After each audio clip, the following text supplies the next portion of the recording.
That's odd. Step up. I have two upcoming. Time to roll. Number shaking down the scroll.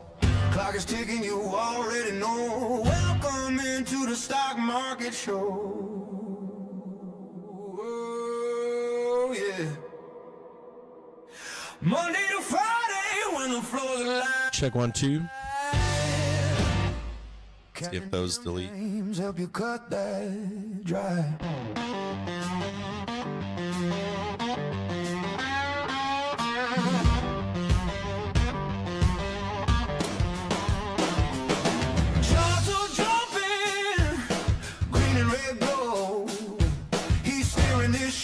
Stock market. Check 1, 2.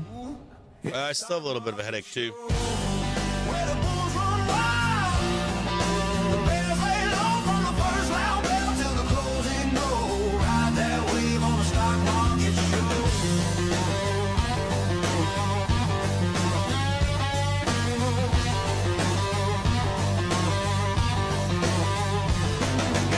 I'm with you on that.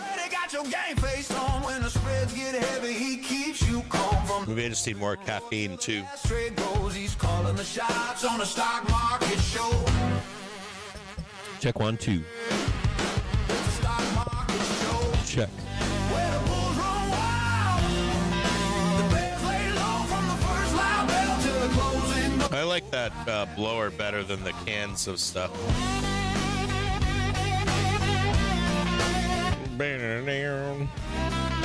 Good morning out there. How y'all doing?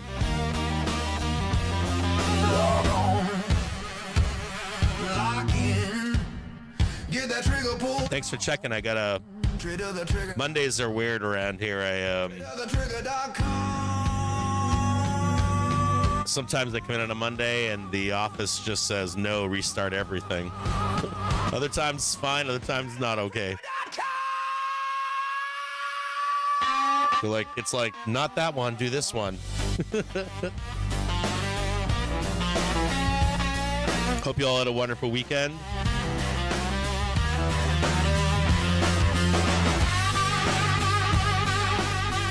What was my weekend like? Yes. Daughters and old men was my weekend. Okay, let's start at the top. We'll give everybody a few minutes to get in here. So what was my weekend like? I've spent a lot of my life, when my kids were younger, when I had time, I still tried to retain my youth, of course, but then my daughters got to an age where they're at that place where they may not need me anymore. Like the older one is in college now and has other things she has to do. And that doesn't always involve her dad. And my youngest is right at that age where she no longer wants to spend as much time with dad. She's a teenager. And either through age or she's not old enough yet to tell her dad no. But she only has a little bit of time left before she can't hang out with her dad anymore. Meaning she has other places to be, other things to do, and doesn't need her father. So this is the time of year where I normally start going places like Ultra and Coachella and Movement and all these other spring events. 5 million on the prior 4.09 million, with a range of 4.14 to 3.89 million expected. The change. My youngest is so busy that from the prior 1.7%. she's not really mobile enough yet to do her own thing. And so my youngest does not want to go to Coachella. She likes the idea of whatever the other one is in Chicago. The kids like Lollapalooza or something. Abandoning uranium enrichment as a U.S. condition for ending the war. So again, New York Post reporting that Iranian officials are studying abandoning uranium enrichment as a U.S. condition for ending the war. You got it. Let's go over here. So this is a good move higher here. We're looking for this move higher this morning. Now, So again, just to repeat that, as our site has slowed down due to a traffic increase here, we cannot post the headline just yet due to lag on our site. But again, Iranian officials are studying abandoning uranium enrichment. we should be going up here, by the way, if you don't know. The war, according to the New York Post. So we're going to get into the war thing in just a minute. We're going to get into earnings. We got a lot to go through here. And I wanted to start it from the top here, just being Monday. And so much information over the weekend, perceived information over the weekend. Now, when I left you on Friday, I left you with negotiations are going well. We'll get back into the concert thing in a minute here. People are starting to show up to the stream. So where I left you on Friday was negotiations are going well. And then to expect some kind of negotiations aren't going so well at some point with a Trump tweet thrown in. I thought I'd get the Trump tweet this morning or maybe Sunday morning, but it seemed like it began on Saturday. It came a little early. And then this week we have the UK hosting junior diplomats. And then more than likely, I think I said to you on Friday that the next one after that would be So again, just to repeat this again, we are likely boots on the ground. due to increased traffic. But Iranian officials are studying abandoning uranium enrichment as a U.S. condition for ending the war, according to the New York Post. Now, I do know that there's low information, misinformation, and low information from both the U.S. government and Iran. No information and likely usage of AI to probably by both sides to conduct war, and also other nation states that have interest in this war too, likely using those same models or similar models. So the information right now out there is bizarre at best. And not only is it low in misinformation right now because there's such an information suck, the information available for other entities out there to report to you is very low too. So in turn, they need something to grasp on to make news, right? Make some sizzle for you and I to consume. And so the information out there right now is brutal, right? There's not much of it. And what is public, non-public, what isn't spoken about, what sometimes is whispered, but nobody wants to talk about is what's really going on, really going on in geopolitics. And so let's take it from like the top here. We have just above us up here, we have the JPM collar. Somewhere like right here, I think. It's like right here, somewhere in here. The JPM collar, we can trade over and we can squeeze and pop the collar and we can run away with it. Just know that right there.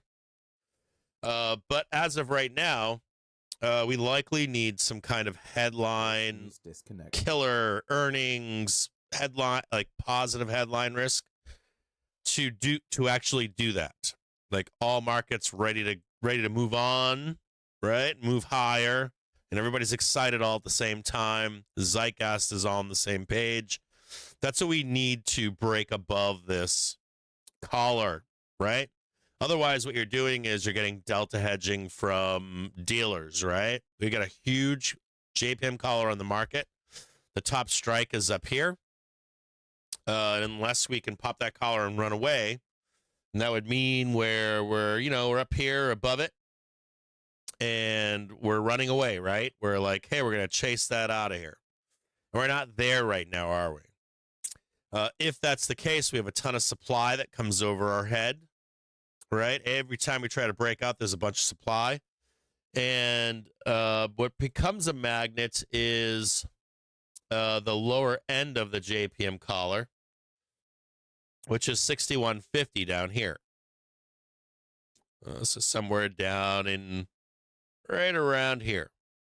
Let's call it right here. Let's just say it's right there. So you've got this drag on the market that wants to suck us down here. We can actually trade this, and there's two ways for us to escape. There's one way where everyone's same page. Oh my God, the war has been solved. Oh my God, the strait is open. Earnings are going to be amazing. All these companies were taken down to the woodshed.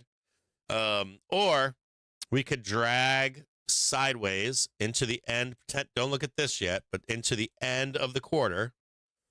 And then escape News disconnected. closer to the end of the quarter. Or what would happen would be you'd get the second month and third month rolls of that collar would go higher and would allow us to escape over time.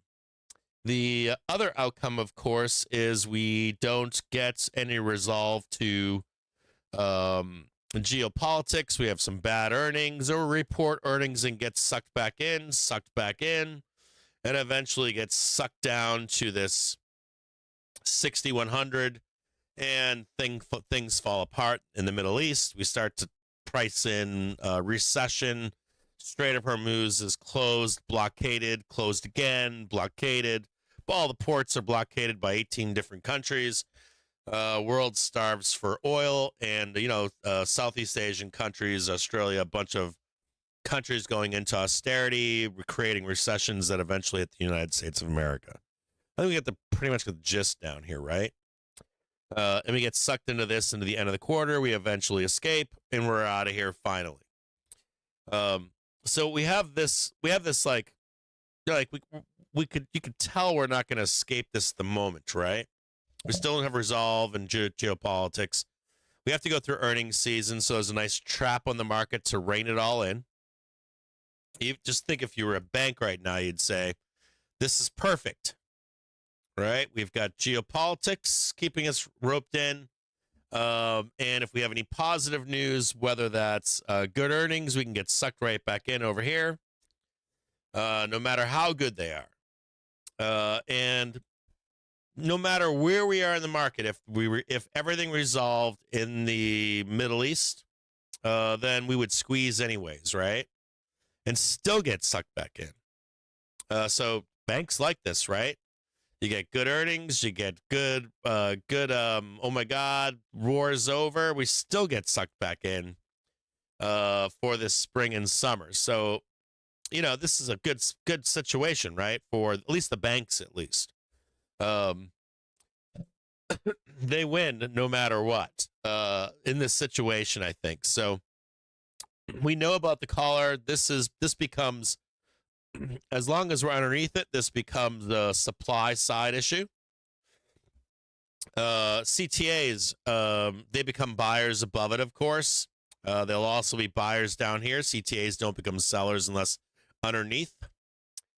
So we know about the CTAs and where they are. And then we've got earnings season coming up, which is a little bit of a, I don't want to call it, this is an actual word. It's like the runaway markets from good earnings gets retarded from supply on the deltas from the caller and the followers. So there's no way to really escape where we are.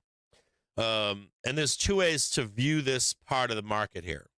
There's two ways to view this part of the market if you're a buyer or a bull or whatever. One, you likely are looking for, you really can't take this like breakaway trade unless we're confidently above and running away. Something like this, and you have resolution in the Middle East. You have everything on your side. The zeitgeist is looking up. Earnings are looking great. You've got a bunch of stuff behind you helping you with escaping this collar. Otherwise, you are looking for dips to buy on low, whether they're down here or way down here. So it's one or the other. You're either like trying to buy dips down here and down here. And right now, if you look at this logically, we have not resolved the geopolitics. We have not broken above yet and broken away from the collar and popped it yet. We haven't done either of these things. So as a trader, you should be looking down lower. Or Well, we can trade all this in here, of course, but on a much larger scale, you're either looking for the big breakaway here, back tests to buy, back tests to buy. And if we break above here, you really, like, you truly are waiting for that daily trigger to come up here and carry us away. So this daily trigger right here kind of needs to come up here. We need to be up here building a new poop mountain, and then we can start getting long again. As of right now, there's danger here. We really haven't retested this cross below of this daily trigger and this weekly trigger. We do have a higher high here on lows. We got the low right here and a higher low right here. So this is making me feel a little bit better. I like the 1 and the 2. I like both. I like to see that. So this is progress to breaking out and away. So if you're a bull, look forward to that. Now let's look at what I think is going to happen here. And you've got two setups here. You've got a setup for a squeeze over the weekend on talks are going well and Strait of Hormuz is open. Everybody's singing Kumbaya. You'll have another opportunity for that later this week. And then we get sucked in, we get past or begin to get past some of these earnings. Then we get into the FOMC at the end of the month. By the way, I heard a story that there's an emergency FOMC meeting. I think that's just rumor and bullshit and conjecture. There's no need for an emergency FOMC meeting. Maybe that's true. I couldn't confirm it yesterday. But otherwise, we've got an FOMC meeting over here, and we can get sucked right down into this if we can't find resolution from, hey, we can't get a resolution. Hey, we can't get a resolution. We start getting rid of some of these finance in the beginning of tech earnings, and we get sucked slowly down into FOMC minutes and possibly an expansion of war. And maybe some earnings with guides that are, we're a little iffy right now on what the summer holds and the fall holds, Q2, Q3, Q4 of 2026, some sketchy guides coming out. So let's start together at the bottom of the stack here. Let's see what we got going on. Let's start at the 3-month so that everybody's on the same page. And let's see what we got going on here. Let's measure this candle right here.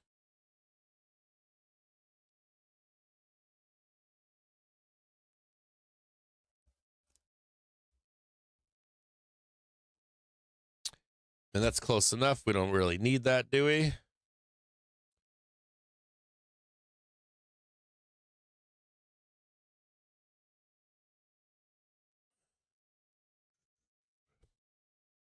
Probably need something like this. We only need to put in one more high.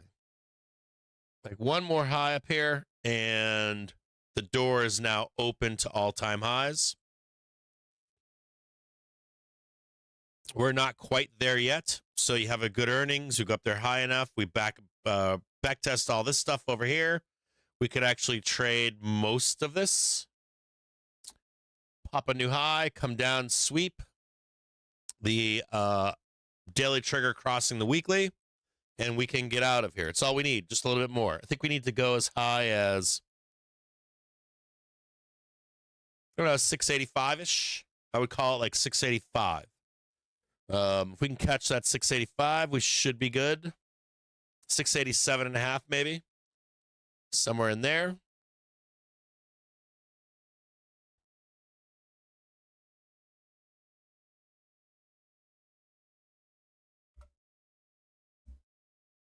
So I think that already this looks like a mechanical way to leave these lows.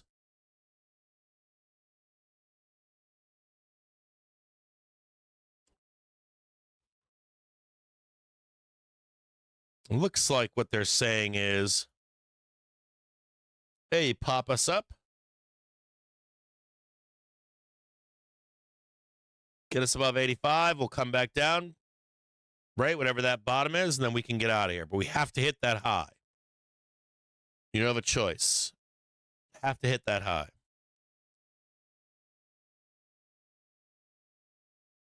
Let's look at this one right here.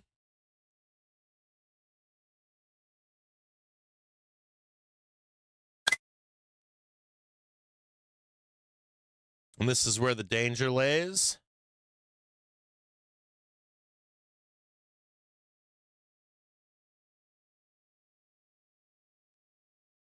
I mean, just looking at this chart right here, how clean this is. This is a weekly. Doorways or paths to lower lows. And this is the doom, right? You know, a bear will tell you, I want to hit that first cap. I want to get this one done right now, cap. And I'm like, if you just pop it up just a little bit, literally a couple dollars, we can go down there and do whatever you want so we can go higher. And sellers are like, nope, no more highs. Let's go down here so we can go down here so we can go down there, right? We know what the Bears want. We know the Bears want. I think even on Friday, I was like, I'd love to hit 76. And David said, I would too. And I said, but not right now. I said, I want to hit it, but not yet. And this is the reasoning, right? You go too deep, below 673, set 71, and we end up going lower. Now, in the overnight, we hit a low of 671.61. So in this overnight last night, we traded down here and we opened that door to lows. So we just now need to confirm it in cash market and hit this one. So the sellers are already on their side. As far as they're concerned, they've opened that door to lower, but we have not done it in cash market yet. And I would like to see it in cash market, but I don't like the idea that we've hit this. We actually traded this in the overnight last night, right down here. We traded that low. Some traders will tell you, we already hit the Thursday low, swept Friday and Thursday. If we can recover, we can go higher. I don't see it that way personally, but let's take a look at it here. I think we still need to I think we need to come back up here, check the top, and then check to make sure that we're not going to trade that low. That's 72, 71. That we stay above it on a retest. And I'll show you what that means here in just a moment.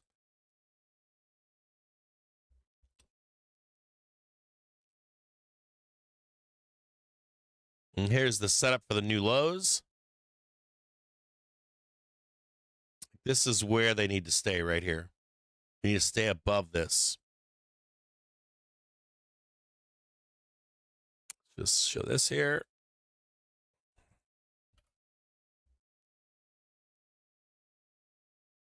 And I don't like the idea of trading any of this.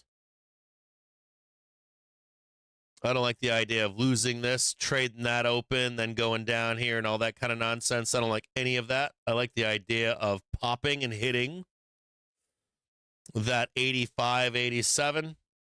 And that would give me more confidence in any back tests down here that we would hold. I think any failure of hitting that right now opens doors down below and even lower.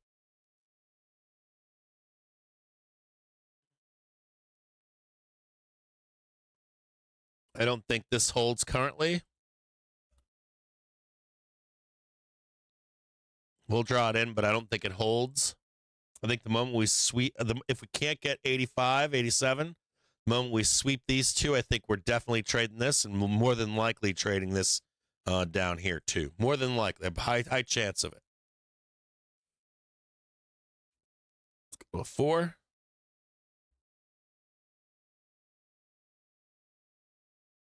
Nope. This one right here, over here.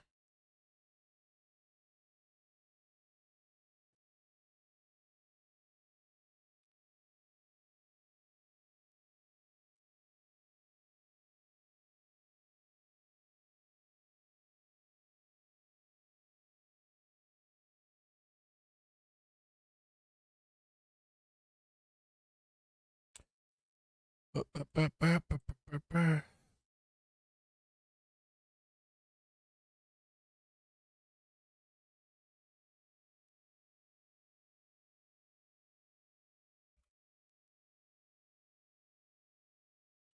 don't think that one matters down there. I don't think this one matters. Maybe.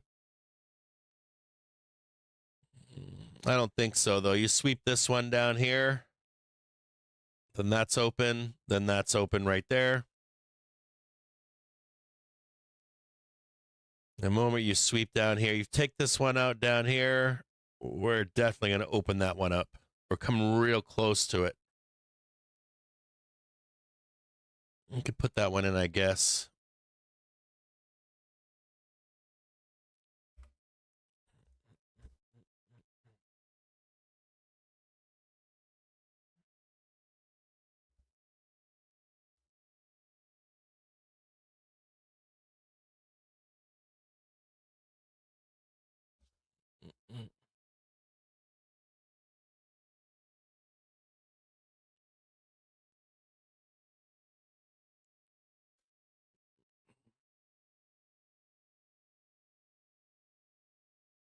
This one up here.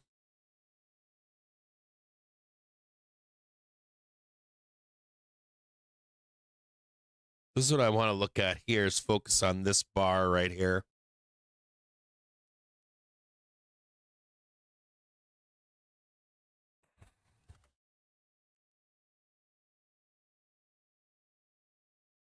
We don't have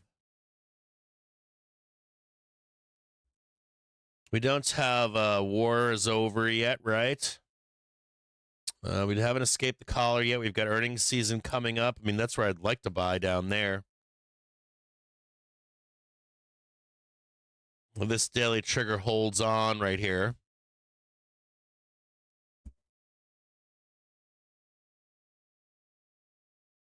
And if whatever that is comes down into this back test nice and clean, you got the new high up here. We can start getting into like, let's buy a dip.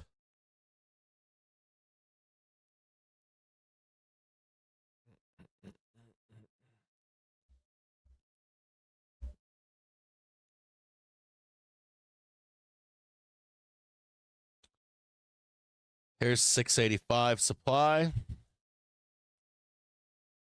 Let's look at it like this. Kind of need this one and this one right here.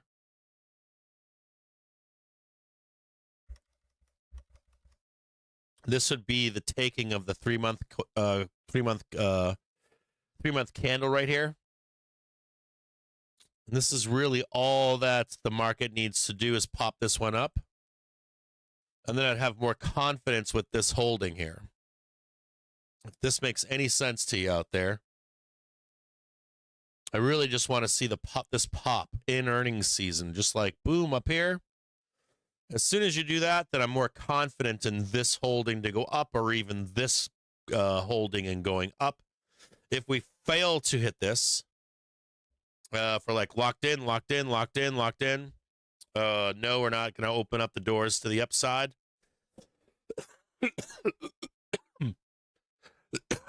Excuse me.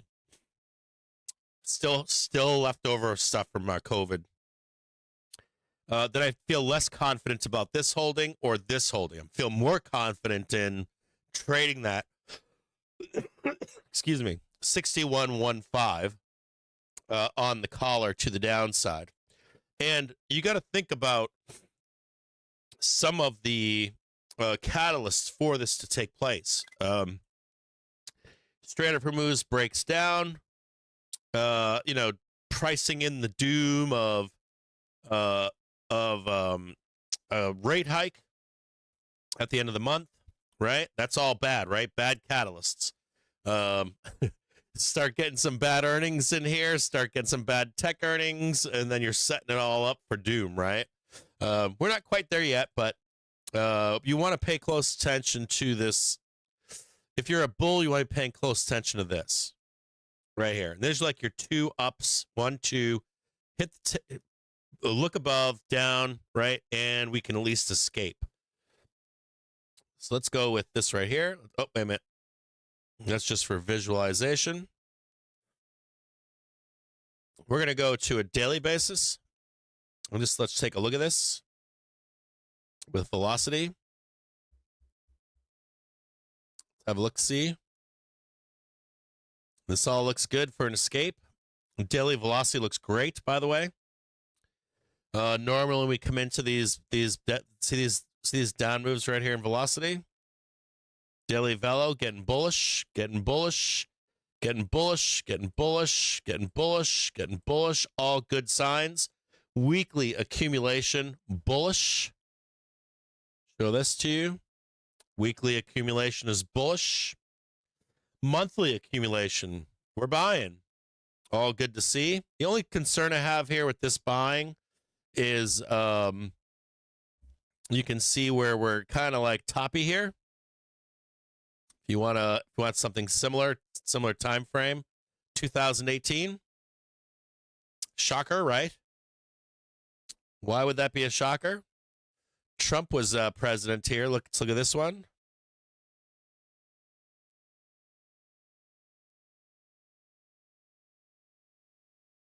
We got this one right here, this little step down right about there. Let's see what this looked like here. So this time period right here is similar in accumulation to this one right here.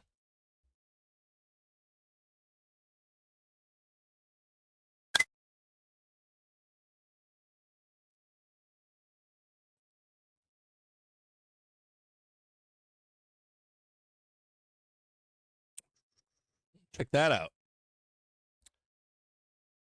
Face ripper, breakaway.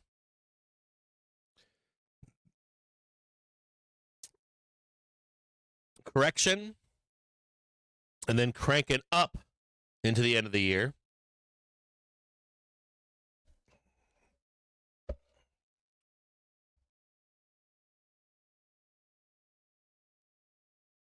November 17th, April 2nd, and then September 24th of 2018.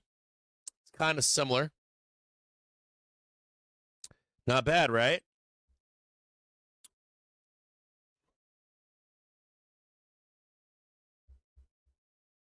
You can see that prior example right here. It's very similar. So the setup is there to break up and away, not down. On a 30-minute basis,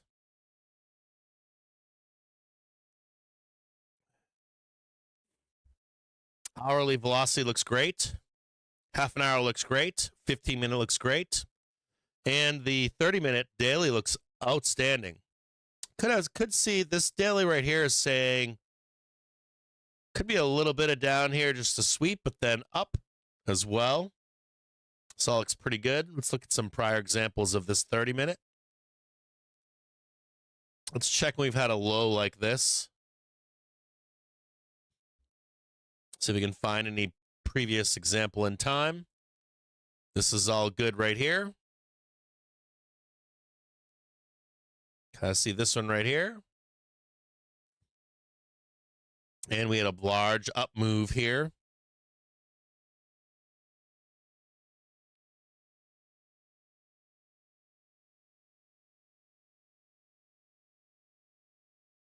Daily trigger squeezing a higher, right? Breaking through, big moves up, big moves up here. This is all in the same seasonality. So break up in a way. The setup is there to do it. Oops, sorry, move this one back. I don't know where that one was. Let's go back and look at that daily.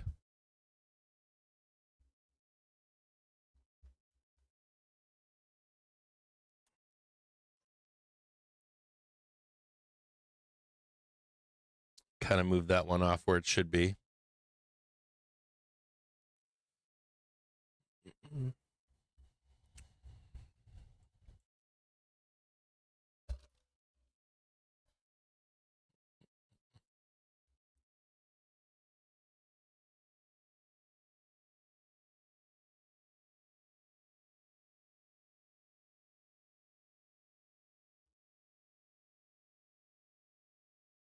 Gap is closed. That's good. If you remember, you already have expectations for this morning. Should have had them. We had us going up this morning.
I want that one really bad. I want that one really bad right there.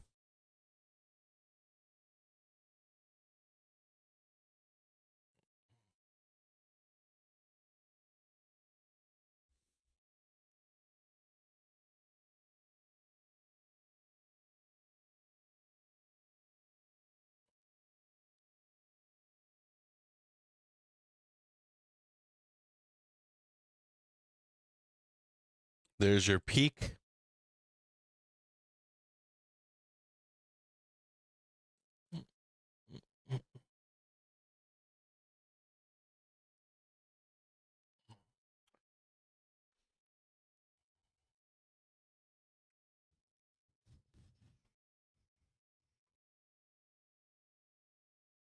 Right there.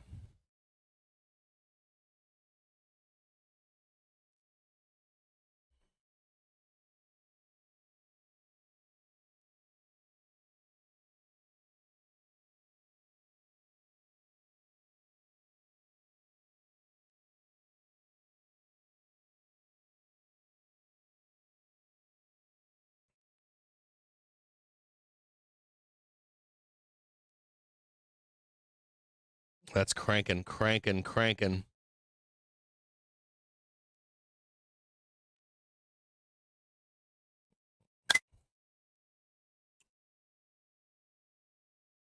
Close the gap, hold that, come back up here, new high, back test all this crap. And then ping right there.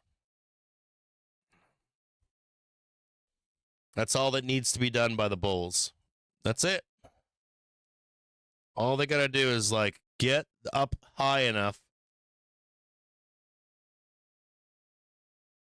that whatever this back test is should hold.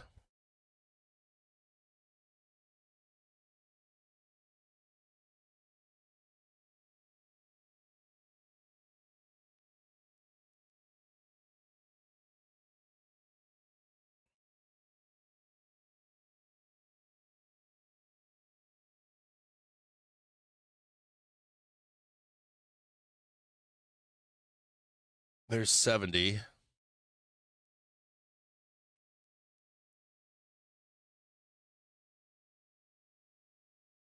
That's almost your halfback trade.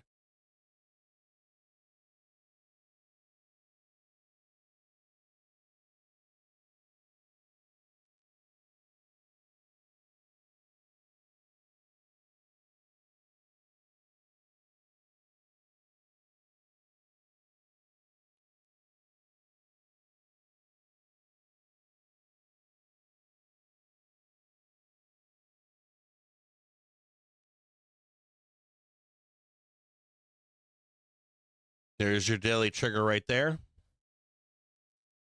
Now remember that we're going to need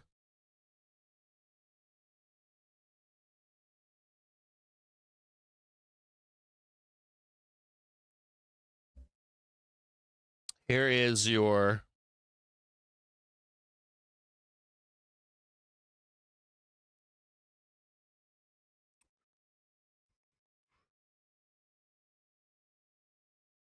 this is 2 p.m.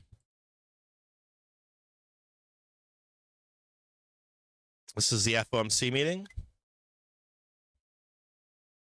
You can kind of see now why I want to see that top.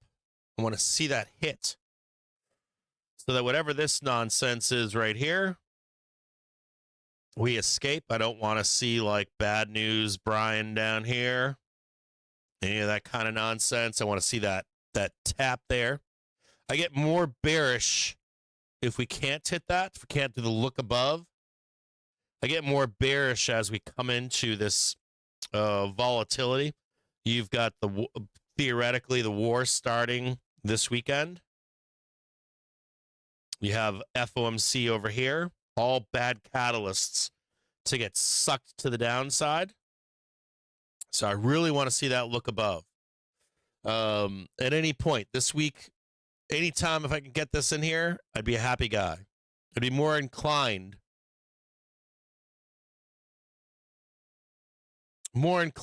to be like, oh yeah, maybe we actually, the UK is doing better. And we get sucked in and the Fed is accommodative. Well, we're not going to do anything right now because there's so much turmoil in the Middle East. We want to raise rates, but maybe not. Or even a cut. Not a cut, a hike, which could be perceived as bullish. Fed is paying attention to what's going on in the Middle East, trying to fight inflation. I like that too. Either of those outcomes I like. But I also want it to be in tandem with everything's going well in the Middle East. Would love to see like everything's going well, our earnings are going well, everything's going well in the Middle East with the UK and the hostages. I mean, diplomats. And then we're out of here. Oh my God, warfare saved. And we can get the heck out of here. See that? New month, right? Don't want to see the new month trading all the way down here, trading all the way down there. Let's look at what can happen if we fail. Fail to get that new high above. Then I don't like the idea behind this. I don't like the idea of any of that down there. I don't like it. I don't want to be down there. I mean, some of you do want to be down there. Some of you want to be down here. But for right now, what's in front of us? The market is telling us a different outcome. The market is telling us of an outcome going higher, and then an outcome where the market will either be saved in here. I would be even better. I'd even be fine with hitting this and even trading this to escape. I just don't like the idea of not trading this. I feel like the doors not only are open here, but they're open lower. So I'll give the bulls the opportunity here. They haven't lost the hourly velocity yet. Hourly is on their side. Daily is on their side. So for right now, this is the expectation. Keep trading higher, higher, higher. Smash this high out early week. Bring the rest of the doom in for the rest of this week. Also, GS reported this morning they were down 5%. The rest of the banks were not. They were down like 1-2%. So you can compare, get a nice high, come on down for the rest of the bank earnings. And then we'll start talking about tech earnings later this afternoon. We'll get into earnings season, what that means. For right now, something just like this. And we want to pay very close attention to, do we take this out or not? It's like a key moment here for buyers. I don't think the buyers can escape unless you get some kind of resolution with Iran. I don't think this leads into we're out of here. I think it's just a matter of up, unlock it, and then defending all of this and potentially lower at 35.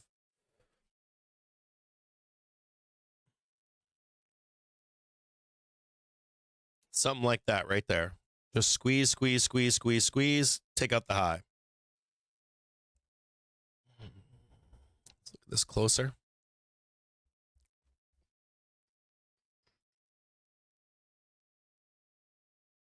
Let's watch this together.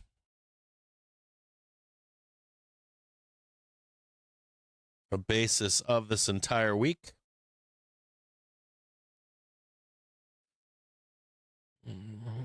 Remember, we got to take this high out too.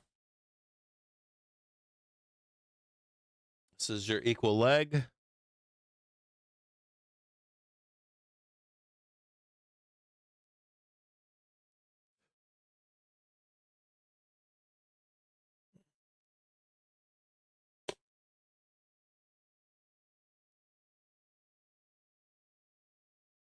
Monday at 4 a.m. sellers?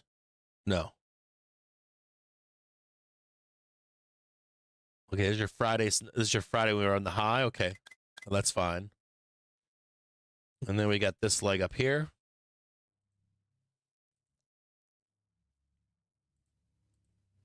And the low is much lower. The low is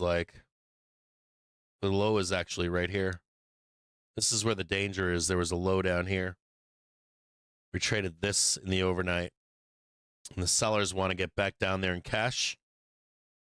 Ain't happening just yet. We're going to make sure up here that we don't need this. We will check this to see if this will be the stop or not. We're looking for the look above. It ain't going to happen that easy. We're not in this place where you're going to go down here and hit this one in the pre-markets and then we're going to start selling on the open. We're just not there yet. We'll talk about that later today too. I'll try to reach back into the is the straight closed indefinitely or not? The answer is no. Over here. There's some positives and negatives to where we are.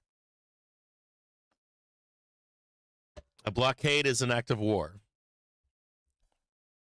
If you don't know that, I'm telling you. Blockade is an act of war. Is the straight closed? No. The straight needs to be enclosed indefinitely. Are boats getting through? Yes. Does it matter which boats are getting through? No. Does it matter if the boats are going to China? Nope. Does it matter if it's going to Iran? Nope. As long as that oil supply hits the market, we're all good.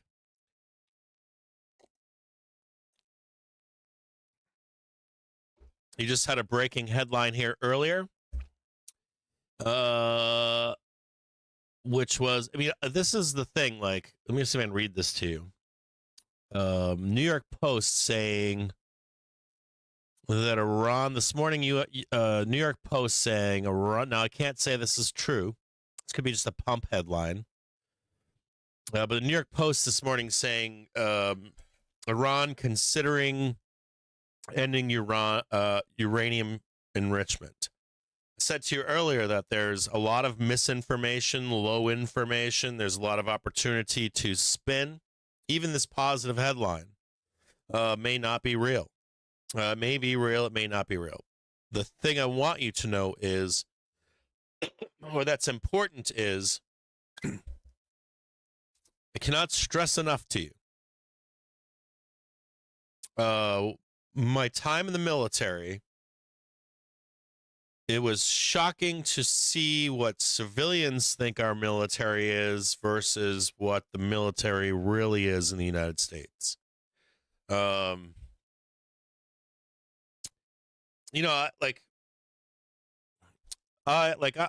liberal. I used to love Reddit. I don't love it anymore.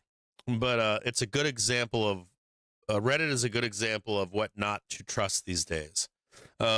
The narratives that are pushed on Reddit, it's like Reddit, TikTok, all these social media platforms, they're very easy to manipulate to get a message out to you to consume. And I'm not a Trump supporter, but I still am shocked at the misinformation. Like Trump doesn't have a plan. Trump doesn't have this. The U.S. doesn't have that. The U.S. lost.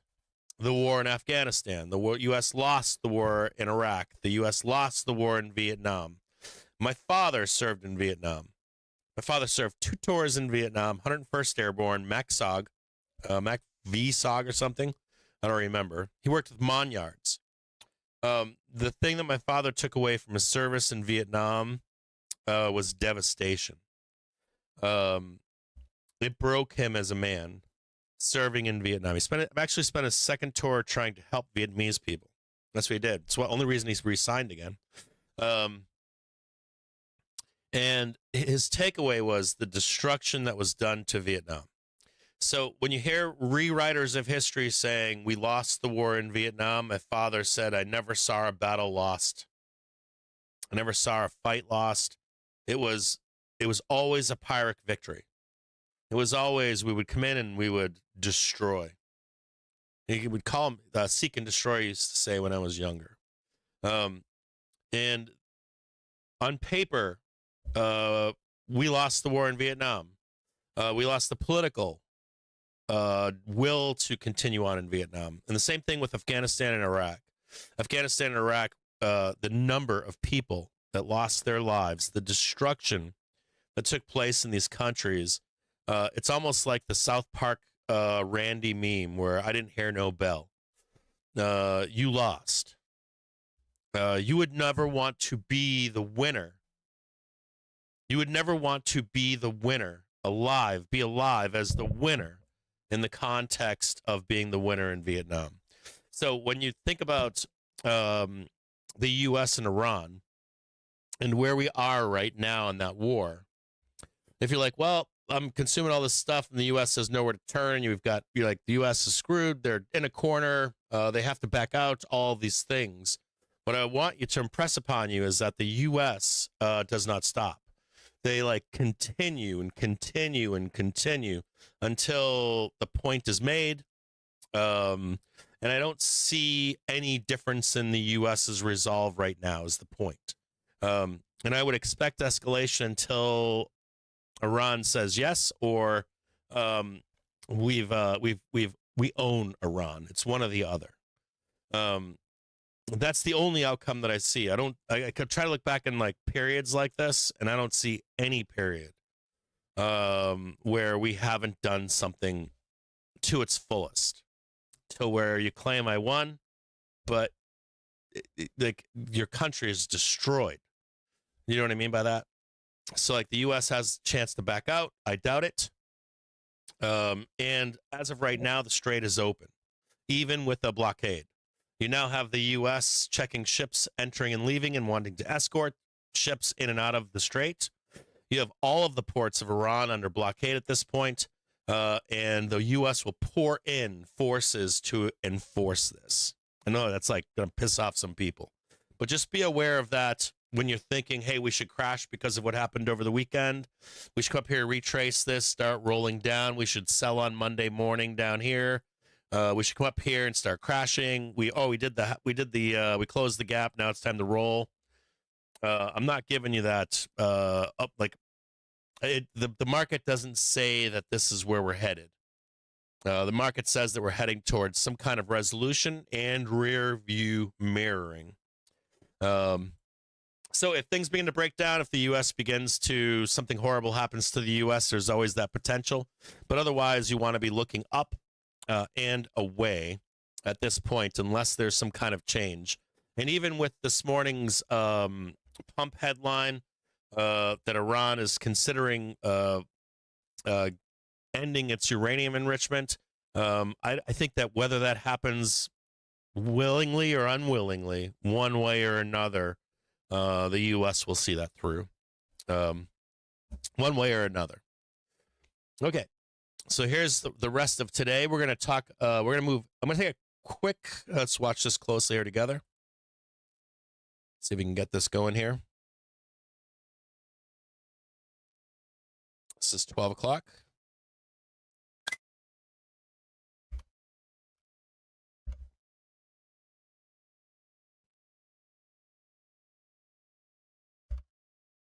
Strait of Hormuz not closed.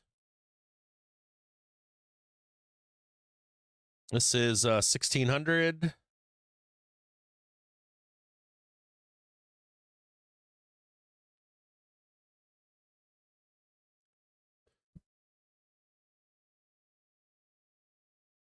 Buyers right at 10. No. Oh, they're trying to sell again. Yeah, that ain't gonna work.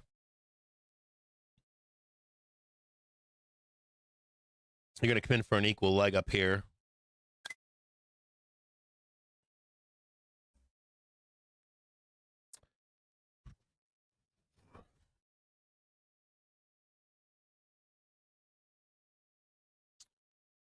Yeah, some of the things that I read about war this weekend, I was like, oh, I don't know.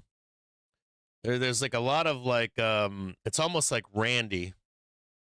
It's almost like Randy from South Park. I didn't hear no bell. It's like, I feel like there's like a vice, like a big hug, a little bit of freedom coming that way, you know. Big hug of freedom's coming, and I think we forget what that hug feels like.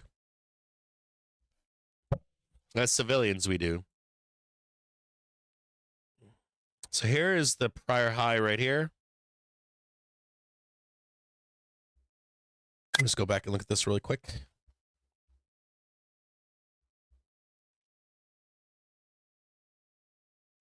So you got the pop to hit this one up here, then you get the other one down here, hold that one right there.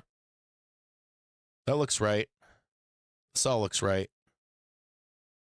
So we are looking to trade this new high right here, like 682.5. Let's go back here and look at this.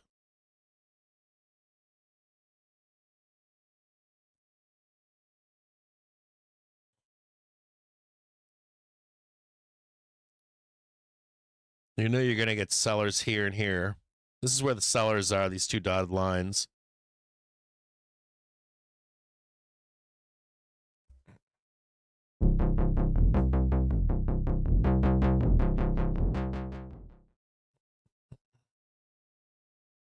It's your first target right here.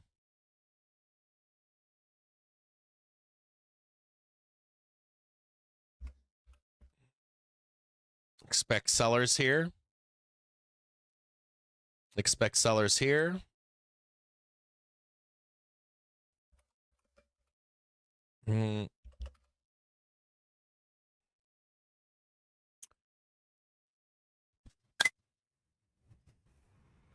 Pop take that one out. Pop take that one out. And then we get right into trend up here.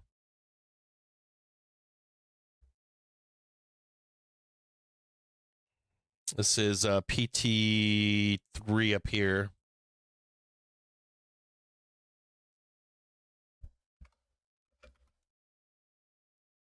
Sellers up here.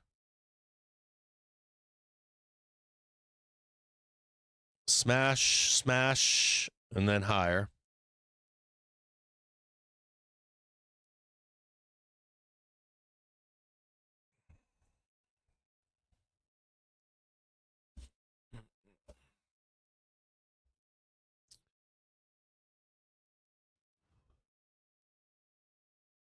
Trump's blockade takes effect. U.S. begins blockade of Strait of Hormuz. Not really Strait of Hormuz. It's a blockade. Maybe they didn't read the actual fucking statement. It says CNBC saying U.S. begins block of Strait of Hormuz. That's inaccurate. It's a block of Iranian ports.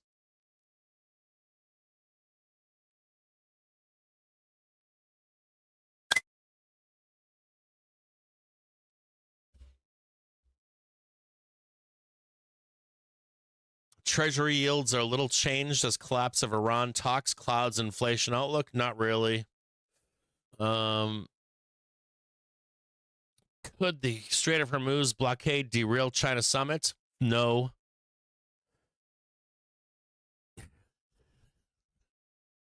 Fear and greed index at 38. So we're pretty fearful right now. You shouldn't be.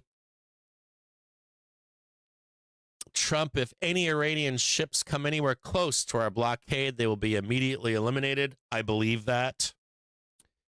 Counter to the narrative in a low information sphere.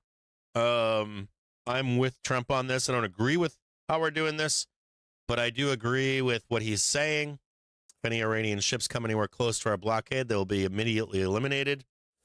I agree with that statement. Trump, if any of the Iranian ships come anywhere close to our blockade, they'll be immediately eliminated. Iran's navy is laying at the bottom of the sea, completely obliterated. That's false. But I bet we got drones everywhere. We got like anti-seed mine drones in the water. We got drones. We got drone boats in the water. I would be fearful right now. If I was Iranian, I'd be fearful right now. The weight of the U.S. is like there's like a bear hug coming. There's like this big giant enveloping. Like, I was trying to like relieve stress by saying Iranian diplomats and AKA hostages. It's basically what it is. I'm going to take some hostages into the UK. If we even do this continuation in the UK this week. Iran's navy is laying at the bottom of the sea. This is quoting from Trump Post. Bottom of the sea. No boys to know an army song like that. A lump on a log in the bottom of the sea. Completely obliterated. 158 ships. What we have not hit are their small number of what they call, quote, fast attack ships, end quote, because we did not consider them much of a threat. Warning, if any of these ships come anywhere close to our blockade, they will be immediately eliminated, using the same system of kill that we use against the drug dealers on boats at sea. It is quick and brutal. P.S. 98.2% of drugs coming into the U.S. by ocean or sea have been stopped. I haven't noticed that. I haven't noticed it. I haven't noticed the slowing of drugs where I live. I haven't heard that from any of my friends. Okay, though, Trump. We also have here China's foreign minister held a call with Pakistan's counterpart via per Chinese state media. China foreign minister saying the current ceasefire is very fragile. UK's PM Starmer saying Iran's conduct in Hormuz is causing untold economic damage. There's a setup here. So let's be clear on the rules of the. I mean, this move by the U.S. is genius to an extent. You have this blockage of the Strait of Hormuz, which is an international waterway. We have like the rules of the high seas, and you have not theoretically, like literally, the closure of the Strait of Hormuz is illegal. That's what it is. Based on international law, the close of the Strait of Hormuz is illegal. The U.S. then creates a blockade for the legal closure of the Strait of Hormuz. And the blockade of Iran becomes illegal by definition, literally illegal attempts to reopen the Strait of Hormuz. So as of right now, the U.S. is like setting up. I don't know if you know, I mean, Iran probably knows this. I'm hoping that they do, but there's basically a trap being laid here. The U.S. is going to create a blockade, which is ingenious. Rather than resuming carpet bombing, you lay a trap with U.S. vessels escorting ships through the Strait of Hormuz. And you figure China's ships are probably going to get through. You're not going to see the U.S. sink Chinese ships, nor other Asian ships that maybe have paid the toll. The U.S. will attempt to stop ships, of course, that have paid the toll that they can leverage. But the setup here is for Iran to attack a U.S. flagged vessel or a vessel that's being escorted by the United States through the Strait of Hormuz to create an international incident that the international community must respond to. And you're already getting Starmer out this morning saying Iran's conduct in Hormuz is causing untold economic damage. So where we're now saying the U.S. needs to do this, you're now seeing the look towards Iran instead of the U.S. at this point. It's giving other nations a legal reason to be able to join and stop the continuation of the closure of the Strait of Hormuz, which has ships getting through it currently. Starmer saying, working around the clock, Iran's conduct in Hormuz is causing untold economic damage. The UK is working around the clock on a credible plan to reopen the Strait of Hormuz. UK's Starmer goes on to say, we will work with Macron to assemble an international conference on the Strait of Hormuz. UK's Starmer goes on to say the summit with France's Macron is to focus on diplomacy and military planning. So there is there's a setup here for the Strait to continue to open still, even with the blockade. Iran and Oman's foreign ministers discuss U.S. talks in phone call. Let me turn this on here.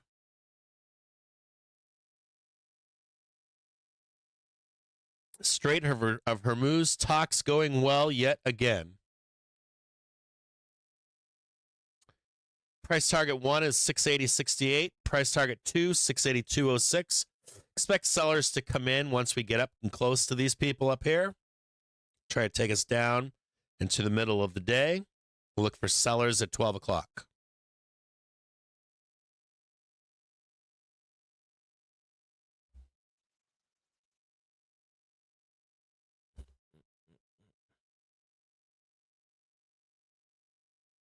Oil exports via Novorossiysk are to stay partly shut for a couple of weeks after the recent drone attack, according to sources. So Russia's Rosneft diverts oil to nearby Tuapse refinery from Novorossiysk in April. So what price is that? Iran's Foreign Minister Aragchi now says Washington kept changing its demands, 680.73. which caused the failure to reach an agreement.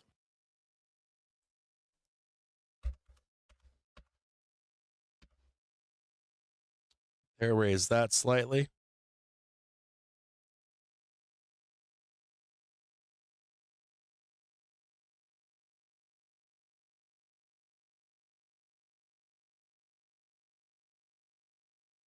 Yeah, I often feel like when I read Reddit, it's always like they can't do this, they can't do that, they can't do this, and yet they do it.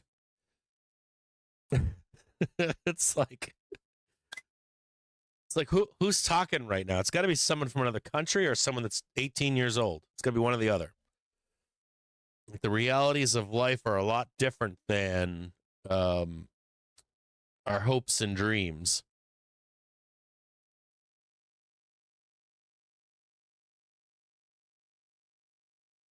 Or maybe we're mixing what we hope would happen with the reality of what happens.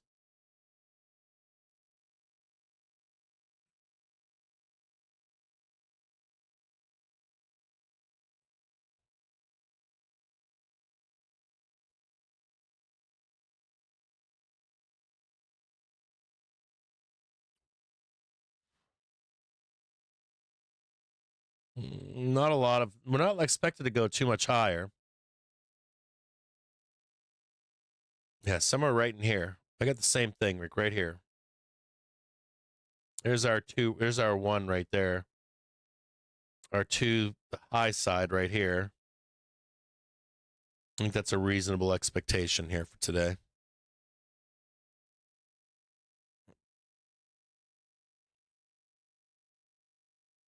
Get up just high enough, and then wood chipper financials tomorrow.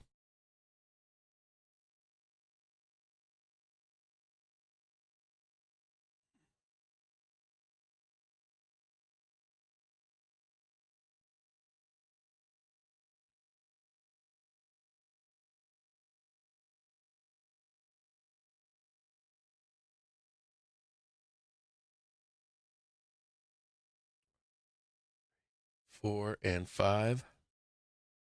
I'd like to see this be 4 and 5 right here.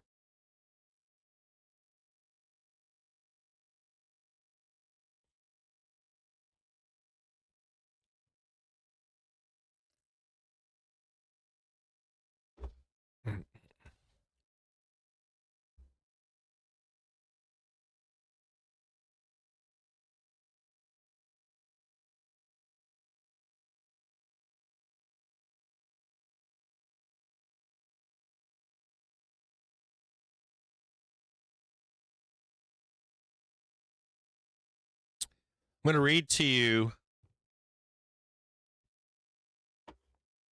Goldman's Q1 earnings playbook here.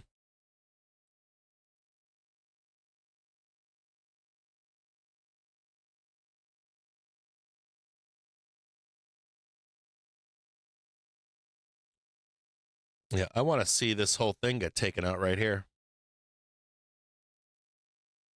Well, you know it's going to be hard to get this last one over here for a roll. It's going to be a lot of traffic up in here. There's like traffic at 680. There's traffic at 682.5. There's traffic at R1. There's a bunch of sellers here from over the weekend.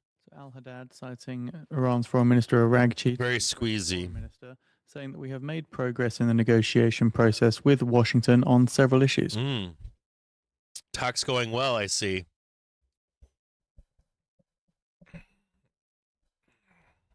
There's like a big old bear hug coming.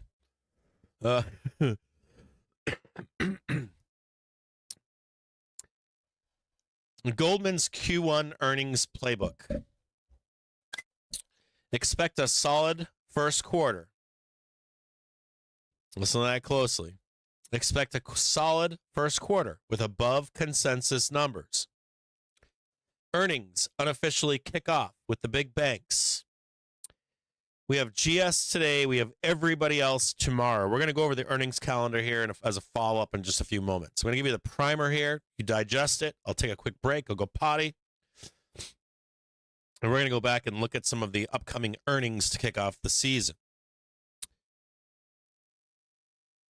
Bottom line, our economists estimate 3% real U.S. GDP growth in first quarter of 2026, a rate historically consistent with double-digit EPS growth. The Bears are going to be mad hearing that. Especially with the economic data being good out there. And the Strait is actually open. Historically, a rate historically consistent with double-digit EPS growth. Against this backdrop, we expect the consensus high bar of 12% year-over-year EPS growth, the highest since 2021, to be cleared, which would mark the sixth consecutive quarter of double-digit growth, the longest streak since the Great Financial Crisis. Bears mad right now. Caveat on price action. But this is a macro over micro tape. And because of that, our team expects a smaller than usual price reaction to results. Less reward for beats. Listen closely. Less rewards for beats, less volatility around releases. The same dynamic as Q1 of 2025 during tariff shocks. Where to deploy cash? If we get strong numbers without further escalations, listen to this closely here. If we get strong numbers without further escalations, will money be redeployed back into high conviction longs? Does the market get real focused on AI beneficiaries? If companies talk about adoption? If so, think you see re-engagement in the ceasefire day winners, Momo longs, AI winners, memory, semis, etc. Maybe the stock reaction function surprises us to the upside because positioning dynamics are broadly cleaner. Cleanest setup all year, specific to Mag 7 positioning, is the cleanest it's been this year. Nets in the 50th percentile, gross in the 22nd percentile versus past 3 years. We have started to see more interest in this group on our desk over the past week. Any sign of AI ROI evidence would really get this group moving. Look no further than Amazon CEO Jassy's most recent AI comments for optimism. Bullish commentary on AI comments for, Amazon CEO's Jassy most recent AI comments for optimism, bullish commentary and AI momentum, plus visibility to ROIC. Tailwinds. AI investment spend is the engine for growth, accounting for 40% of the S&P 500 EPS growth this year. Infotech is expected to grow EPS 44%. That's 87% of EPS growth in Q1. AI tailwinds have only moved higher in recent weeks, especially post-MU guide. Next quarter, EPS 60% above consensus.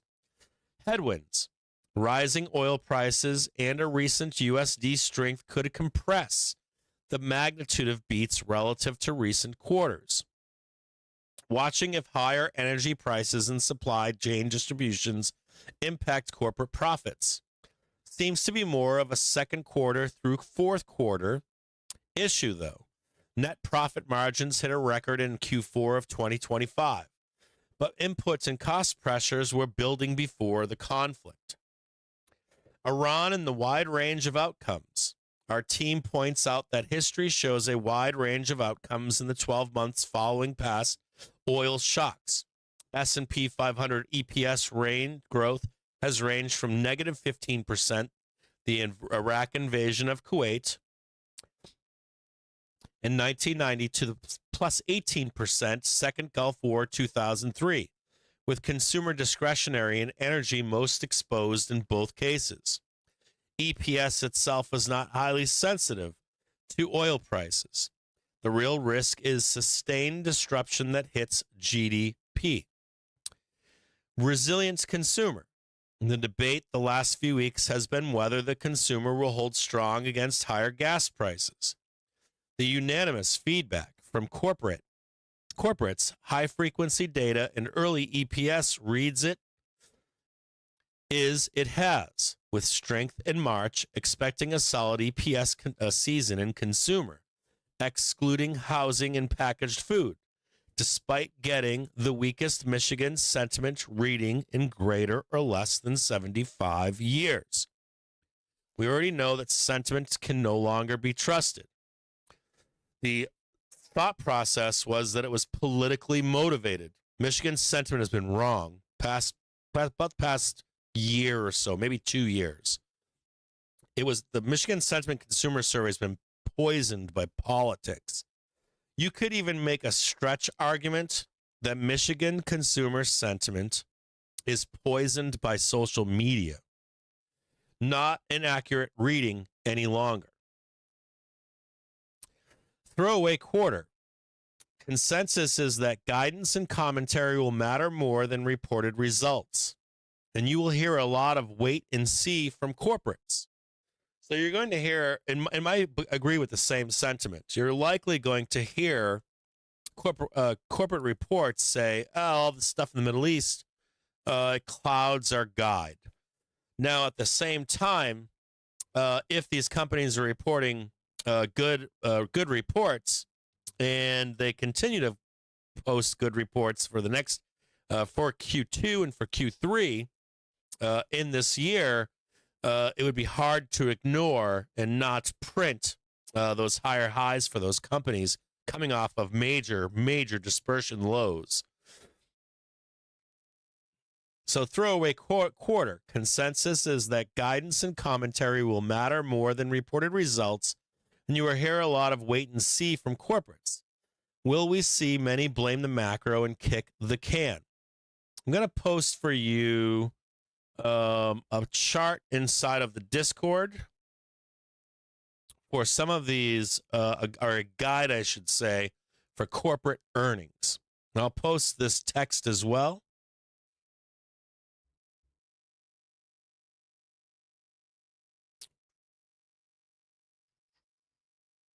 In said Discord. If I can get to the Discord, wherever that may be. I gotta get the Discord back up and running here. So I spent the weekend.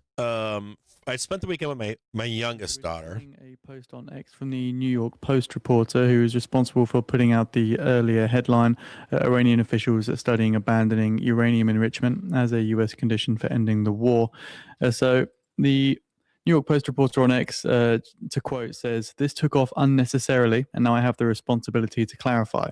All I meant was, one, the proposal centered on Iran giving up its nuclear program, that we knew from Vice President Vance on Sunday, and two, it's still a possibility that Iran could accept that point. None of this is new, which is why I haven't published anything on it." So again, the New York Post reporter on X essentially just saying the earlier post was nothing new. As we're about to squeeze.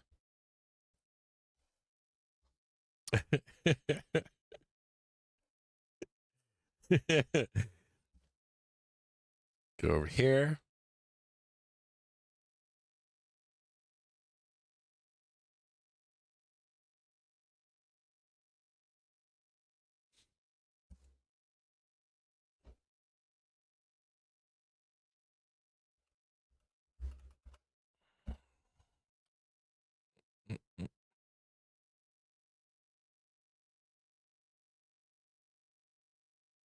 Push over here, push over there.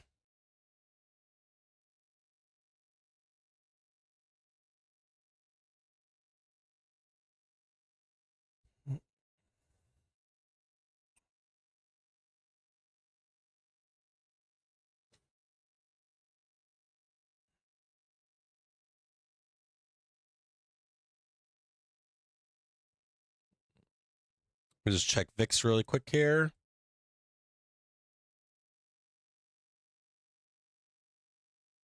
VIX attempting to break out right now. Hourly trigger coming down. VIX is climbing. What are you guys doing? I love you guys too. What are you guys doing right now? I love you too. What are you guys doing?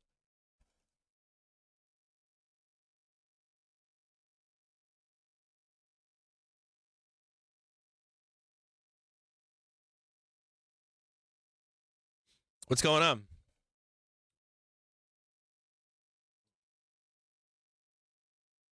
Did I miss something? I might have missed something. I don't know. All I see is a bunch of emojis on the screen.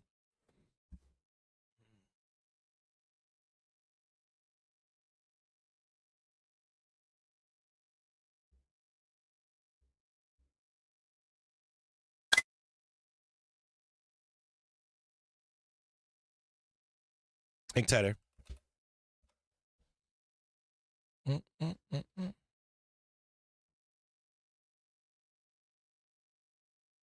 I missed something. I'm checking right now.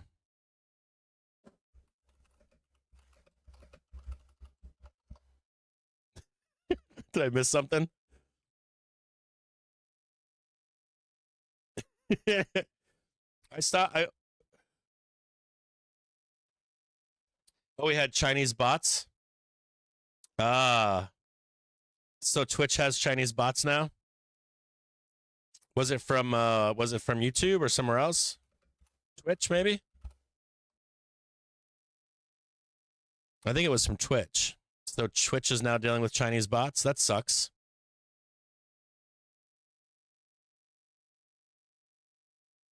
Hold on here.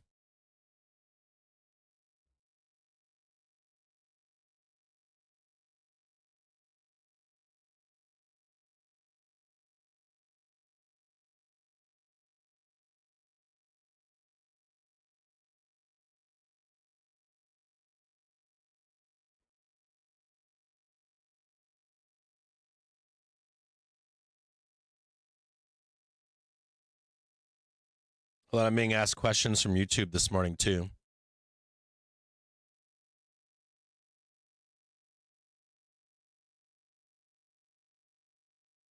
I should have showed you what the question was from YouTube. YouTube was like, why are you not advertising enough? YouTube seems to think I need to advertise more. Why am I not charging? I don't know why it's saying that to me. I think YouTube wants me to start.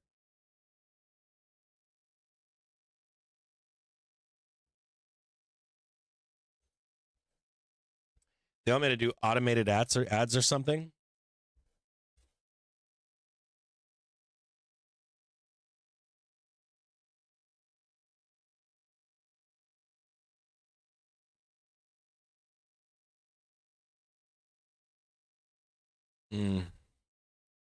I'm getting pinged from YouTube this morning too, Bork.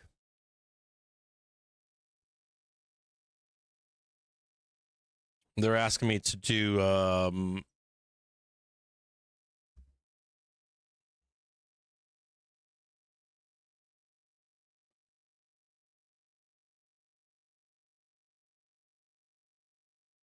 so I do use a my integrated chat that's up here. That one right there. That is a I could change that. Like, you know how like things get stale? That was like I bought that chat like an extra tool. It may not be capturing it. I may need to up to a new one. It's possible that it's no longer supported by whoever created it. That's a special chat, that one right there. It's to integrate people that chat on different platforms all in one place. I don't know if I've integrated Kick to it or Twitter. I don't know if I can. Maybe I should. How about let's look for one today? I'll look for like a new multi-stream chat box.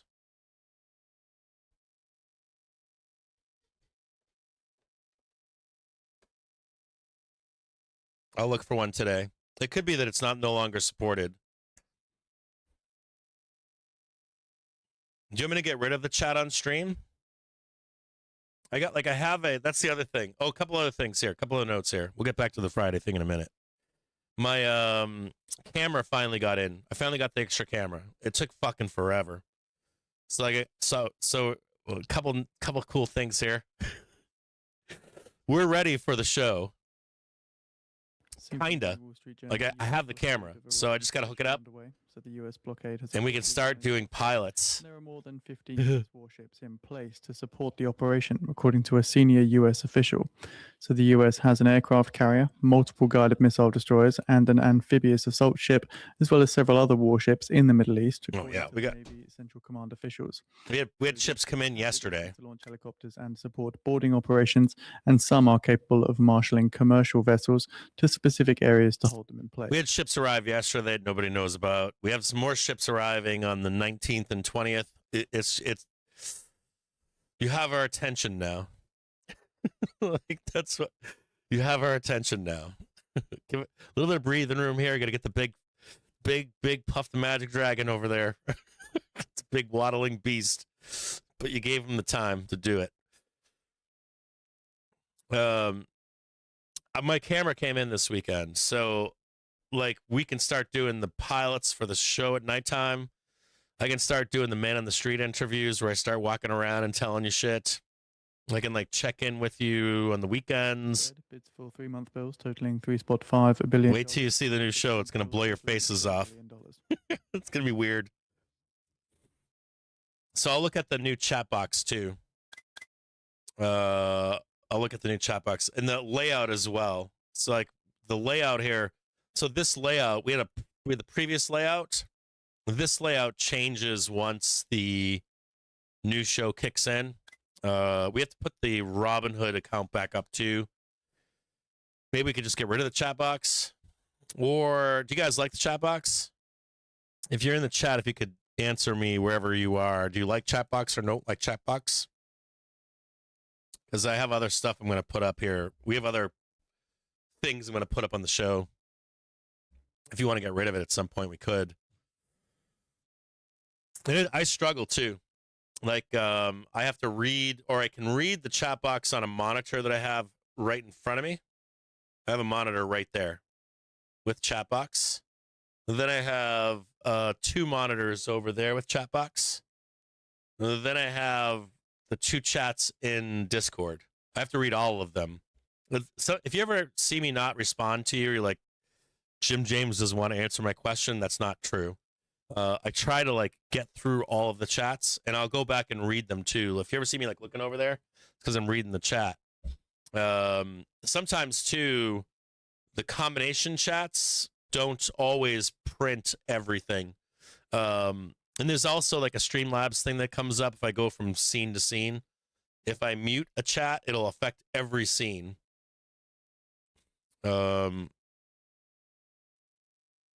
It's more like trying to follow everything at the same time. Mind you, I'm always reading pro Twitter too. So like I'm scrolling pro Twitter. Like sometimes like I've said this in the past, but I would love to put a computer, like not computer, like a camera up and show what I would love people to see what I'm doing. I've never really done that, to show like what is Cap doing right now. I think that like being on the other side of this, I would love to do like just one show from the behind the scenes too. Like what does Cap do to get ready in the morning? What is the, like, I would love just that. Because I think oftentimes, I don't know, people just think it's like in real life. I just pop up, sit down at the chair. I'm like, hey, how's everybody doing today? What's going on?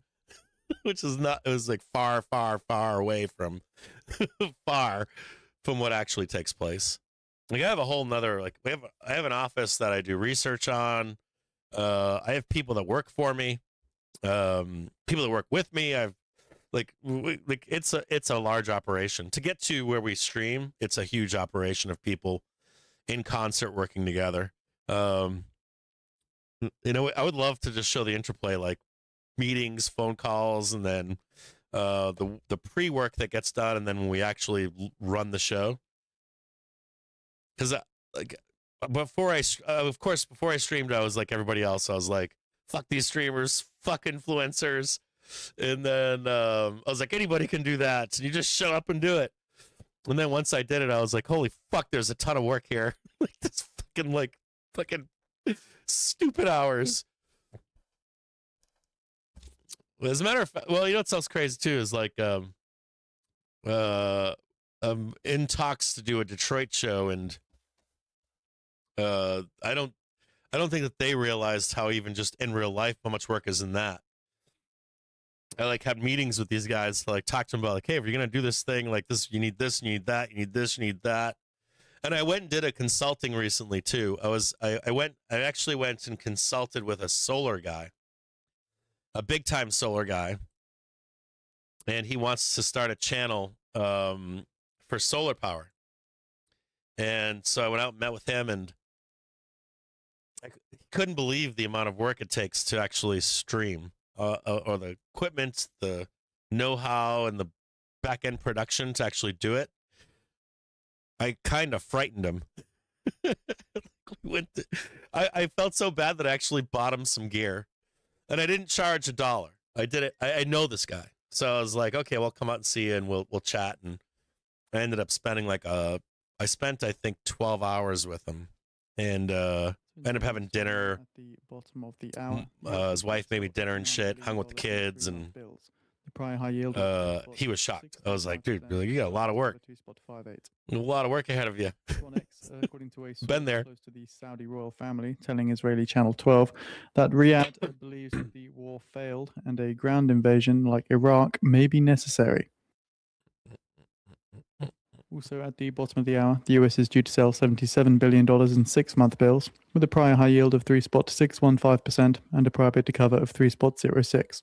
For any of you that trading Britney Spears, she has U.S. singer Britney Spears checks into rehab following arrest. I believe she had a DWI a few weeks ago. All right, I wrote it down, Bork. I will look into a better chat box. Maybe I'll see if this one, maybe I can fix it up or get a new one. Maybe, and I'd love to roll in like Twitter chat and Kick chat into it too. I'd fucking like. I mean, I can't do this, but it'd be dope to. I don't know if I could do like a channel on Discord where you could chat there that goes on the stream, in case you wanted to like say something. I don't know. Let me just write that down.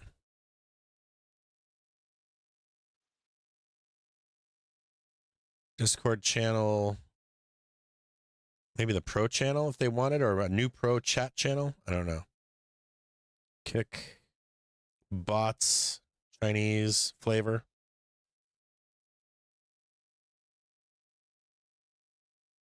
I wrote it all down. Okay. So, we talked about geopolitics. We started the introduction to earnings.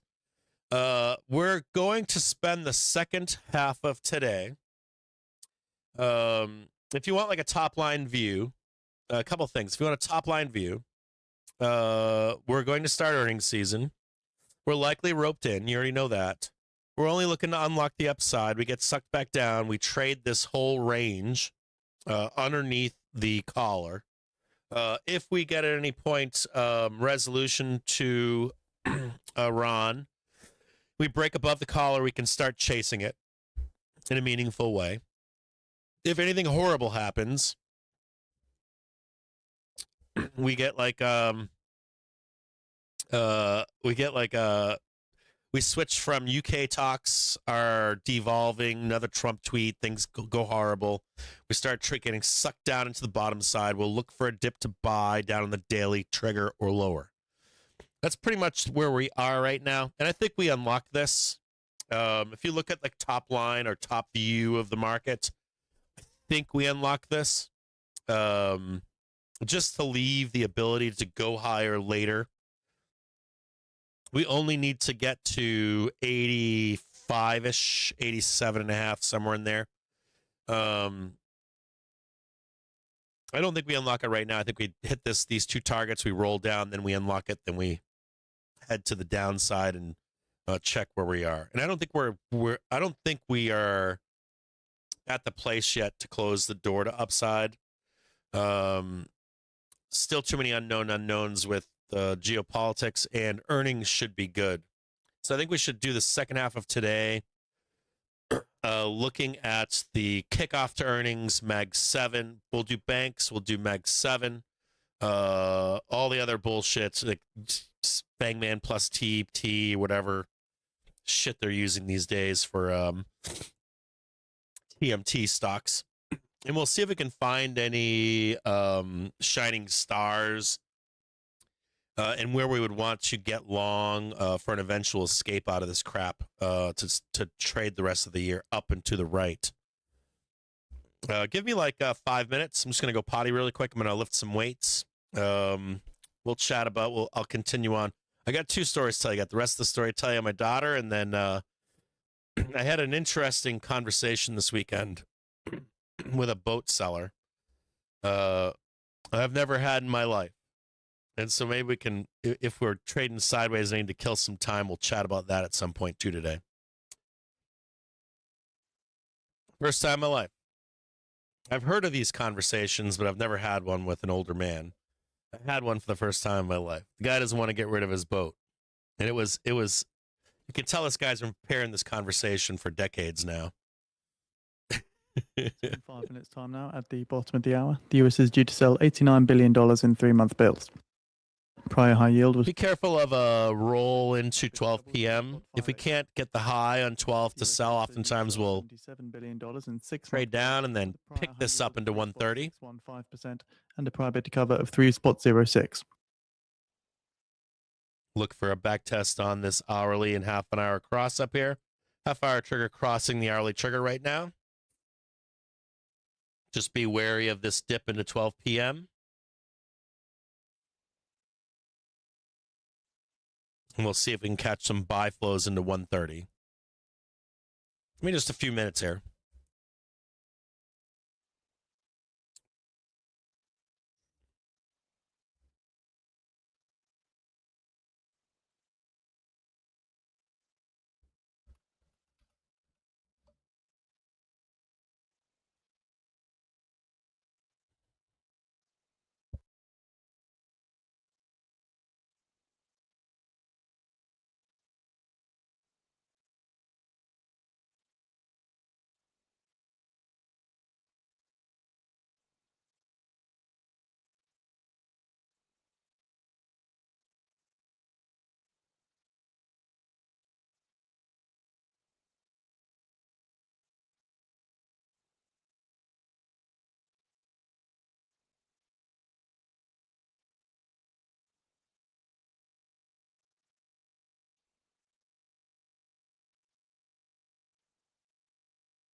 Shortly expecting the results for the US 3 and 6 month bill auctions.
Three-month high rate of 3.62%, 3.62%, with a bid to cover of 2.77, 2.77.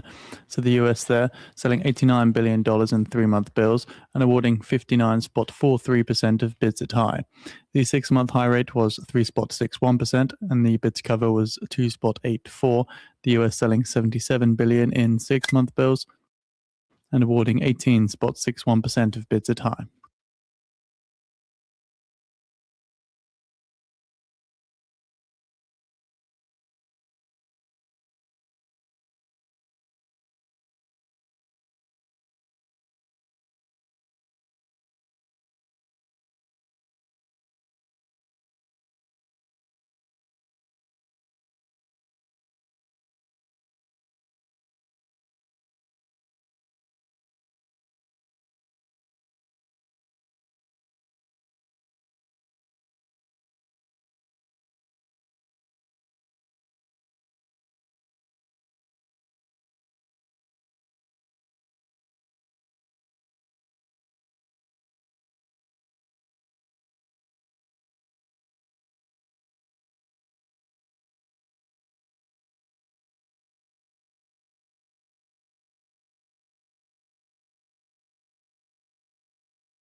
So, according to Iran International on X, citing Jalil Mukhtar, it says a member of the Iranian Parliament's Energy Committee said on Monday that a proposed parliamentary bill on the security of the Strait of Hormuz could change transit regulations in the Persian Gulf.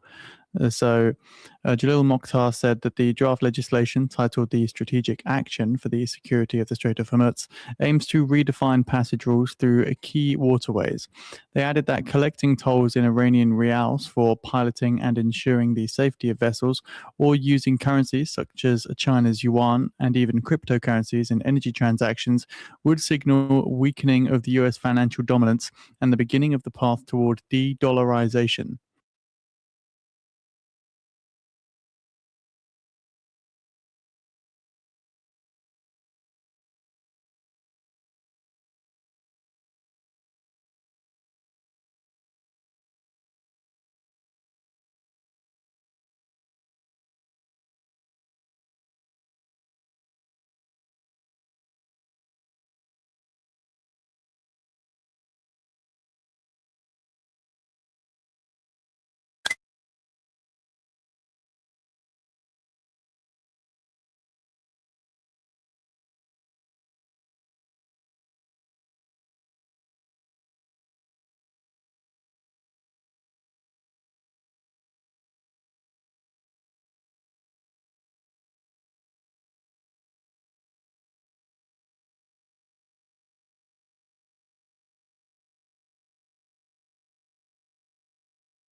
So, seeing from shipping trackers on X that at least 15 to 20 vessels, mostly Chinese, Pakistani, Russian, and Iranian, have crossed the Strait of Hormuz in the last 2 days using the new shipping corridor approved by Iran and with permission from the IRGC after paying tolls.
So according to the Mossad on X, China signals that it will continue Hormuz transit and warns against interference. China's Defense Minister Jun reportedly sent a message to the Trump administration and the US Navy, emphasizing Beijing's intent to continue operating in the Strait of Hormuz and uphold its agreement with Iran.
So the UN Food Agency says a protracted Strait of Hormuz crisis could turn into a global agri-food catastrophe.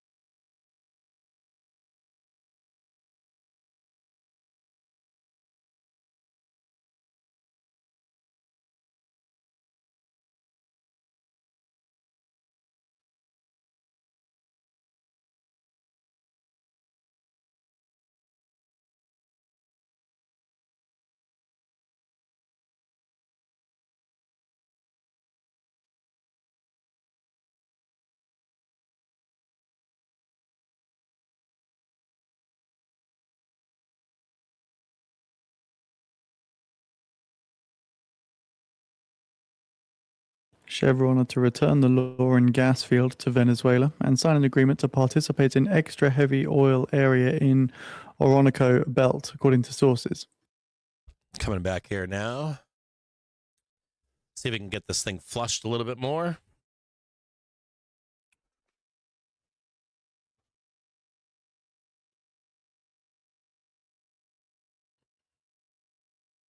Flush it.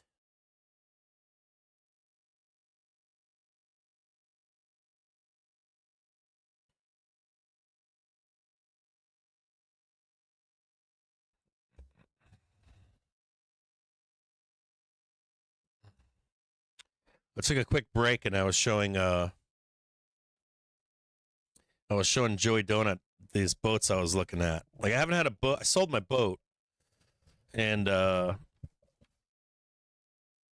every spring you have to like in the wintertime all the boat ads come down and then they come back in the springtime. And so I'm looking for someone trying to get rid of a boat that costs them too much money to keep.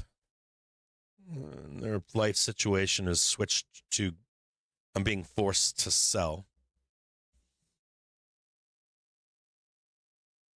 And I was looking at a Morgan and a CNC.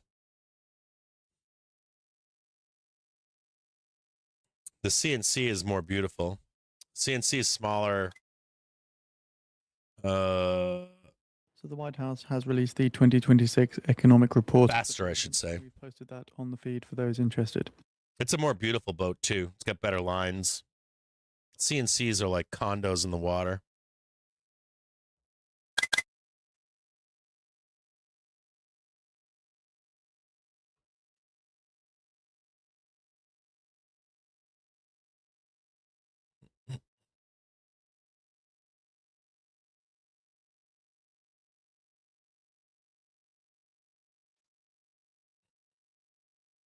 I love island packets. The only reason why I'm not getting an island packet or like a modern boat, like for the older boats, island packet's probably my favorite. So you gotta. There's a few things. There's some caveats here. I don't want to move this boat or any boat from the Great Lakes down to Florida unless I absolutely have to.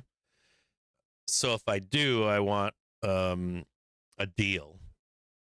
It's like you can get good money for selling a boat in Florida if you bring it down to them. And then I have to deal with the availability. So like I don't want to move a boat from somewhere else to Michigan.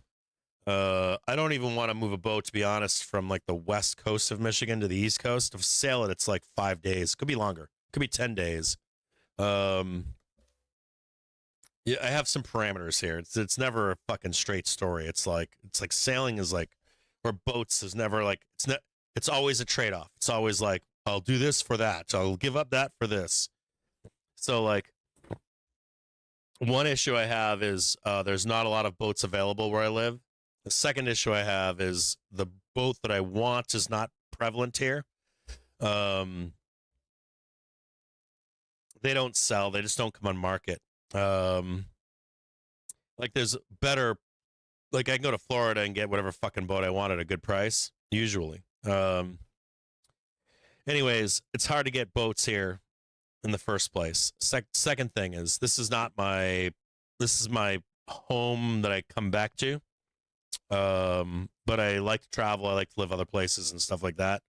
So I don't want to buy that boat here. I'd rather buy that boat where I'm going to be, or buy it in another country and bring it back to some like U.S. based island in the south. Dude, what is going on with that?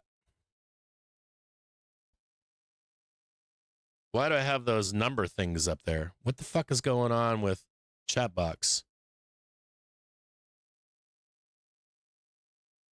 I had like, yeah. So what I'm looking for here is this. I don't want a forever boat. I want a forever boat, but I'm not ready for the forever boat. I have been off water using other people's boats at the marina. GDP up to 4.9%. I just need a boat for the wife and the kids. I take it out to go watch the fireworks. I go swimming off it. The report also frames deregulation. Watch a core economic. Oh, there we go. There we go. Raised business costs, reduced competition, slowed innovation, and contributed to higher prices. I want it to be. I don't necessarily need a. I would like to have. I would, if I had a choice between the two, the Morgan and the CNC, I would take the CNC. For the clean lines, the better. There we go. Push it up there. Keep on going. We're going up, by the way. We're just. Well, this is a flush. We're still heading up here. All this is still valid right here. Nothing's changed. For the boat. So, anyways, let's start at the beginning. Like, not a lot of boats here. Not a lot. There's a lot of small boats. Not a lot of big boats. Nothing like there's not a ton of choices at like 40 feet or whatever. 40 plus. There's not a lot of choices. And we're in the time of year where I'm looking for like the guy that has to sell. Security implications. Like I'm looking for that guy that's like tried to sell it, didn't sell, being eaten alive, and marina costs and storage costs. It's like eating him for like 20 grand a year, 30 grand a year. His wife and the kids are mad, all that kind of stuff. And he's being forced into selling and haven't been able to sell. And he's either going to ask a big price and I can negotiate him down to really low, or he throws in the towel and asks for very low money. It's one or the other. I was thinking about a motorboat, but I can't stand them. Like I hate everything about boats with motors on them for a multitude of reasons. Into what I'm doing. Like I'm not trying to get from here to there. I like the idea of the ride from here to there. I don't mind going. I like the quiet of a sailboat. I like the space for a sailboat. I like the idea of not the cost of a motorboat versus a sailboat is huge. Gas is through the roof. You name it. It's just like cons. It's just like pros and cons. So if I can get the boat cheap enough. Axios reports that the US asked Iran to freeze uranium enrichment for 20 years. Now I might come out of this with nothing. I gotta tell you, like every fucking year I do this. But this is the closest I've come to the right kind of seller. Like he's hit everything off the top for this boat. He has to get rid of it. He's loved this boat. I'm not a fan of the Morgan or Morgan sailboats in general. Not they're ugly to me. They're too wide in the beam. They're not meant for racing. It's not going to win any fucking races with anybody. CNC would be a much better racer, like racer hangout boat. I'm going to show you the CNC. It's beautiful too. You want to see it? Let me see if I can show you a picture of the CNC. The CNC is fucking gorgeous. Hold on, let me look at it. The CNC is fucking stunning. Well, for what it is. We have posted the article from Axios on the feed for those interested. As again, the US has asked Iran to freeze uranium enrichment for 20 years. The CNC is definitely a looker. Can I open it? There we go. Check this bad boy out. Oh, yeah. Look at that. Oof. She's beautiful. She's old school, but she's beautiful. She's absolutely stunning. That's a nice fucking boat right there too. That thing's almost 40 fucking feet. I bet I bet if the owner's measuring it, it's fucking. I bet you it's 40 fucking feet. It says it's 38.2, but I bet you it's close to 40. But if you walked out in the front of that fucking thing, you'd be like, "That's 40 feet, bro."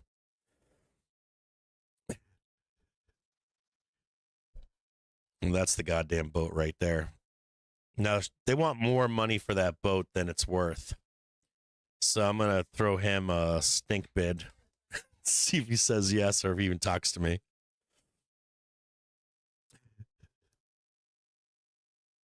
Boat of my dreams. That's a good question. Boat of my dreams. If I probably one from Kraken. If I had to guess, Kraken. If they were to make a boat for me, I went from like I was for a long time. I was like, I want to grow old and get a condo of the sea. I want to get a catamaran. That's my original thing I wanted was a catamaran. But I wanted to take it around the world, so I was like, that's not going to work. So then I went like the Beneteau route, but I've been talked out of Beneteau because of the safety factor with these keels that fall off boats, and they're production boats that are Marina Queens and stuff. So I think I'm back to. I'd really like something over 40 feet that is an original production boat made with multiple layer fiberglass, an older boat with a full keel, and something that you could fucking smash against the side of a coast and it would live.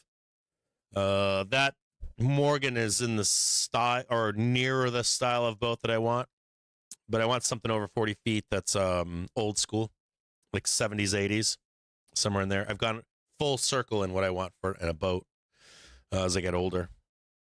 I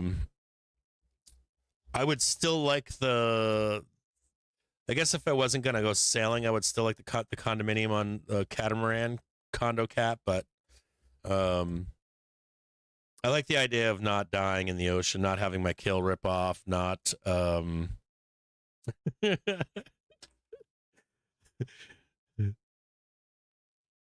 The Tartan's a good boat. Tartan's a great boat.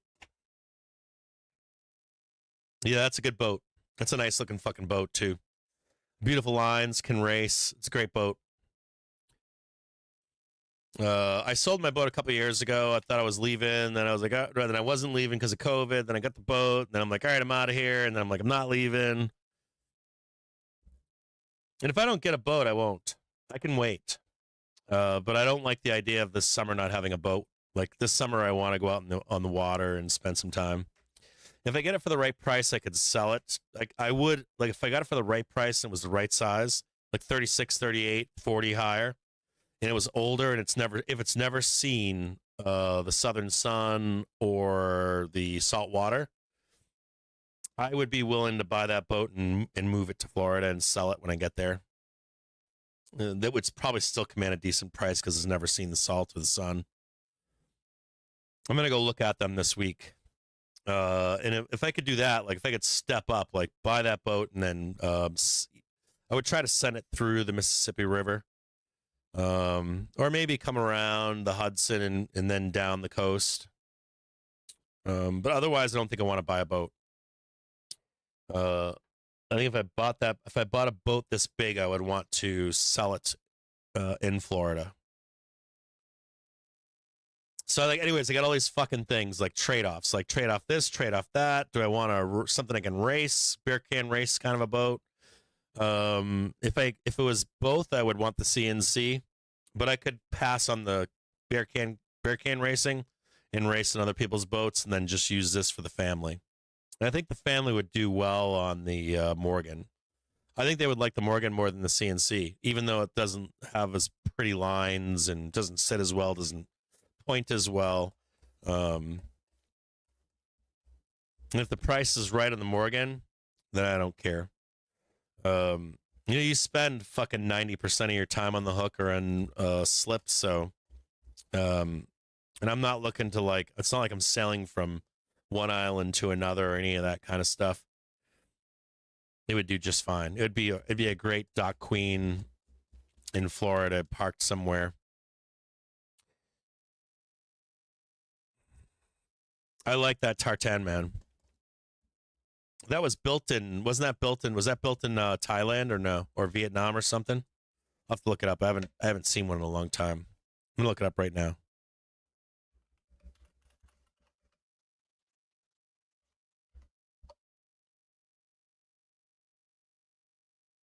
Yeah, it's a beautiful fucking boat. That thing, look at that thing. The thing, you can tell this thing's a racer too. That's a nice looking boat. I think I might have looked at one in recent memory. That interior looks familiar to me. It's a nice fucking boat. I'm looking at it right now.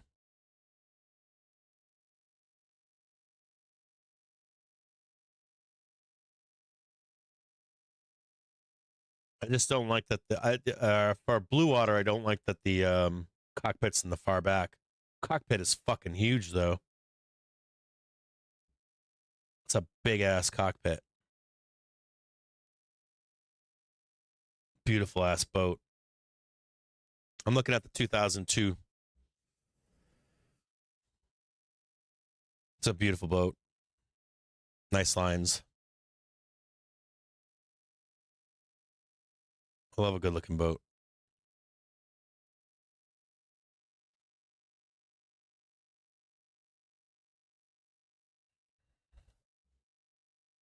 What is this? What's going on in my chat box here? My chat box is all fucked up. Israeli Channel 12, citing U.S. officials, says negotiations with Iran are ongoing with the aim of reaching an agreement. I gotta go back to the admin chat and see.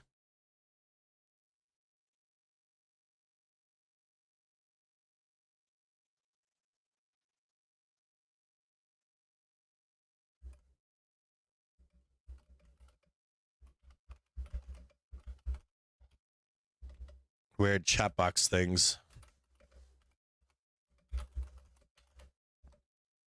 I've got these, see those dollar signs up there? I don't know what those are. I don't know what that stuff is. They're the dollar signs.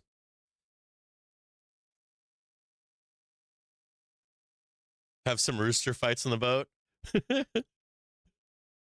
So multiple sources on X here citing Axios, who's citing a U.S. official, saying that the Iranian side responded to the U.S. proposal by proposing a halt to uranium enrichment.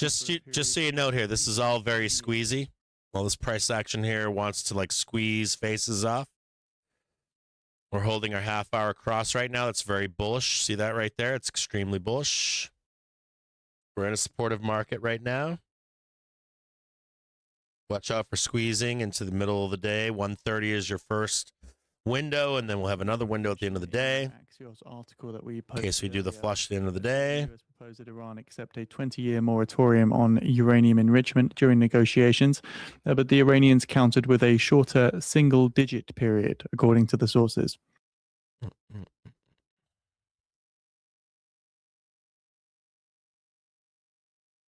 know, it's kind of like this weekend, like on Friday, I was supposed to go down to Coachella and I couldn't go for a multitude of reasons. I'm sick and this and that and all this other nonsense. But, you know, I spent Friday with my youngest daughter.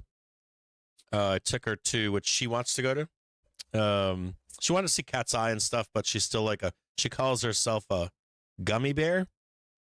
I don't know what that means. I guess she likes like happy K-pop music or something. So I went to this K-pop show this weekend with my youngest, and you know, I got like the nice like the big Lincoln and shit, and let her buy the merch, and we got Pit, which is like right in the stage. I'm like right on the floor. There's a band called Twice. They're K-pop. It was fucking crazy. It was fucking like I don't know a lot about K-pop. I try to support my kids. But there's like something here, like my daughter is going to turn into my older daughter. Oh, there goes the squeeze, baby. Ding. Jackpot. She doesn't, like, my daughter is gonna one day have her friends around, her own car, her own life, and like I think about the time that I spend with my children, and the time my wife spends with our children. I think it makes a difference. I think caring about what my kids like makes a difference. I think being interested in what your kids are interested in makes a difference. Now, of course, I went to this K-pop thing and I fucking was weirded out. Like, K-pop caught a hold of America during COVID. Says U.S. officials tell me that there is continued engagement between the U.S. and Iran and forward motion on trying to get to an agreement. Nice little tag here for the equal legs. Look for a little. You got a nice little one going on right here. A nice little cup and handle. Looking for that one. Like a lot of things about COVID or K-pop I didn't understand. Like why do they like K-pop? No one liked K-pop then either. But my oldest kid loved K-pop, and like I used to talk about it on the show, and people were like, "What's K-pop?" Now everybody knows what it is. Israeli media now as well. Trump will try to hold another round of negotiations before escalating with Iran. Talks with Iran ongoing with the aim of reaching an agreement. Source Israeli Channel 12.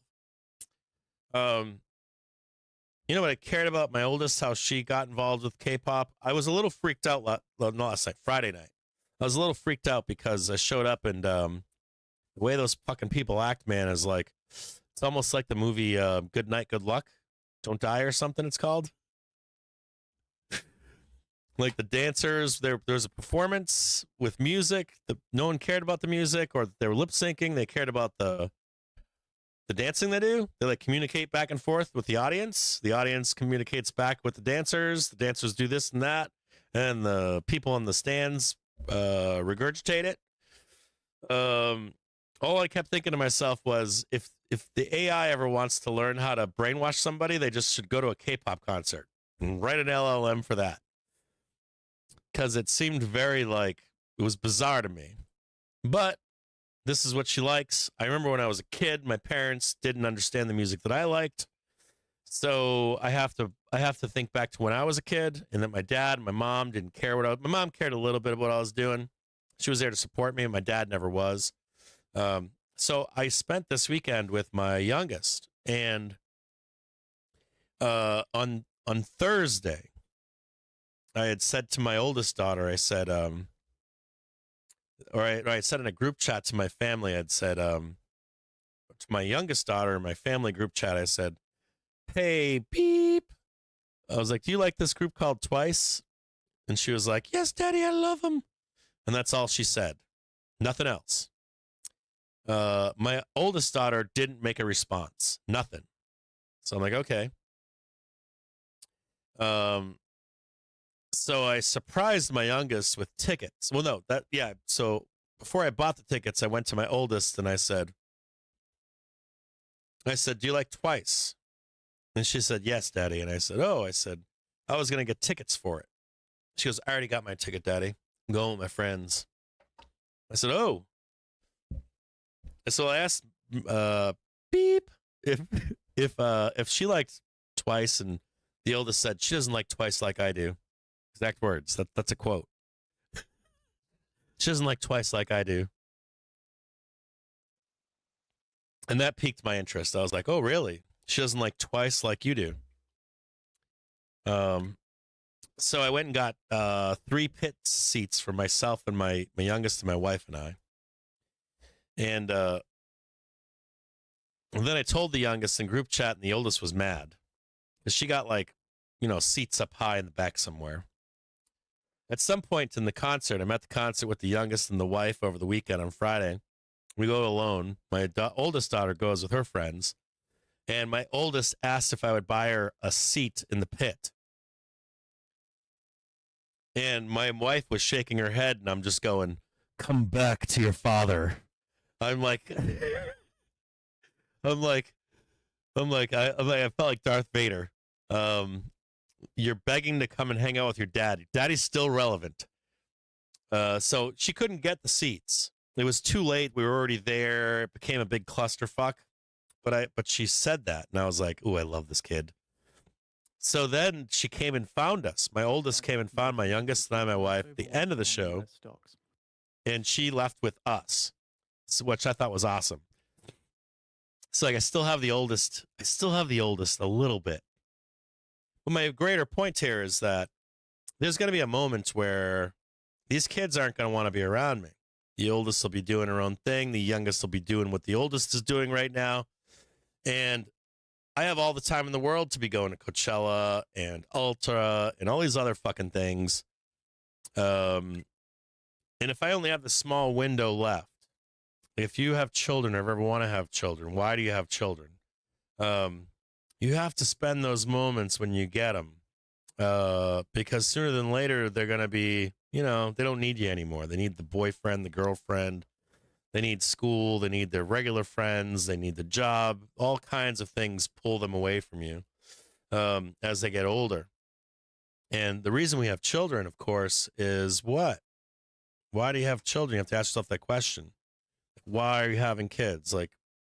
And whenever I ask myself, why I had kids for a multitude of reasons. I wanted them to be good people. Truly, I want them to be stewards of the world. I want them to be, I like the idea of helping people in life, and I think my kids can do that, The other reason I want them to live is because I've enjoyed life. I love living life. I love it. I love everything about life. Good, bad, and different. I don't care. I love it. I love it all. And I want to bring that to someone else. Hey, you want to have a good life? You want to come hang out with me? Hang out with your mom. She's awesome. And enjoy this kick-ass life that I'm enjoying. So there's that question too. So look, if you have the right reasons for having kids, then you want to never fall into the time in life where you feel like all I do is take care of these kids. When are these kids going to take care of themselves? When are they going to go out and do this and do that and all those other things that they have all the time in the world to do? And so for those magical moments when they're young, and you can have have an imprint on them, and they can spend as much time with you as they possibly can, so that they can learn how to enjoy life, how to be a good person, all these really cool things that can impact the world, impact themselves, impact where they live, their friends, their family, all these other people. Come on, squeeze again. Do it again. All you got is that one little red bar right there, big boy. We can squeeze right up there. And so that's what I did this weekend on Friday. And so this whole boat thing kind of ties into that too, right? You like spending time with the camp. I was just on the phone, as a matter of fact, with Joe, and he was talking about his boat. And I was talking about one of these older guys that I'm speaking to right now about buying a boat. His story is telling me, which is important to this man. And for the first time in my life, I felt like him, where he's probably exiting a phase that I'm entering right now. And he's trying to tell a story to me. And I care about this old man's story in his boat. And I don't know what these other guys trying to sell their boats, but I'm assuming I'm going to hear some of them this spring. And I think they're valid. I really do. I care about these guys' stories, because their kids probably don't want the cost of the boat anymore. They're probably off doing their own shit now.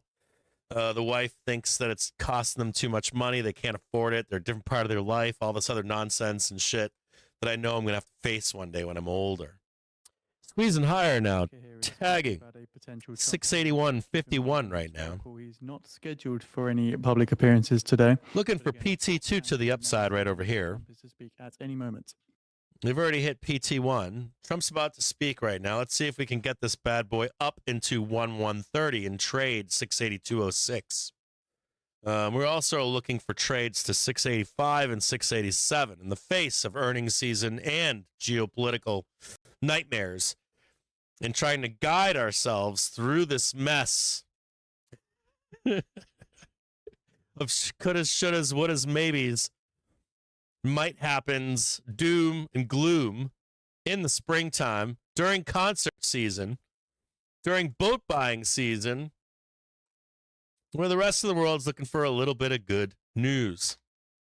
trading 681.77. See if we can go up there and tag our next target of 682.06. Noteworthy that this is the sell point from 9 p.m. on Friday, or 6 p.m. on Friday, in between 6 p.m. Friday, and the bear doom that came in over the weekend.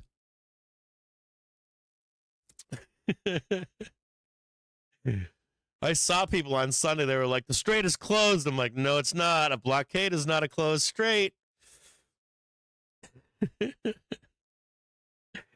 No, it's not. Bear's punching air right now.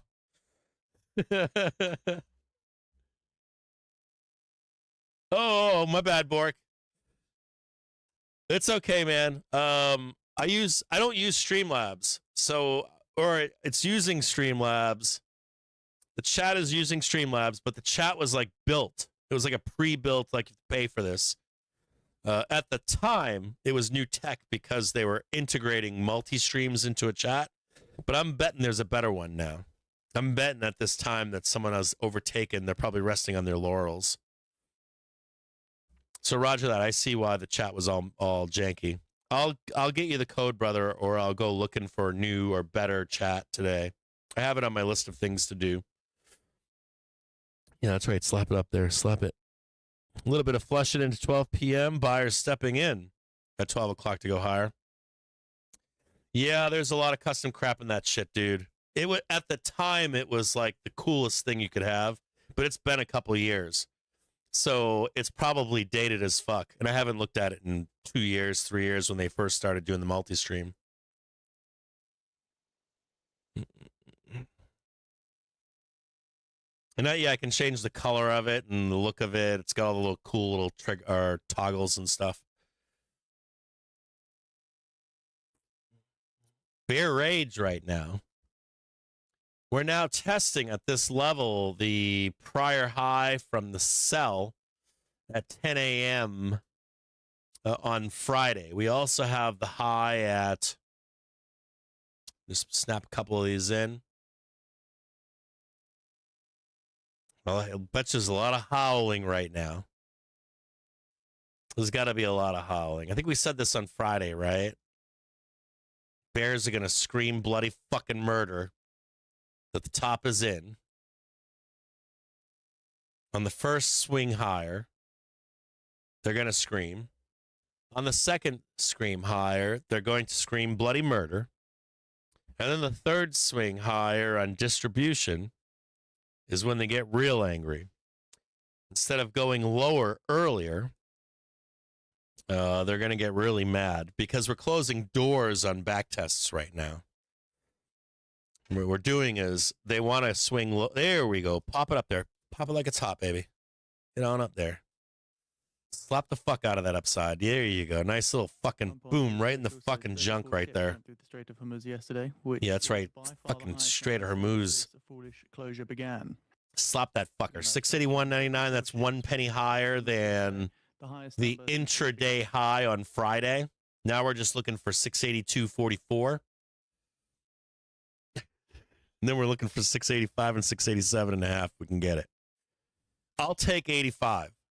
I'll take that. We can roll on 85. I'll split the difference with you, Bears.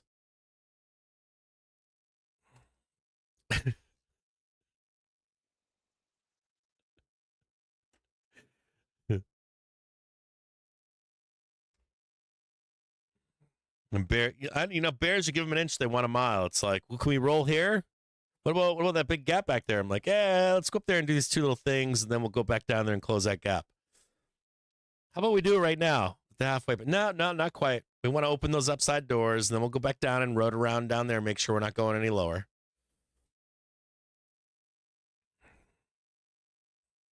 Now we're going to spend the second half of today on looking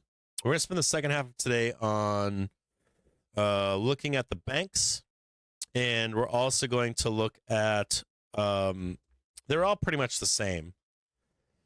We're going to look at the banks today, then we're going to look at TMT type stocks and try to give an overview. If this takes past 4 p.m., we'll stay for it. If I can get it done, we'll stay for it today, but I want to give you like the full TMT breakdown. so that we're all on the same page going into earnings season.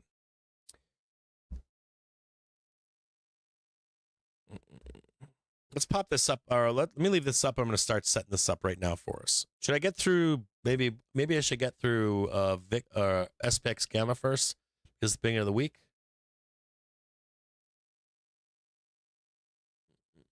VIX 9-day bleeding right now.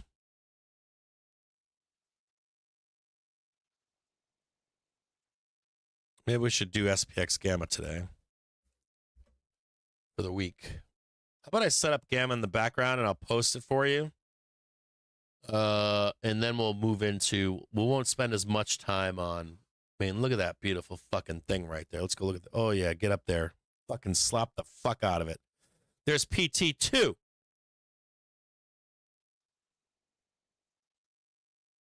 Yeah, slap the fuck out of it. Look at that fucking, look at SPX up here.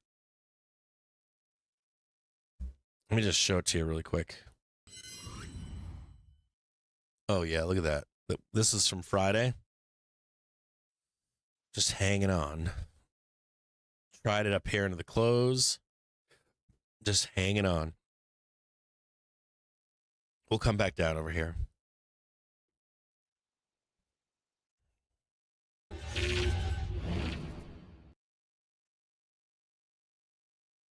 Slapping that ass. That's as far as we need to go. We don't need to go any higher just yet. Let's take a peek right here. Let's look at this really quick together. And we'll go to, then I'll do some Gamma in the background for you. A couple things here just to take a peek.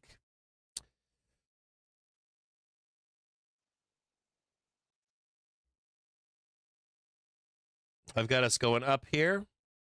We've hit our target. Now I'm just looking for some bullshit here sideways and then a rip up into 655. Here's your PT2 right there. Here's your first leg. I'm just looking for some kind of a move higher here. Okay. Fairly easy to follow along, yeah. This is your prior high right here. So if you want to watch this closely with me.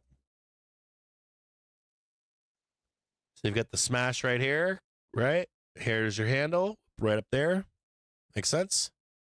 Seems logical, right? Oil prices pair gains in choppy trade with Brent easing to $100 a barrel. Choppy trade today in the S&P 500.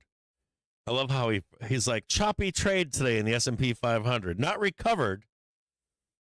Not ticked the high on Friday. Nope. I guess we got to tick 682.44. I'll say that. One more tick. We don't have to, but I'd like to see one more tick. We don't have to hit it, though. Choppy trade here in the S&P 500 today. Choppy trade.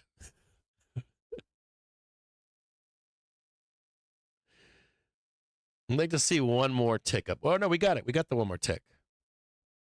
Oh, there's one more right there. Sorry, I messed up. There's one more up here. Let's do that one right there. We are missing the one tick. I don't think it's required, to be honest with you. I think we can go down here. So be patient for a pullback down here.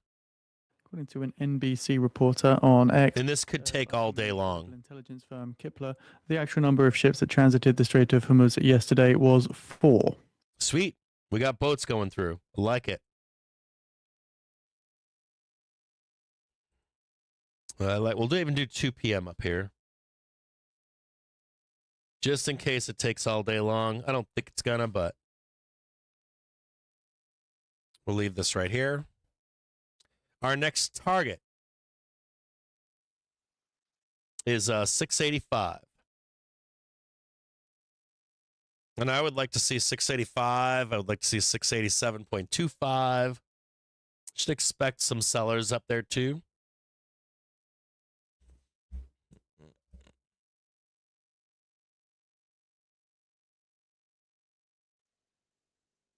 So Trump is currently speaking to reporters live, touting the tax bill to food delivery persons.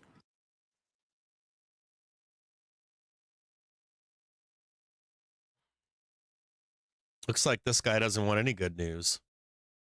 He usually has a link.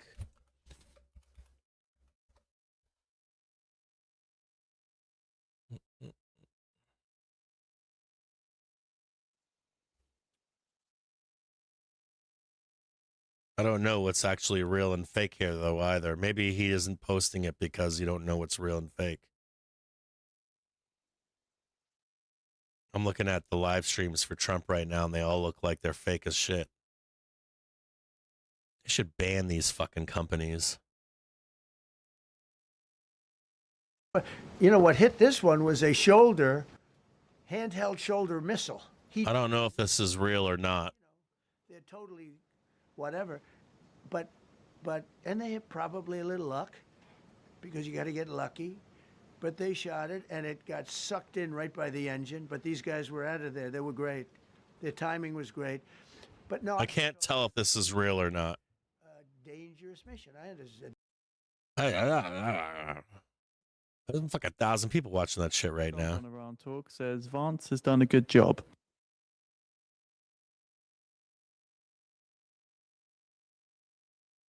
All right, I don't see that right there. I don't see Trump talking here.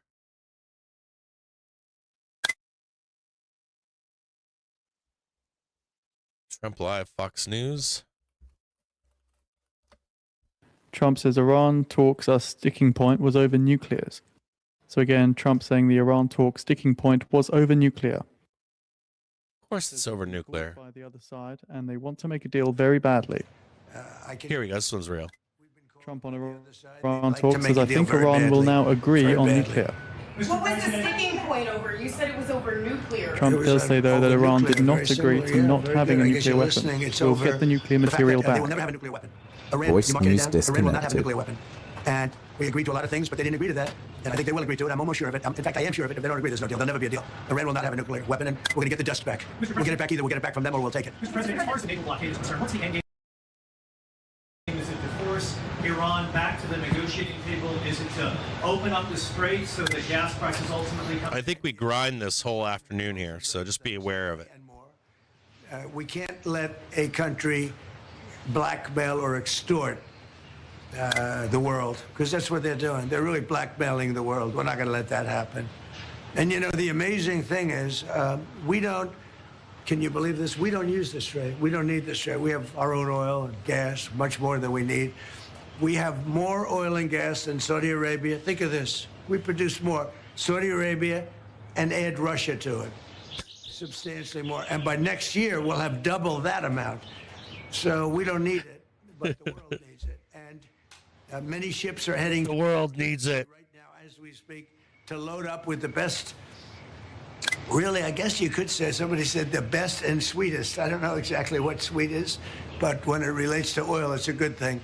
But they're coming to our country. I don't know the difference between sweet and sour, but whatever it is, the best. It's gonna be settled before that. We've been called this morning by the right people, the appropriate people. The right people, not the other 16 factions. Mr.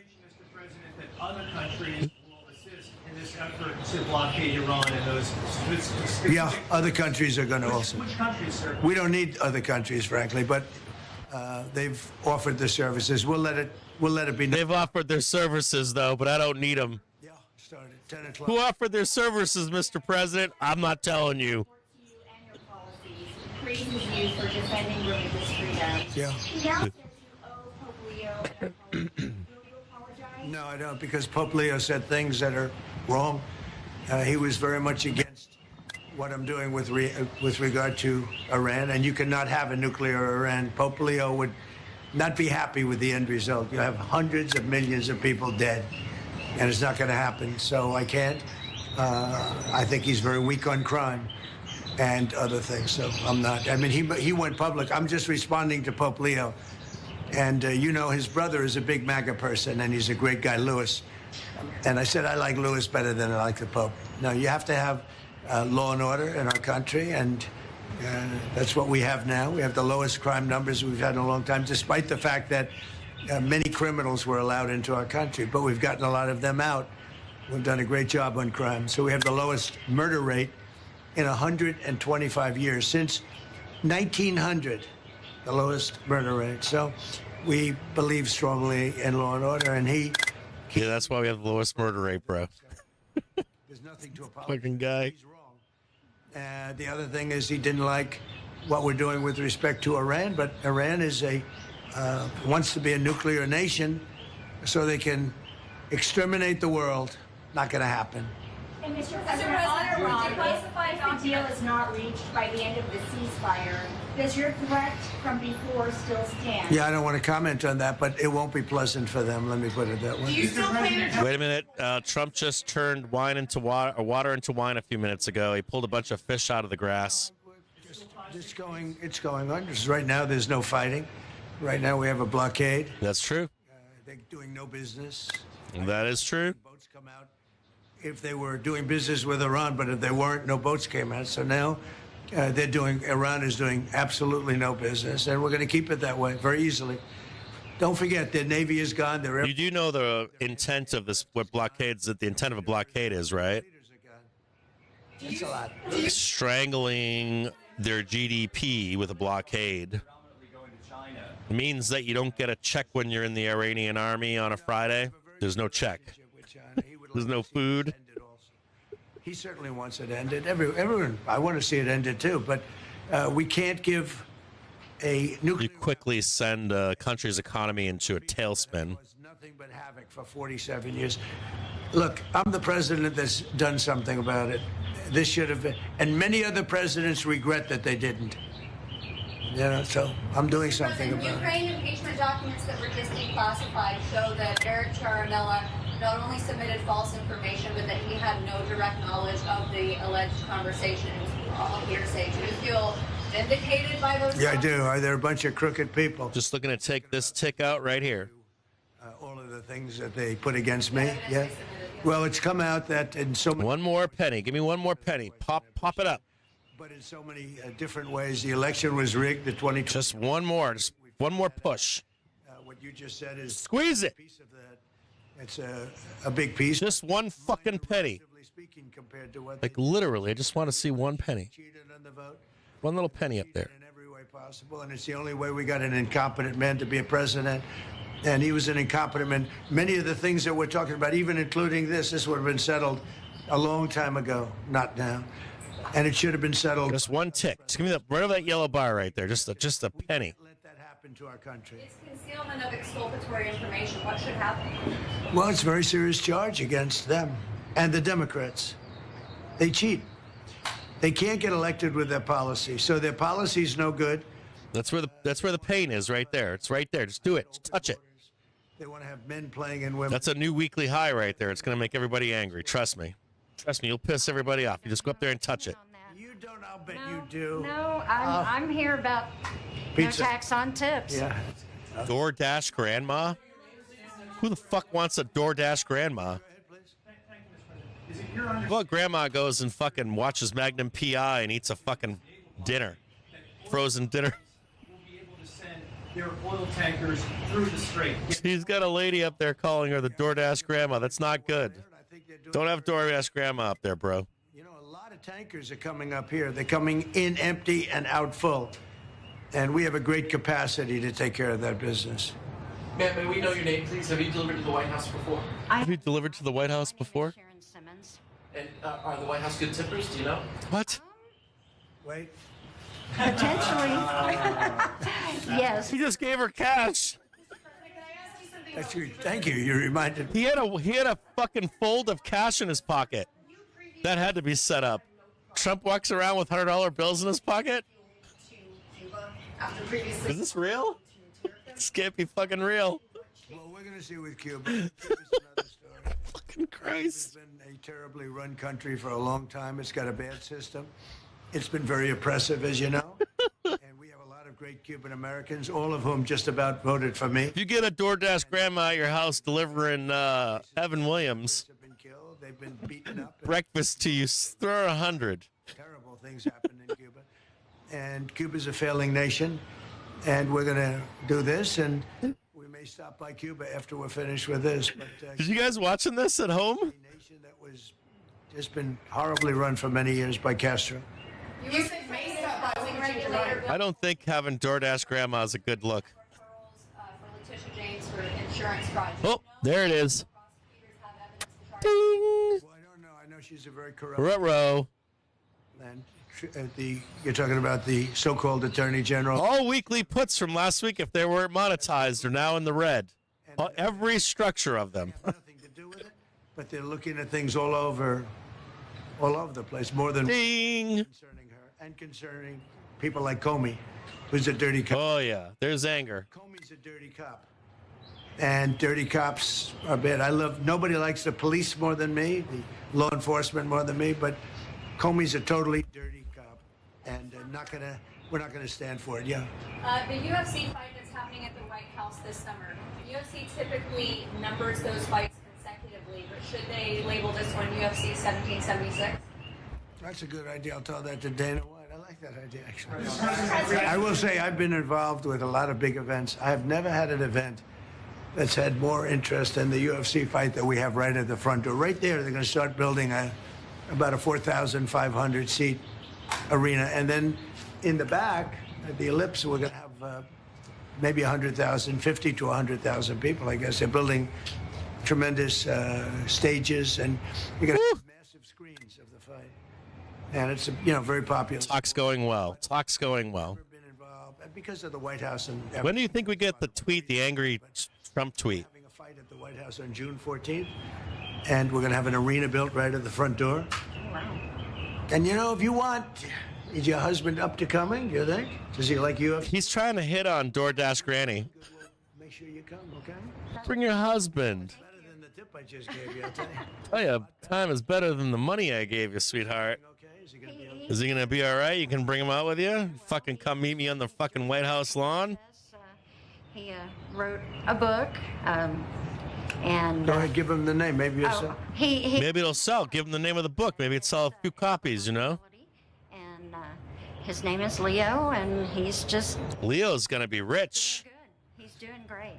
How long? What's the name of the book, though? We have been married for 6 years, Oh, so that's but good. we've, Okay. like most. Oh yeah, DoorDash Granny's getting a fucking GoFundMe. She ain't ever working again. Well, that's very nice to say hello to him. He's going to be good. Okay, he's going to get better, and he's going to be good. Yes, sir. Good. Yes. Well, I want to thank you all, and I especially want to No, tell him the truth. Tell him your husband worried all those years, For the hurt his back like 80 times. It's helped my family out immensely, and I definitely appreciate it. Thank That's you. so nice. The one thing that I just in leaving, we've had more good press for a change, having to do with the fact that people are receiving more money from their tax refunds than they ever thought possible. There's PT2. They got $5,000. Another one got $7,000. They weren't expecting anything like this, and it's because of the great big beautiful bill.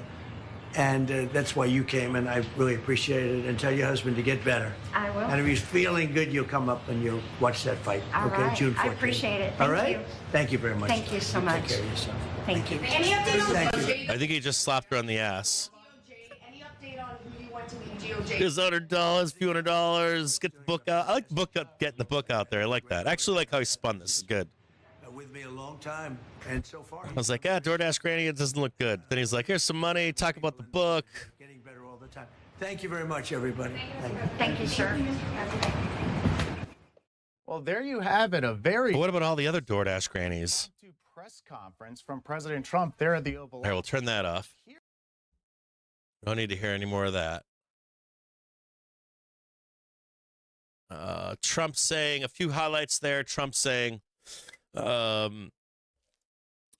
first off, Trump deleted his Jesus post. He posted an apparent AI image depicting himself as the Catholic Pope. He deleted that post. He says in this interview, Iran timetable has not changed. We will keep it that way. We also have, as a bookend to that, you have the UK having junior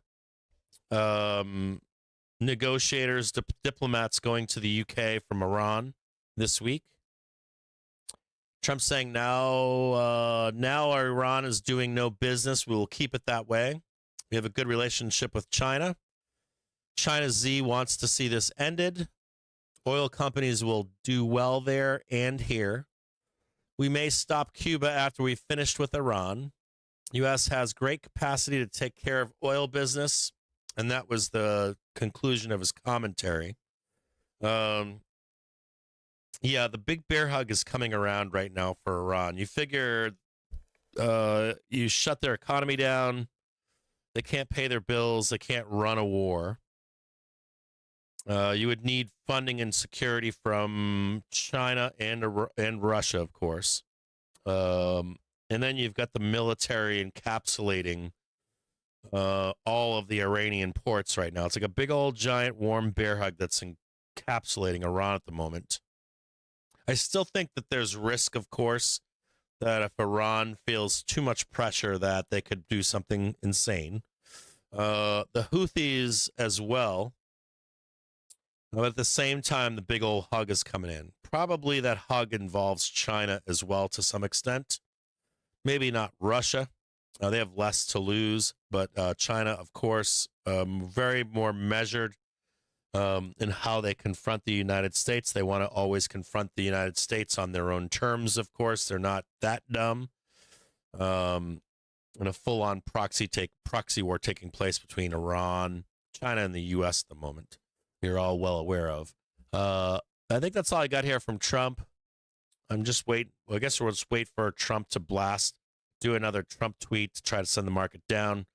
That's into the 19th and 20th. I think the 19th and 20th is when the Boxer arrives. The the UK is set to, the next set of talks will be at more junior level than the first round of talks. The UK will host a fresh round of talks with non-U.S. allies on how to unblock the Strait of Hormuz next week. That's this week. Officials from 41 countries are due to convene for the first time since the U.S. announced the ceasefire with Iran. Trump has piled pressure on NATO allies to present their own plans for ensuring freedom. Next round of talks hosted by the UK will be at a more junior level. What else does it say here? I think that's it. So hopefully we see these talks continue. There's more like smoke screens as the U.S. positions itself to bear hug. So it looks like things are going well as of right now. Okay, we're gonna move on into earnings season here.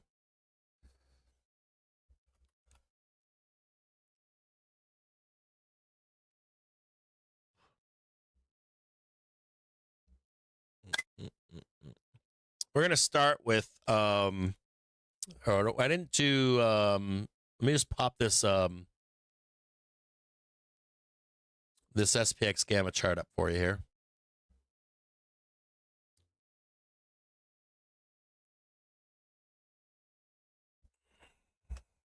And by the way, if you are a member, you already know the work that we've been doing in the background for tools in our website.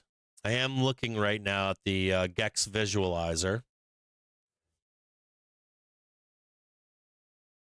I'm just going to run a current snapshot. Our GEX visualizer is real time, so you have to like run it. It's not like it's just there, stale information. And we can do this on any ticker, which is kind of neat as well. So if your favorite ticker for if you're looking at your favorite ticker per se for earnings season, you want to go to the GEX visualizer and input your favorite stock so it can give you an idea of an overlay of GEX over ICT, Elliott wave, and triggers and velocity. Let's look at this really quick. 6775. It's a little bit higher now. Should we do this together? We could do this together.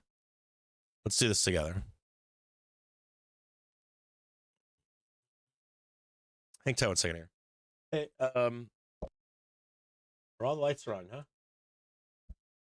Sorry, I was checking the light is kind of weird right now. We're gonna switch into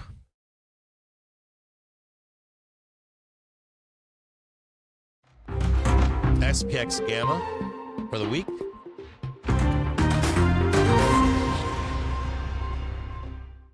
This was the SPX Gamma chart from last week. We have the collar. This is reining us in. Just so you can see where this collar is. It's right here, 68.40. And there's some interesting behaviors. This is the JHXQ or XCQ or something like that. But we've got the JPM collar above here. And our first interaction with it was sell, a rejection. We're early in the quarter right now. This collar here gets rolled at the end of this month and this month. So you put the collar on for the beginning of your quarter. This acts as a delta hedging, where the dealers will sell into this target here, and the dealers will become supportive down below here. If we go underneath, they become more sellers again, but the idea is we bounce naturally here. If we break above here, dealers will chase any squeezing above, though.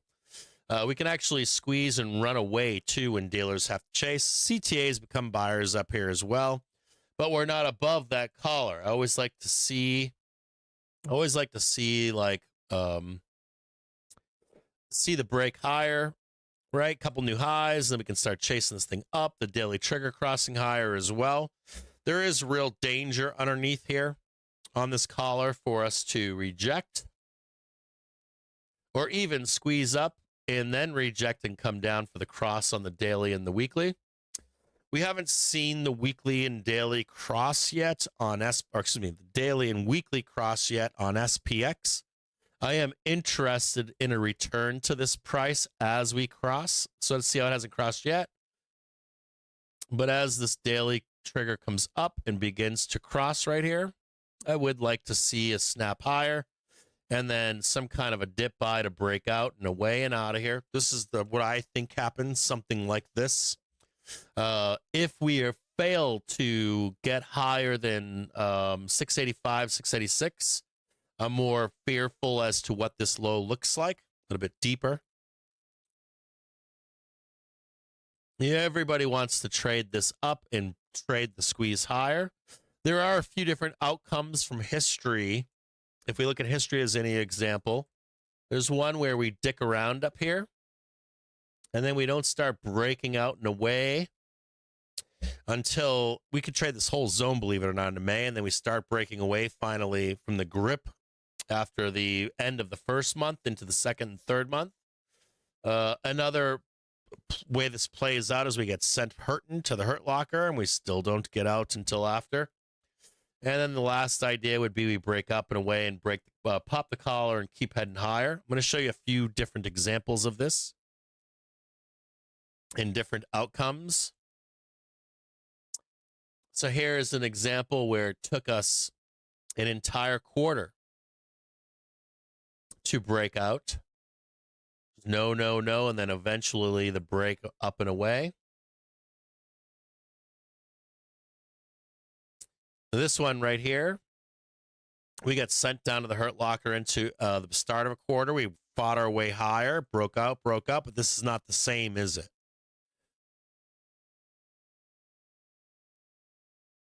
Here's one we attempted to break out. We were sent down. Attempt to break out from the top of a collar. Rejected. Fight, fight, fight. And then eventually to the downside. This is the outcome that the bears are looking for. Something like this, right? Get sent down. Rejected from the breakout up here.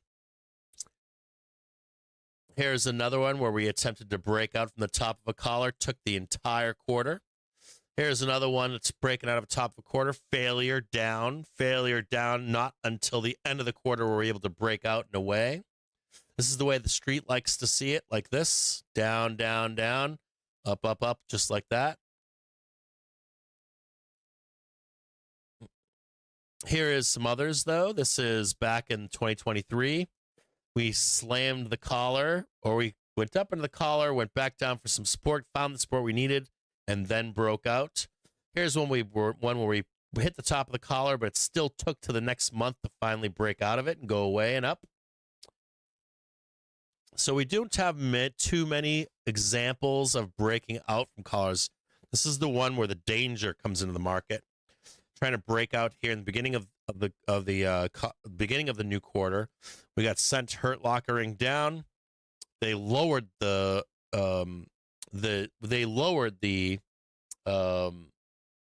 collar in this new quarter here. And we were able to actually break out in this one, and we squeezed, but then sucked right back down again. So this is the idea behind how we pop the collar, and then we get sucked back in. And we're not able to actually break out until the end of the year. So all eyes right now on this collar and what can happen here.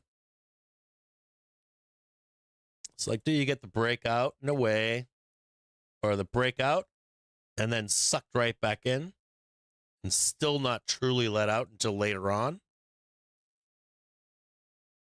And we're going to see what this means, like this men's or astrology for men. What does this mean here?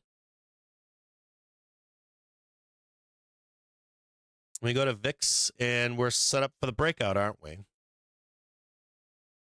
Not VIX, excuse me, SPX Gamma. This Gamma support has raised itself. It's now 677.5.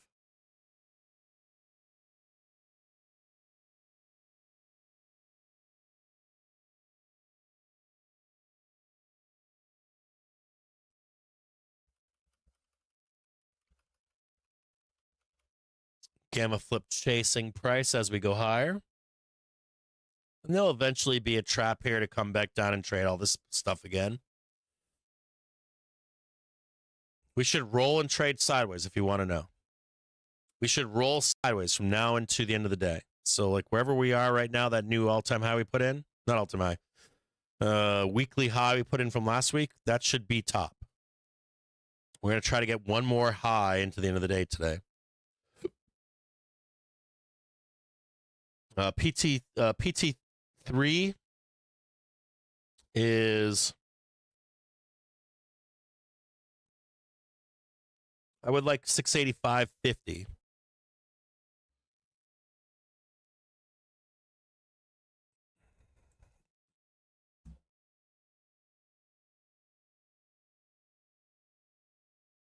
So gamma support is higher. This is also, excuse me, I said that was gamma support. Well, this is gamma flip 2. I'm going to write that in there just so we know.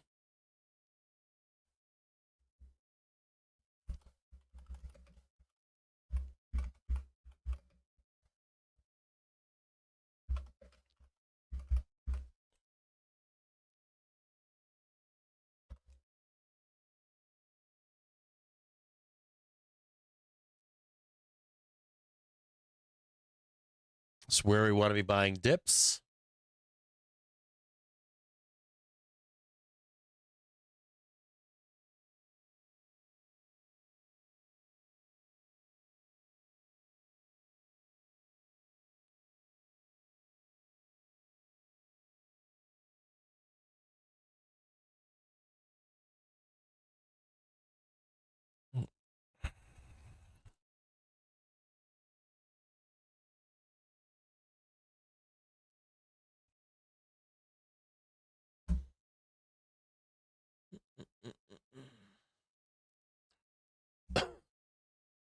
There is nothing down here.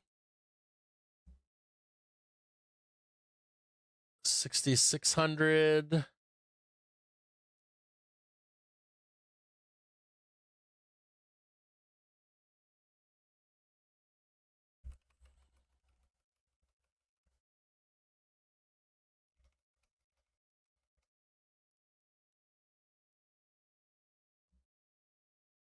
There's a large call wall.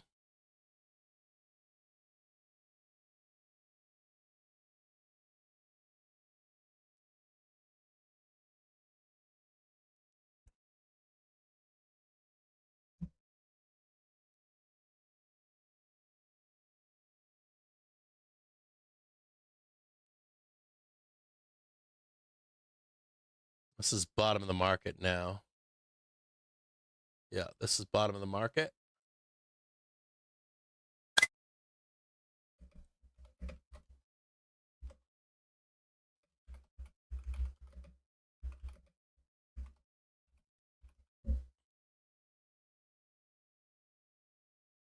Party time is under here. The one thing I would say right now about the market is that we're losing support underneath. Party time is underneath 6,500. 66. Make sure I got this right. 6,600 is the target.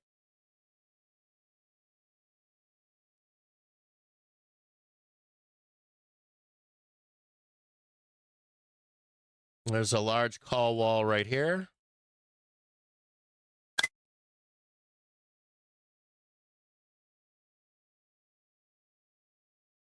Switch to a 4-hour basis here really quick.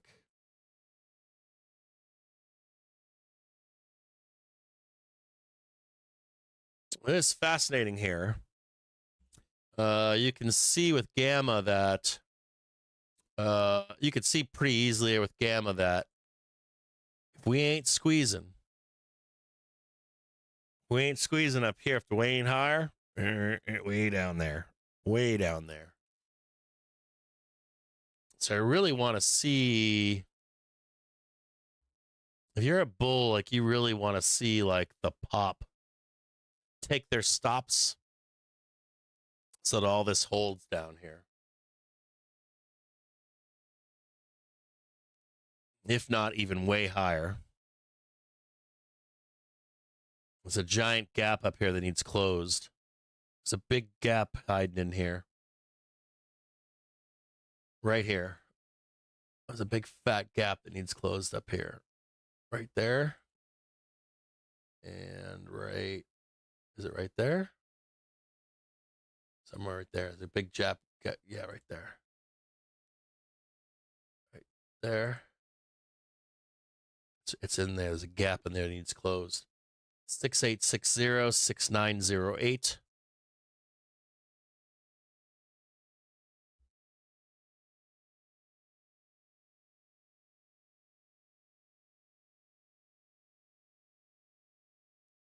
Close the gap.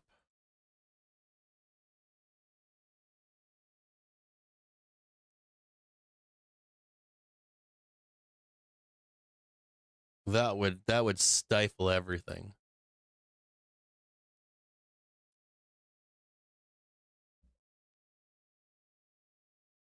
You go up there, you hit like 85, 86, swing low, back up there.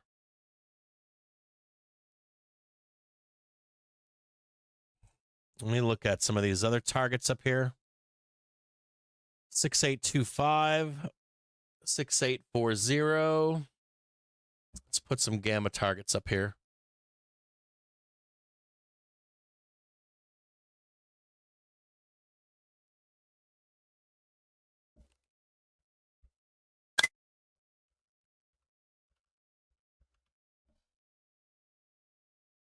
Make that one yellow.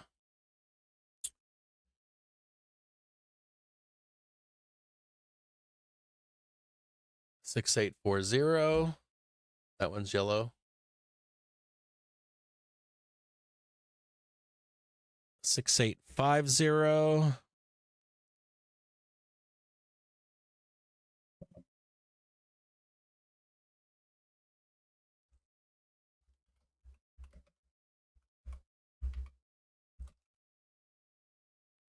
Big supply right here.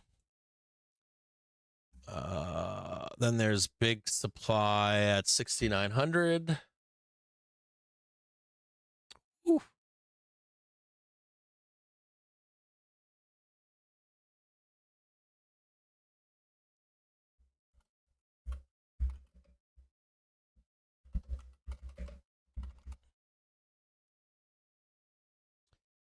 Major call wall, it's slightly lower.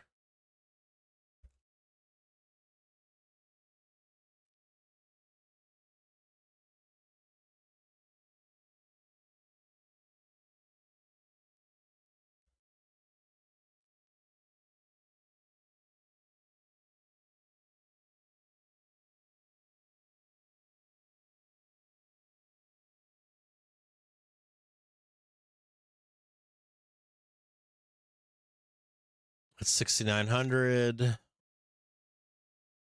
68.75 right here.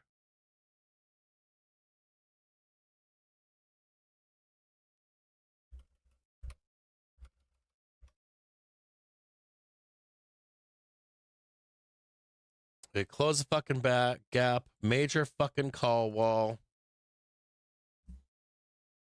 And that's all we're looking at, 6,900. 6,875 is where you want to hit right here.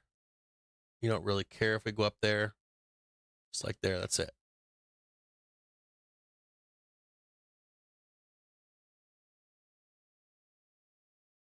$68.50 is the natural sell.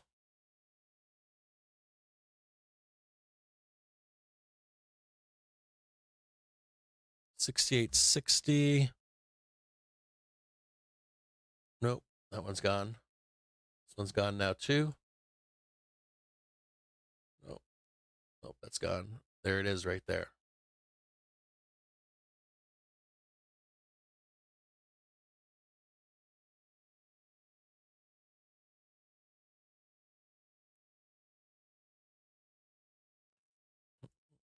Now let's look at this closer.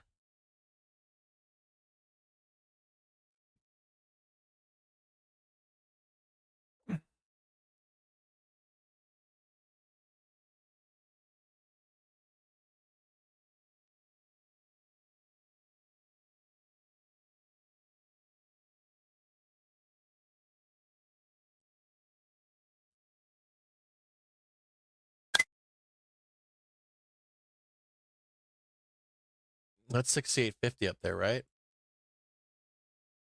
There's big supply in here. This is where the collar is, right here.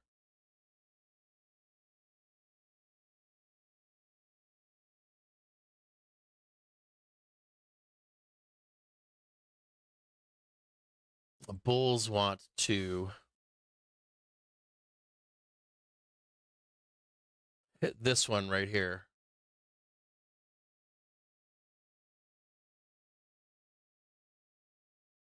52, 57, 56 right in here.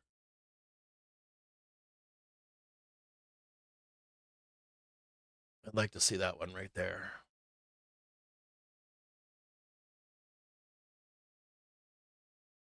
I'd even be willing to go underneath it and rotor it. If like hit this one, take their stops. Come back down, slam that one, take their stops.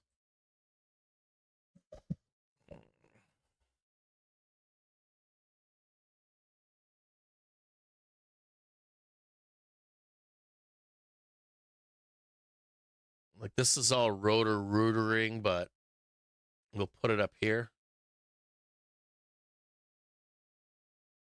There's a little bit of gap to close down here. Yeah, just down there fucking around.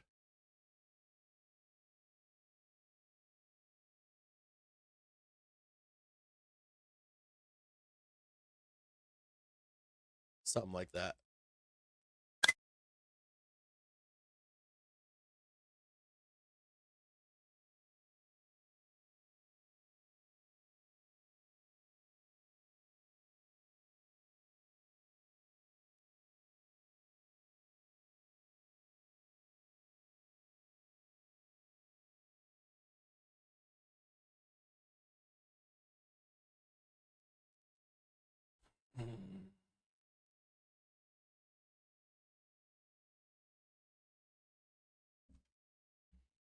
Let me snip this really quick.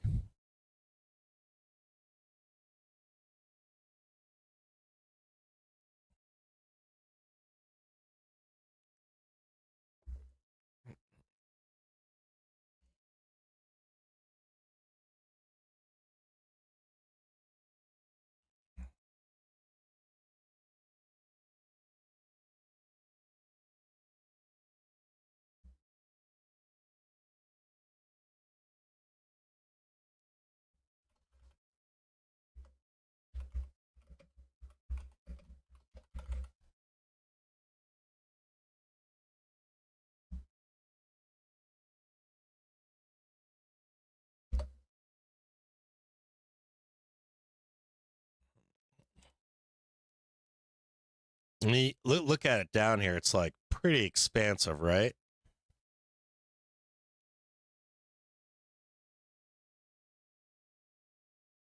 Like you can see it right here, right? We already hit this one already.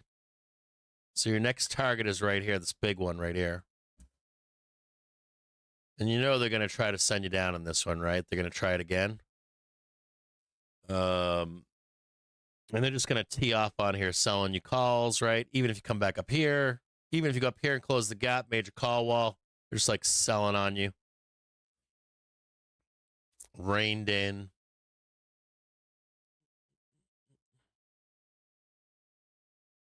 I would say when we're done here, target is 68.75. The only problem I have here, if I had a problem here, the only problem I have here is this thing playing out right here.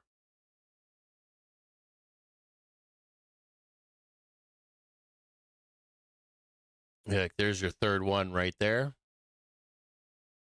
This is all sideways correction. The only thing I have here, it's like, we'll go a little bit lower. We'll go crazy with it.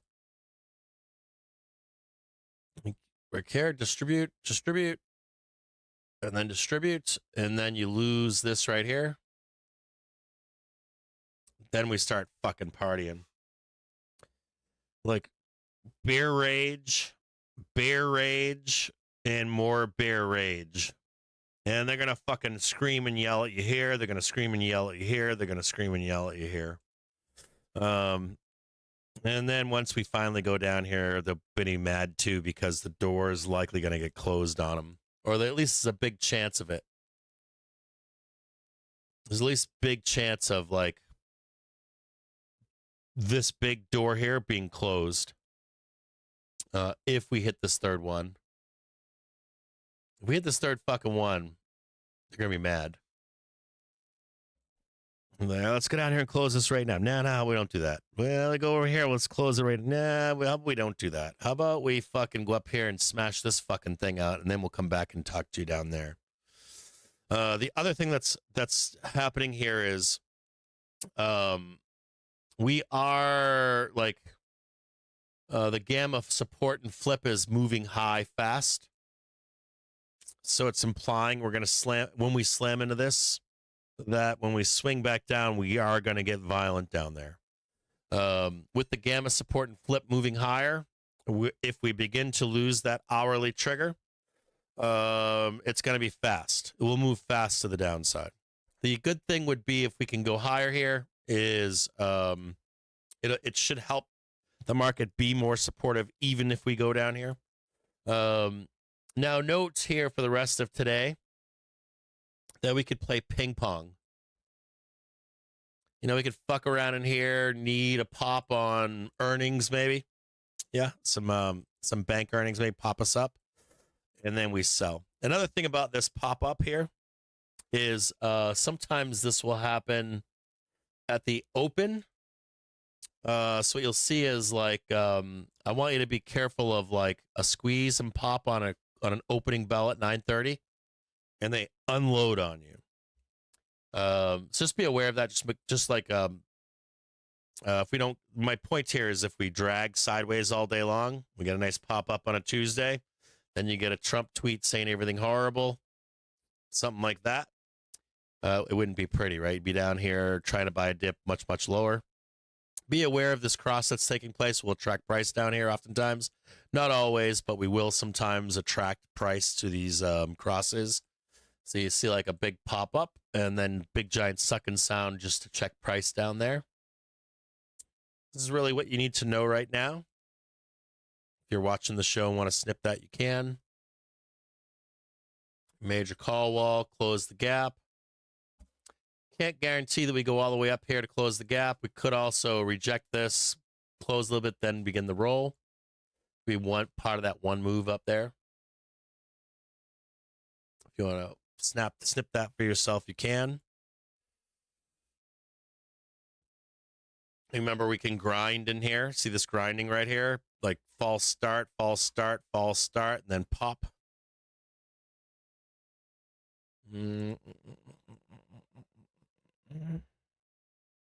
It's go back down to the main screen.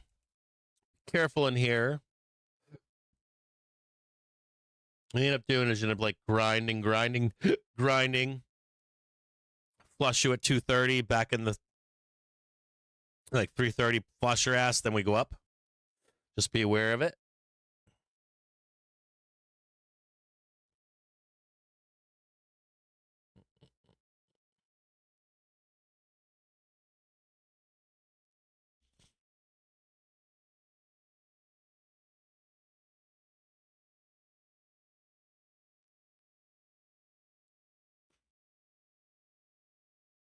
You might be like, well, hey, Cap, how do we get up there and do that? So I'm going to show it to you right now with earnings.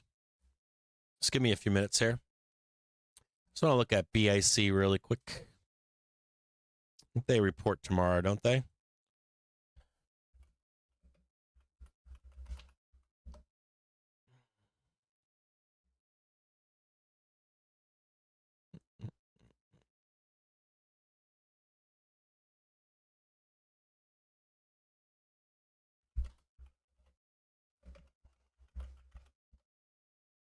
The thing about these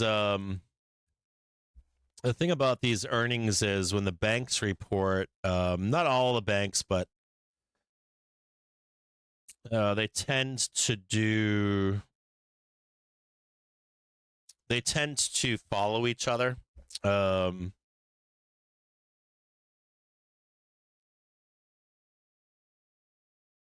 Tighter. No.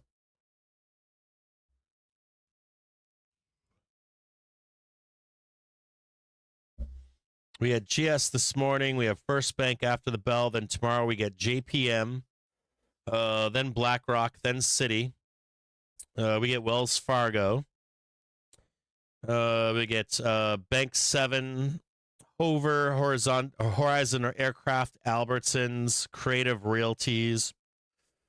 Then after the close on Tuesday, we get Surge Pays, Mama's Creations, Glue, Equity Bank Shares. On Wednesday, we get ASML, Morgan Stanley, Bank of America, Progressive, Vince, M&T Bank, PNC, First Horizon. On Wednesday after the close, we get SL Green, Realty Corp, JB Hunt, Tessera Innovative, Great Southern Bank, Home Bank Shares. Then on Thursday before the open, we get TSMC, Charles Schwab, PepsiCo, Prologis, BNY, Hooker, Insteel, Travelers, Citizens, Abbott. Then after the close on Thursday, we get Netflix, Alcoa, Cohen Stairs, Simmons Bank, Independent, Lakeland, First National Bank. Then on Friday, we get Fifth Third Bank, Regions, Truist, Alley, Ericsson, Auto Live, Badger, Meter, and then State Street. The big takeaway here is when we start earnings season, if you're young in the market, we normally start earnings season with banks. And the big banks, not always, but oftentimes they tend to trade together. The big takeaway on banks is if they run up into their ERs, we tend to sell them early. They trade really traditionally. If we sell down into an earnings, we tend to sell them some more and then buy the fuck out of them in 2 or 3 weeks. If you see a sell on bank earnings, like they trade up into their ER and you see a sell on them, normally within a few sessions to 5 or 6 sessions, if the start of tech earnings is good, you'll see the banks follow suit and begin to run again. So normally 2 trades in the banks if they're going up. Something else about banks right now. Banks are the only financial services, and banks are the only sector in the S&P 500, except for some parts of healthcare, that have never since COVID given up their gains. They haven't given up shit. And the reason for that is the only sector, parts of healthcare, but mostly the only sector in the U.S.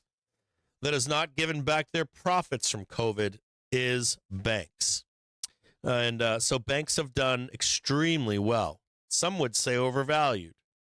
but it does fall in line with their profits and what they're charging people. Of any service out there, banks have not given up their profits from tariffs, from anything. Inflation does not matter.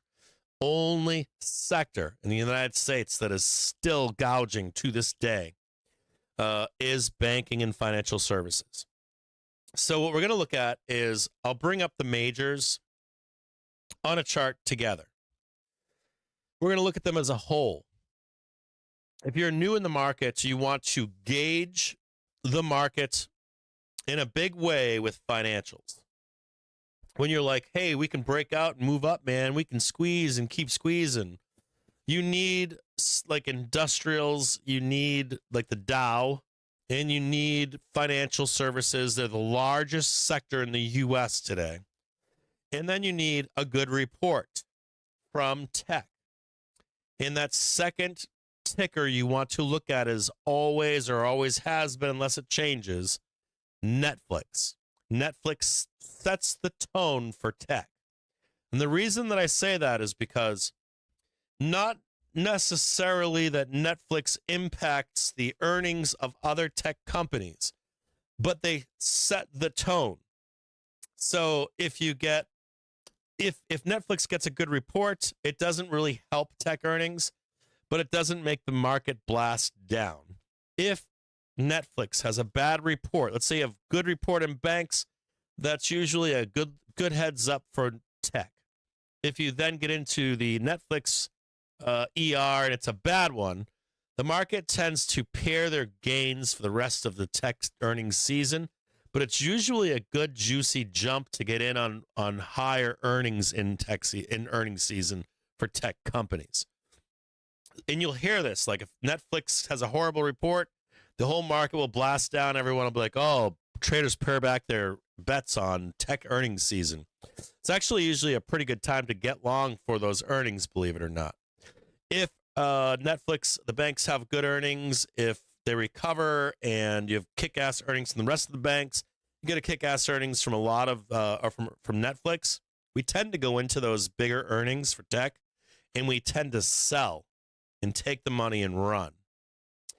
Now, when we talk about earnings season, I'm going to go through just top line here. I don't want to go too deep into it. But I talked to you about what Winky does and how Winky is looking at these companies way before we get here into tech earnings, any earnings. You're normally looking for companies that get annihilated for bullshit. It could be they're too woke, they're not woke enough. It could be anything you can think about out there. I don't know, you name it. But when you see it, you'll like some companies, I shouldn't say you name it. There are companies like Boeing as an example. Boeing trades off of airline doom news. They have a lot of good catalysts. Some tickers that report earnings, they don't have a lot of catalysts. Some tickers like healthcare and biotechs, they tend to trade off of white papers and all kinds of funky catalysts. Some companies don't. They only are accumulated and distributed into their ERs. So you want to be aware of that stuff when we come into these ER seasons. Like, what do these companies trade off? How many catalysts do they get in a quarter?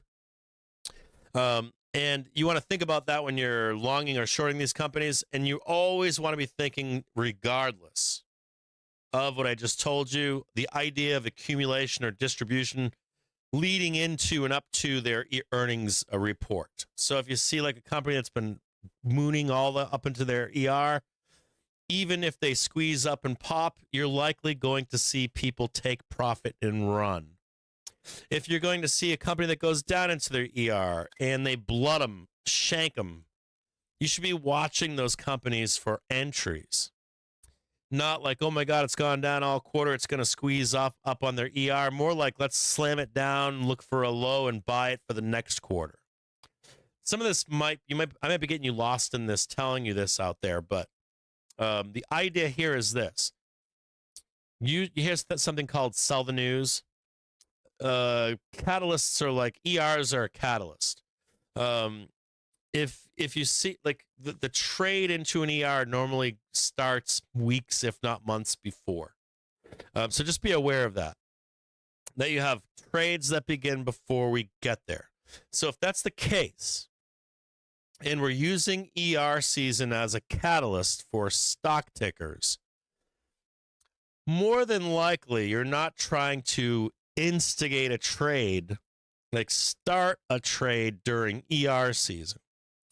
You want to have already started your ER trade weeks, if not months before, and you're trying to close a trade.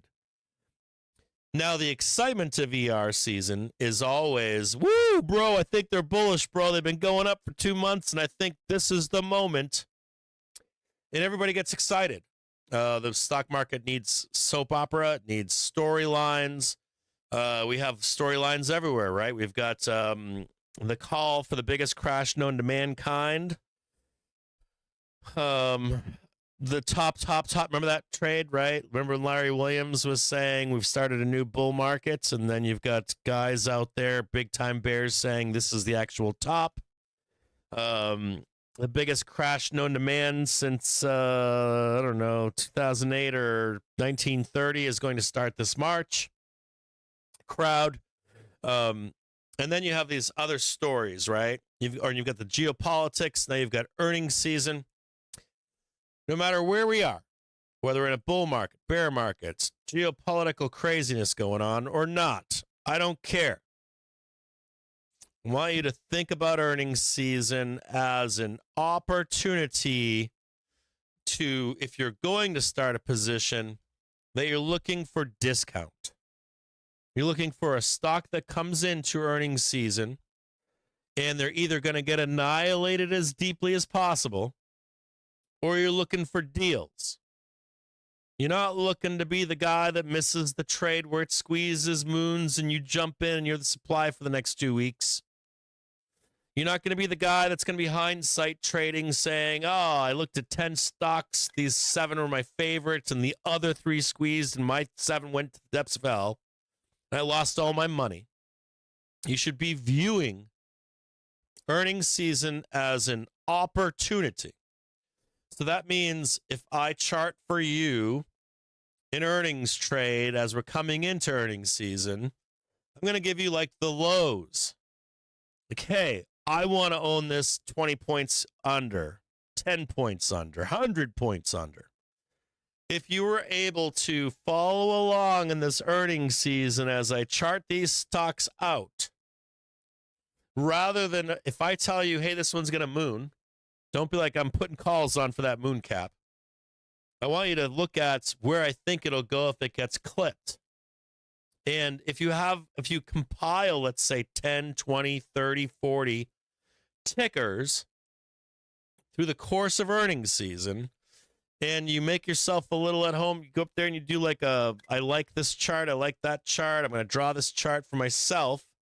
And if out of that 10, 20, 30, 40, 50, 60, 70 tickers I give you, if any of those tickers meet those lows, you can consider a long. So ticker, let's say ticker, I don't know, ticker W Wall Street Bets, ticker WSB. It's looking to hit this target right here. It's primed. It's got a perfect, this is their ER. It's got a perfect bull wedge. You think it's going here, and everybody's in calls. Everybody's in calls for that trade. It's the most popular ticker on Wall Street Bets. And surprise, it goes up. Prints after hours, but not pre-market. Gets slammed down to the depths of hell. And you wanted to get long with this group right here, and you wake up the next morning, it's down there. And you say, oh, Cap gave me a bunch of lower lows, said it might squeeze, go back down. Instead, it got blooded. It's down there now. What is the news from your favorite ticker from Wall Street Bets that said it was going up? If the ER was great, they got hammered, they didn't hold their high, they didn't hit the call target, I know there's a lot of old traders like, oh God, he doesn't want to tell them. But I give you these lows over here, and they don't say anything bad. They're like, oh, quarter one was great. Q2 is going to be kick-ass. Q3 is amazing. The CEO comes out and tells you, we're being stock manipulated. My Palantir. Our stock's being manipulated and shorted and short operations and blah, blah, blah, blah, blah that we get every fucking earnings season. What you want to do is be the guy waiting down here. There's no glory in this. What I'm telling you right now, there's no glory. If you ask Winky, he'll tell you. Everybody's screaming bloody murder. Woo, that ticker mooned. Are you in it? No, but I want to be in the next one. And then the next one doesn't moon and you lose all your money. It's not fun. Earnings season. If you're having fun in earnings season, well, you can. If you do it the way that I tell you to do it, you can have fun in earnings season. But if you're just getting long in earnings season, the no fun way to make money is you look at all of these stocks that are going to report and you hope that it goes down 10, 20%. 10, 20. And then you're able to get a nice dip buy. Like, how often do you get discounts and something that's bullish? Going up, going up, going up. Gets clipped for 10%. You get a deal. And you get to watch that stock while everybody's cheering for the other bullshit. You're down there watching your favorite stock. You're like, oh, it's got hammered for 20%. Nobody's wanting to talk about it. Nobody cares about it. All the crowds are running away. And all of a sudden, your stock starts showing signs of life. Beats a little bit. AMD comes to mind. Oftentimes, AMD gets taken to the woodshed for like 10, 20%. 3 days later, it's up 30%. There's some asshole over there going, woo, I went long, bro. I got the discount. All that crowded group. He's all alone over there. He's making a bunch of money. Or it starts rising over the next 2, 3, 4, 5 weeks, 6 weeks, 8 weeks. That guy that's down there alone in the boring earnings season, he's over there pumping his hands. He's like, fuck yeah, I made all this money. And then he doesn't care about earnings season. He's long, right? 2, 3 weeks later, he's long, making a bunch of money. Goes back into the next earnings season. You're all excited about the squeeze up the WSB is going to do. He's selling you his calls, right? He's selling you calls in the underlying that he owns. And you're all excited. You're watching everything squeeze. You missed out. You hit the fucking first one that you finally put some money on. It's like 3 squeezes. And then you're lost all your money again. If you do it the way that I tell you to do it, there's far less pain. Far less. You come, like, you find the bottom feeders, you're scooping them up, you get into the next earnings season, and you're starting to make some decisions. You're like, do I cut my winners here? Let's say, that's a good example. Intel. Hey, I took the money and ran off Intel. I left a few runners on for their ER, but I've been accumulating them for a period of time now already. I'm going to step off the boat right now as all the FOMO gang is hopping in to make Intel go to $100. Do you care? No. Could you leave some runners on? Sure. How long have you been long at Intel? Oh, way down the bottom down there when no one else was paying attention. So I want you to think about earnings season, if you're with me, as an opportunity not to find the squeeze and stay away from those degenerate gamblers. Stick with the people that are looking for discount. If there was a top line to take away from every fucking ER season, bull market or bear, I don't fucking care. It is when you're charting these stonks, you're like, oh, this one's going to squeeze, this one's going to go to the depths of hell. In both cases, you're still looking for the lows. You're looking for a chance to catch a discount on an event where you have the ability to get a discount. Like, you have the ins and outs of a stock day to day. You oftentimes don't get that chance. So you're looking for, like, your favorite, I don't know, your favorite white paper biotech stock, your favorite Boeing. Like, hey, I want to get long Boeing. Okay, well, when do you get long on Boeing? Can anybody tell me? Days to a few weeks after a bad accident? Hopefully nobody died, but, a recall on a jet engine sent Boeing down to the depths of hell. Sweet.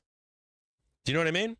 Biotech company's going to give you a white paper. We sell the news on white papers, right? It's been going up into a white paper for weeks now. No, it's not going to squeeze on the release of the white paper. Nobody gives a fuck about the white paper.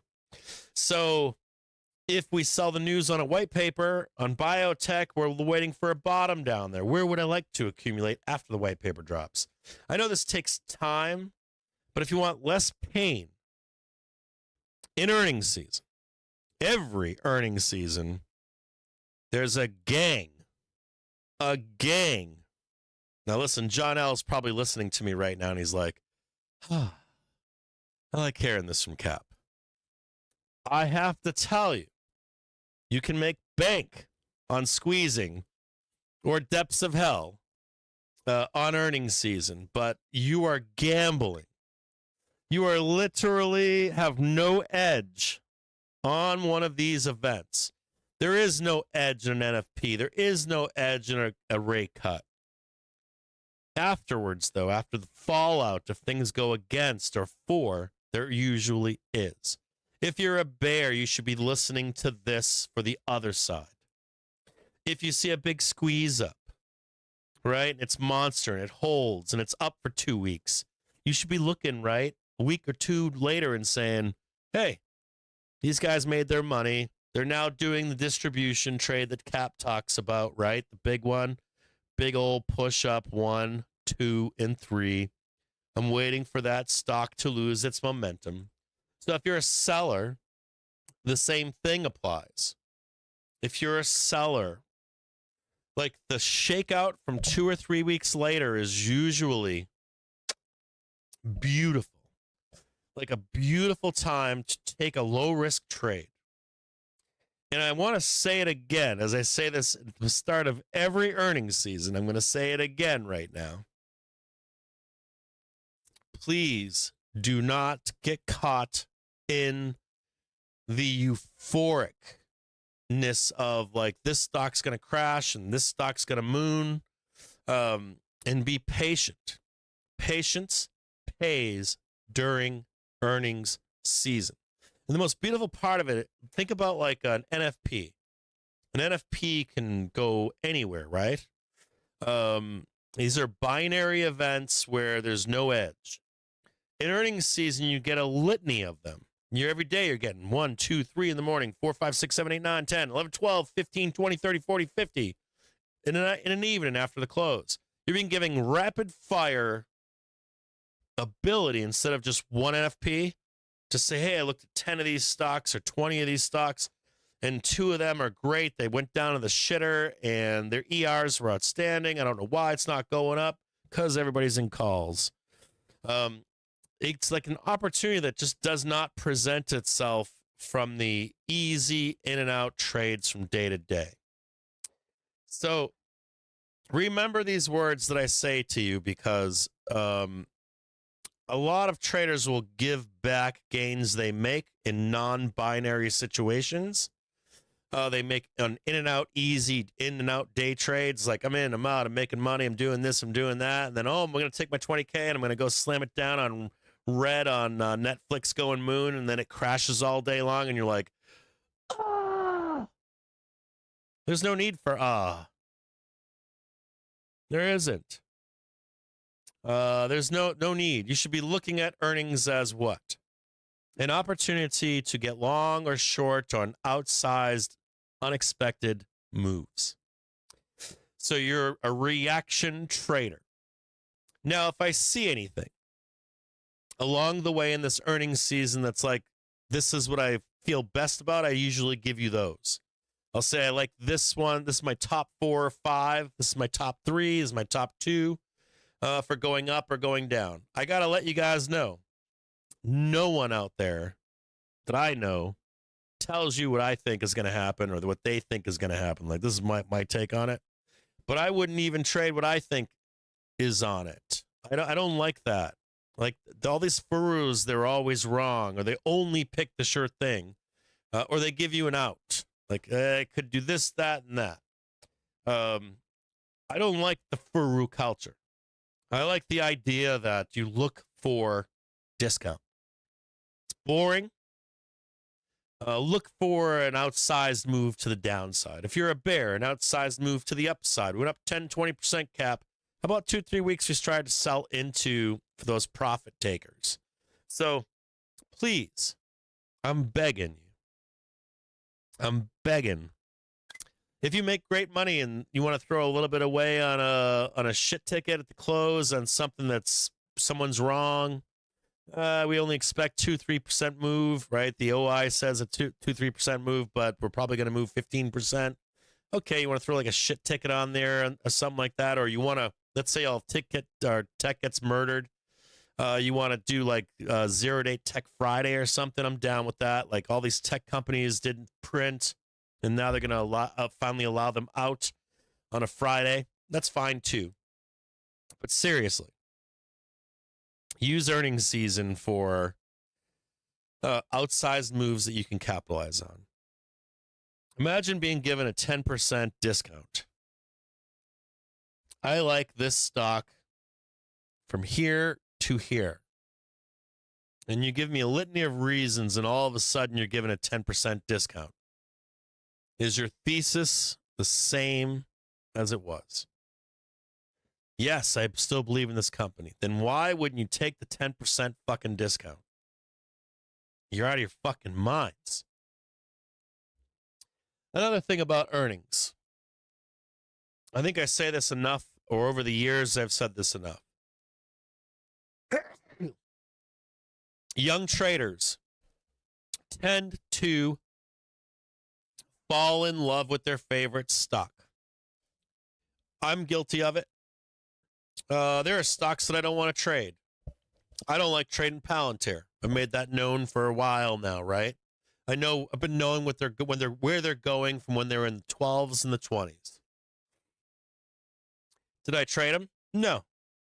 I have a personal. I'm not a fan of Palantir. I'm not a fan of the U.S. surveillance state.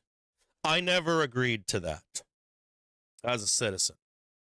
And I don't give a fuck about them moving around, circumventing my freedom as an American. I'm not a fan of that shit. So I don't trade it. So I understand even now that you might fall in love with a company or hate a company. I don't like Tesla. Tesla Q. They're the biggest fraud known to man. I don't lung them ever. So if that's you, that's fine. I get it. But you should try as best as you can as an investor and trader. On the opposite of that, you should try to be as objective as you possibly can with these companies. Falling in love with a stock is dangerous. It is extremely dangerous. And you'll hear stories like, oh, I made my whole life off of Tesla. I made my whole thing off of Apple.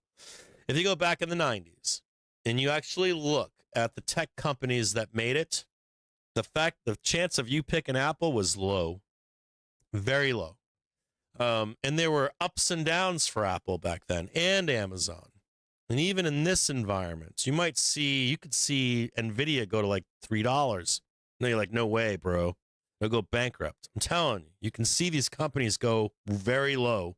And companies have something else funky about them. They have profits and earnings, and they have CEOs, and they have C-suites. And sometimes they go away. Sometimes they commit fraud. Sometimes they get canceled. Sometimes they can't see the writing on the wall. Sometimes they don't see the next new tech. Sometimes they're debt-ridden. Like when you look at the S&P 500, we can fire a CEO whenever we want, right? There's no earnings call. There's no CEO. There's no fraud. There's none of that. You know, it's like a new CEO every day. One company fucks up, we bring in a new company in the S&P 500. So the S&P 500 is relatively stable. But when you go to these companies, you can like ride your hopes and dreams on them and your love for these companies, and you can get really absorbed and this accumulation and distribution that takes place naturally. I have never been a believer in anything but accumulation and distribution. I believe a lot of the market is fake, fraudulent. And it's easy while accumulating stocks, not indexes, but like stocks, where you get so absorbed into the story and the soap opera and the believer. And then I've seen these companies get annihilated. And I mean annihilated. Over the years, they come and they go, especially when they're in that growth phase, like the initial excitement in a company. So my only point here about this is it's okay when you're a new and young trader to fall in love with a company. It's okay to be in love with them for decades. But when you're trading your real money, you have to pay attention to price action. I want you to respect price action on tickers or stocks that break underneath their monthly trigger and start rejecting them. That's a bear market for your stock.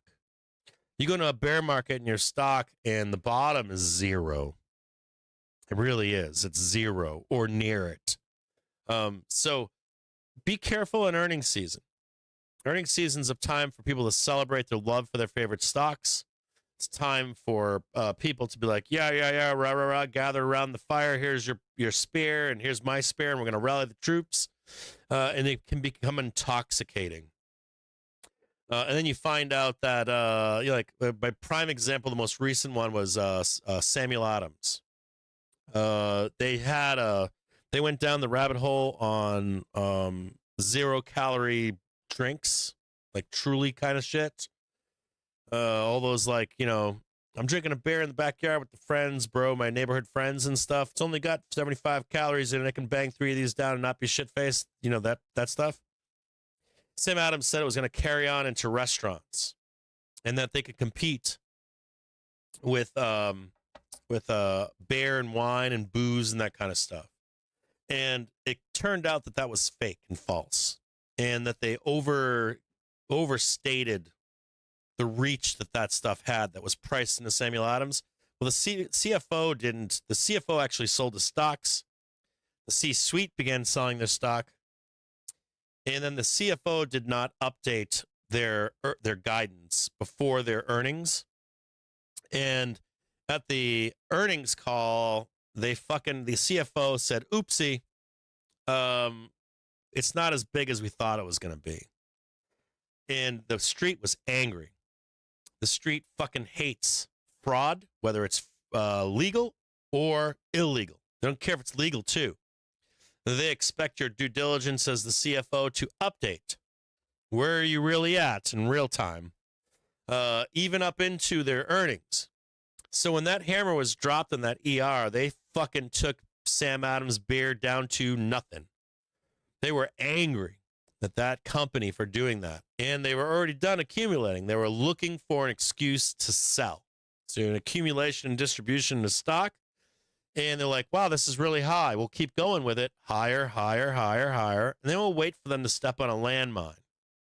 And so your favorite company that you believe in, it's like, this company's great. They've never lied. They've never done this. They've never done that. It's been moon, moon, moon, moon, moon, moon, moon.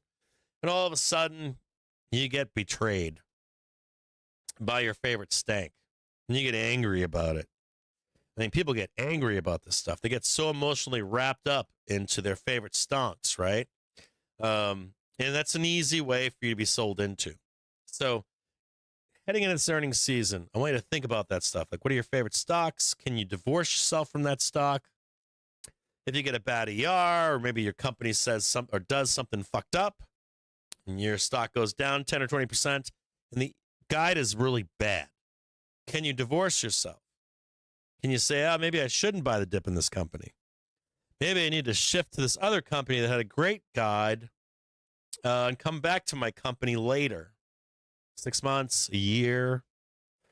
So be able to I don't know how to say this, but be able to be like a whore.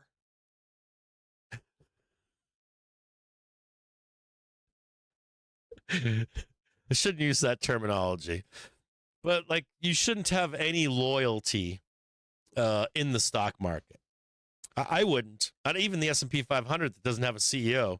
Like, be willing to cut your thesis at the drop of a hat. It's okay for you to do that. You can still believe in your company. You can believe in Tesla forever and ever and ever. But I say this to Tesla bulls oftentimes. Happy Tesla bulls are the best Tesla bulls. Oftentimes, the happiest Tesla bulls, I'm like, when did you buy? Show me your entries for the past 5 or 10 years. And it's always on a top. Like a truly happy Tesla bull, that's a different kind of bull. That bull's buying every major downside move. That bull is selling suckers calls on highs. He's telling you, he's screaming at you, bro, it's going to go higher. So that there's two different kinds of Tesla bull. If you really want to be a happy Tesla bull, you want to be buying the damage. Every bloodbath is when you're buying. And then there's like the fake happy Tesla bull. They bought every fucking high they got sold into. They're just like cheerleaders. You want to be the true happy Tesla bull. So it's okay for you to wish privately for Tesla to go down if you're a Tesla bull. Not always uppies. Just think about that. So down is good in earnings season if you can get it. I know that's an oxymoron, isn't it? I want you to think about that. Down is good for my favorite stock during earnings. I don't get many opportunities for my favorite stock to go down. I don't want my favorite stock to go down. It's okay if it goes up if you're still long it, but you always want the ability to gain entrance lower, right? Your DCA. Okay. Let's look at BAC next. Let me just check the BAC should be a good indicator against the rest of the reports. We had GS report. They dropped, I think, 5%. And then recovered, I think, today. I haven't looked yet, but I just want to look at BAC really quick. And their gamma.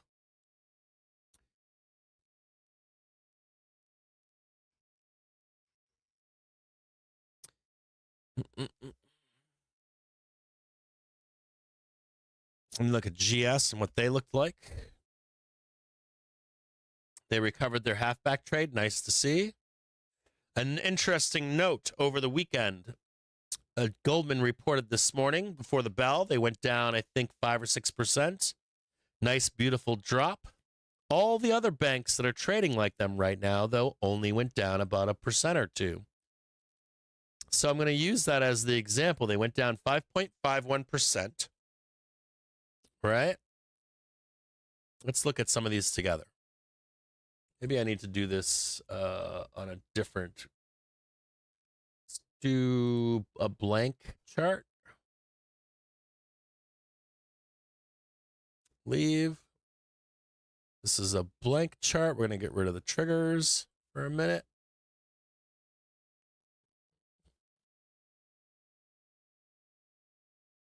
Let's hold this here.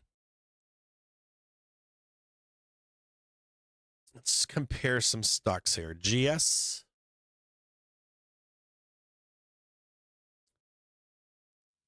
Compare to JPM.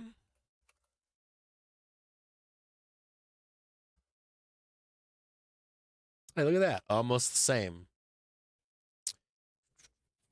JPM's in blue. Tracking almost near perfect.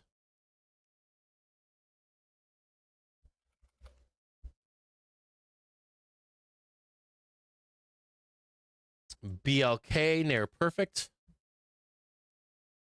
BlackRock's a little under. I like the idea of BlackRock for their earnings.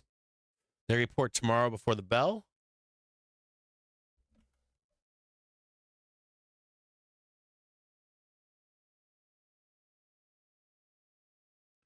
Where's Citi?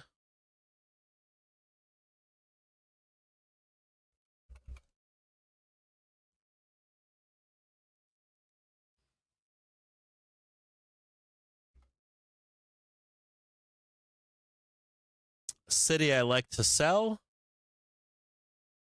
Let's take a look at a few of these together. We got Citi. I almost forgot Wells Fargo.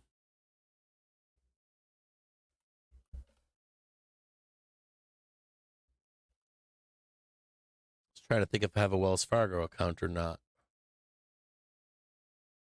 Let's look at these together here.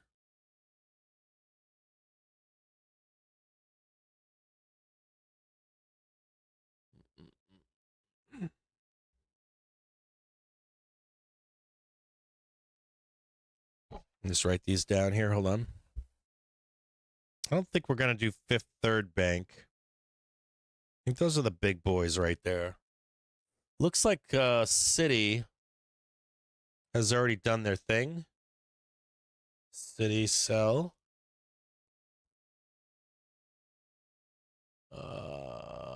BlackRock is my favorite. BLK. And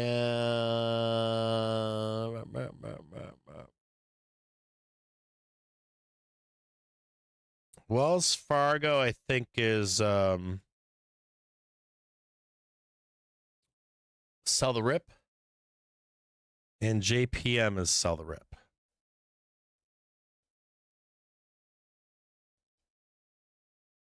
Bullish on Wells Fargo, JPM into their reports, but I think they sell the news, and they're gonna close the gap underneath. I've got Citi as too long in the tooth personally. We'll look at it closer, but and then BlackRock I've got as a buy right now. Underperform. Let's look at these together.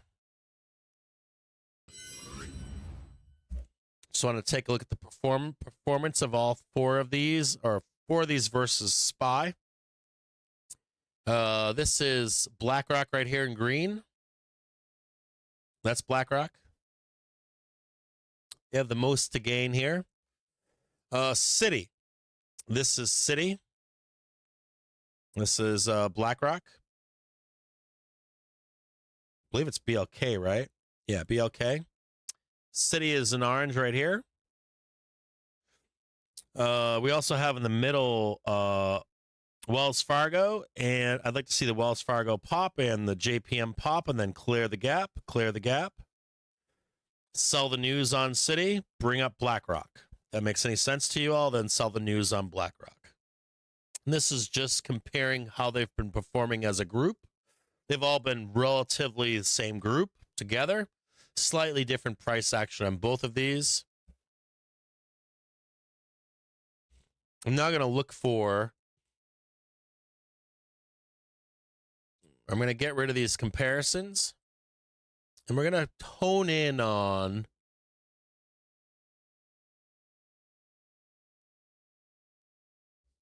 We're going to hone on Citi and BlackRock. And then we're going to shift gears into TMNT. We'll do all the big boys. Netflix, Google, Microsoft, Tesla,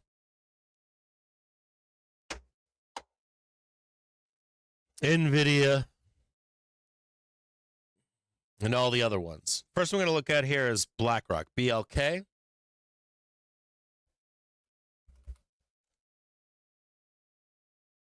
This seems like the juiciest.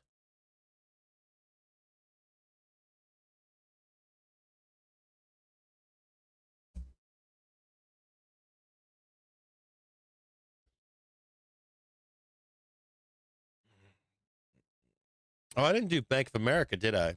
Hold on here.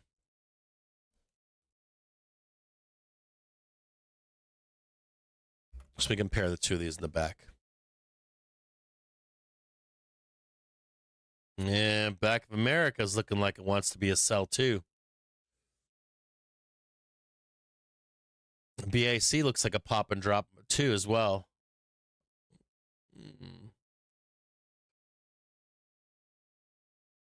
Bank of America is very similar to JPM.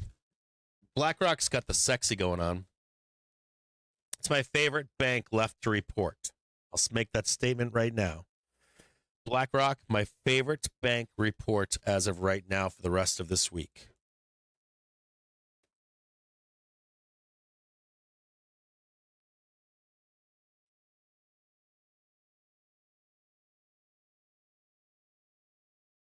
Just going to look right now. You know, it is fascinating. They have the most room on a 3-month basis. BlackRock, BLK. I like the stonk. Say it again.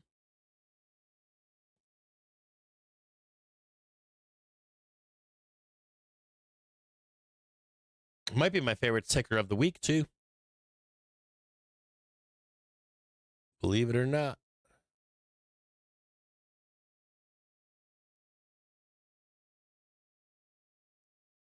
BlackRock.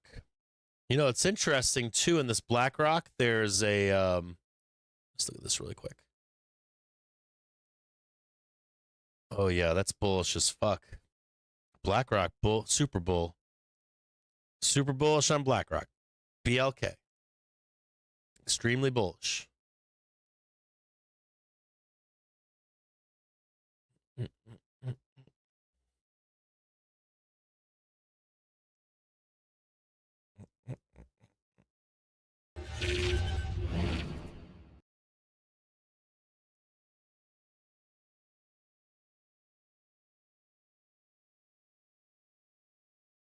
Where's 2 p.m. 1:30?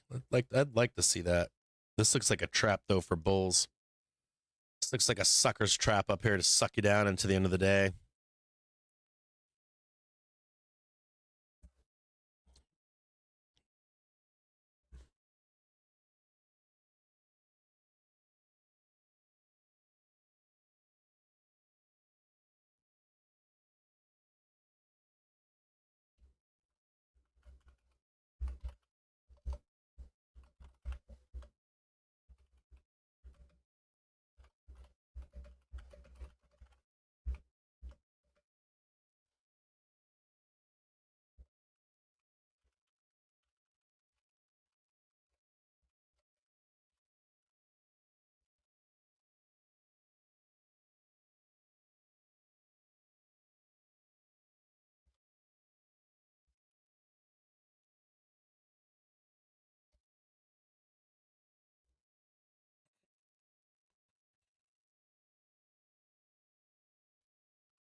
BlackRock is juicy.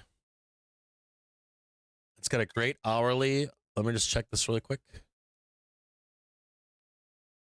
It's got nice hourly velocity right now. It's got great daily velocity right now.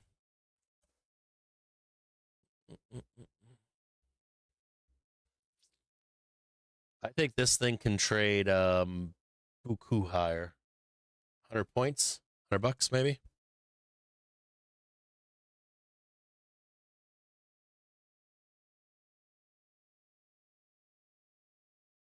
It can go moon. 143 would be the hope. At least $143. Currently trading 100 or 1,016.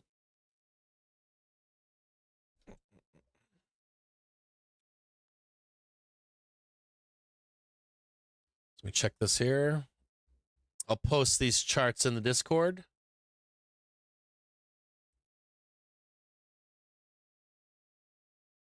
In Pro Trader.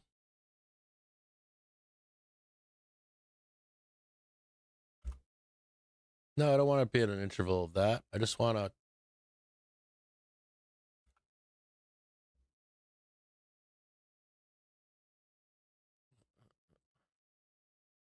Yeah, it's got a monster squeeze in here. BlackRock does. You know what else is fascinating is if you trade above 1049, it moons. It moons biggies.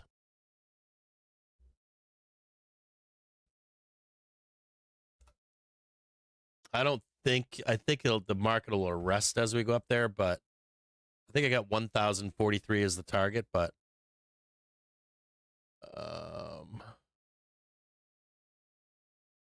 it's set up for a monster squeeze.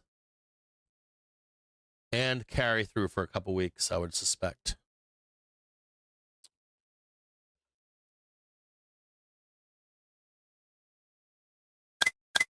And it's underperformed too. On a week. The weekly is bullish too.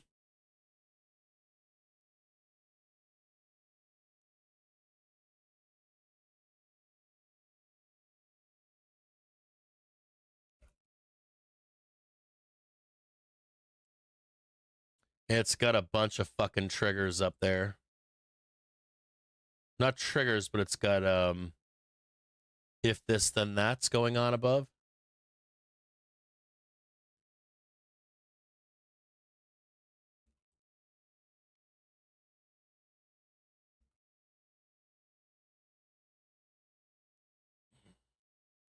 It's got a big gap to close above too at 1,059.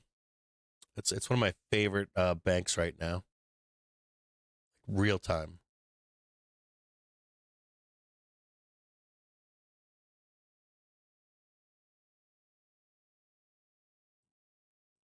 I think I already know the trade here too. It's like up. Trade 43 down and then up.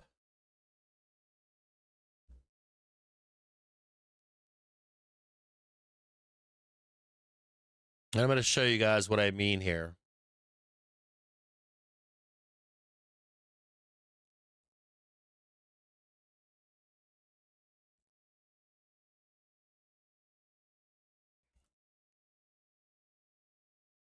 Oh, look at it. It's all perky right now. It keeps going higher. Shocker.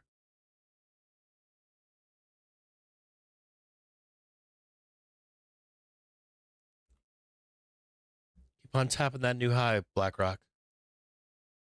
Keep on going higher.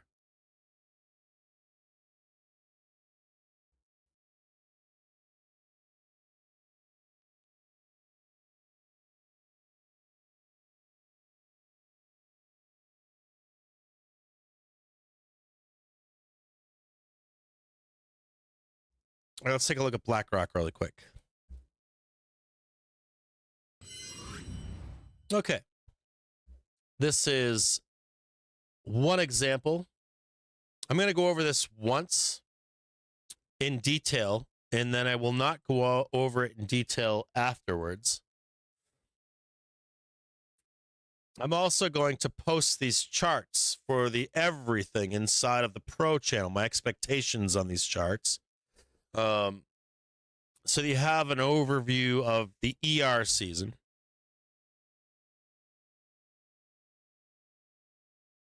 I'll give highlights to the free stream. But the ins and outs of this stuff only in Pro channel. We're going to start. This is a freebie. This is BlackRock. A few things of interest here. One, this of all the bank stocks, this one has underperformed the most. If you compare BlackRock to any other bank stock out there, it's traded along with it, but it's underperformed all of them. This is the laggard. Number two, there are a bunch of if this, then that's up here. Any of this stuff gets taken out, and back tests should be bought to send the stock price propelled even higher. So this has been the underperformer, and a whole bunch of things haven't been taken out. There's something else here, too, which is where the instigation on this trade started. Of course, it's down here. Buyer, pants on fire. Buyer, pants on fire.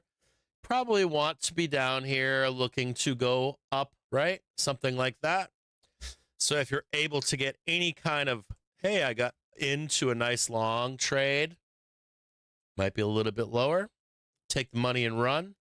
They report tomorrow at, I believe they report in the morning. Make sure that's right. Report before the bell tomorrow.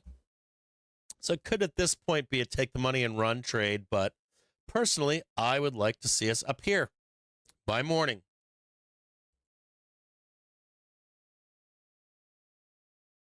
Now, 43 is about the expectation to close the gap up here, but I would like to see the break of 1,049. I'd like to see the money be taken on this trade down here.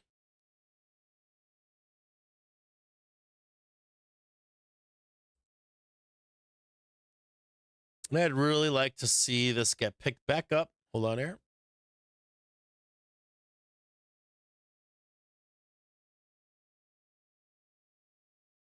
Right up there. Just like that.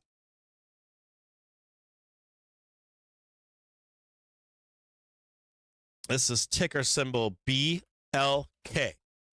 One note on this stock that this one has underperformed, where other stonks have already gone up, like JPM and like GS. This stonk has not done it at all. They are under where they should be. I wouldn't even be shocked to see us trade this 1,087. Here's my expectation. Favorite of the bunch.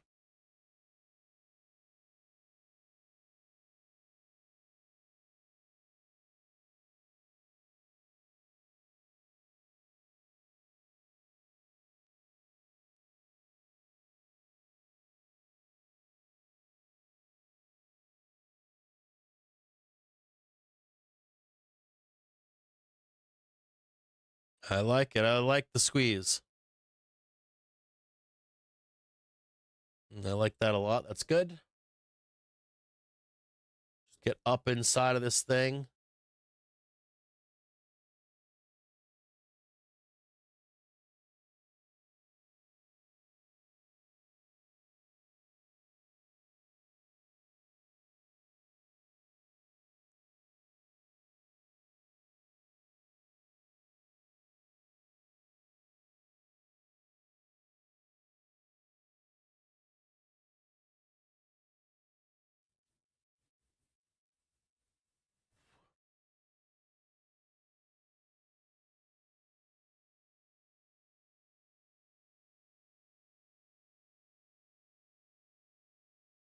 Just like that, nice and clean up.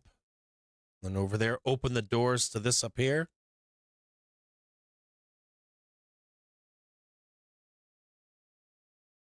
$88.5 right there.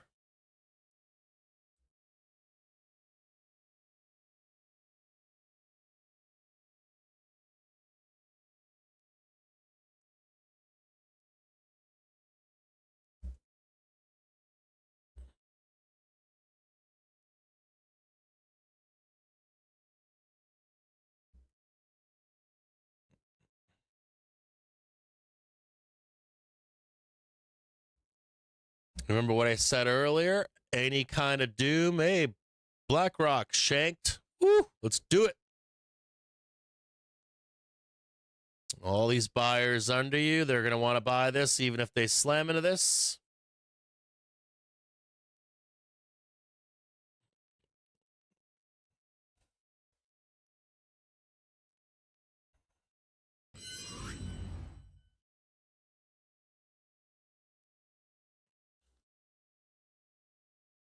Let's look at what BLK is doing here. See what BLK is doing here. We'll just check their options. There's a couple things I want to look at here. BLK, fundamentals.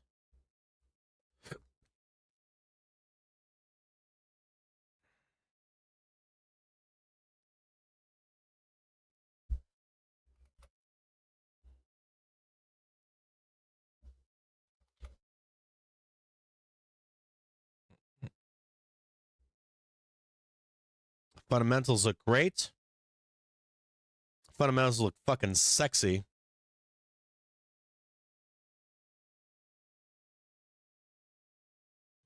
They have definitely underperformed. Okay, I like that. How about the options for it? Let's look at some of the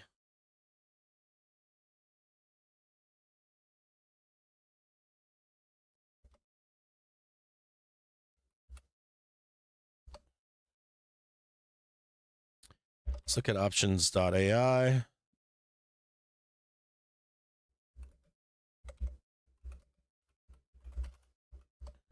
Quick and dirty. Let's look up BLK.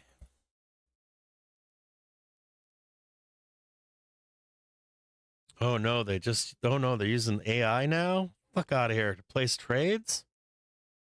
Fucking get the fuck out of here. You're using AI to trade? Fuck is wrong with you? Okay, earnings. They have an expectation of trading 1,084. I agree. I think it can easily trade 1,084 on earnings. That's priced into May 8th. I did draw this chart into May 8th for the exact same target as the option market has it. Let's look at what their earnings look like. Oh, yeah. Squeeze the fuck out of them. They dump, too. Woof. Let me just look at their spring. They tend to stay in trend. Trend is up.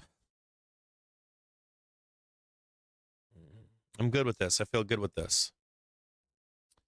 They have on their April 17th, 1,056. They're priced to perfection to trade 48. Even if it's delayed.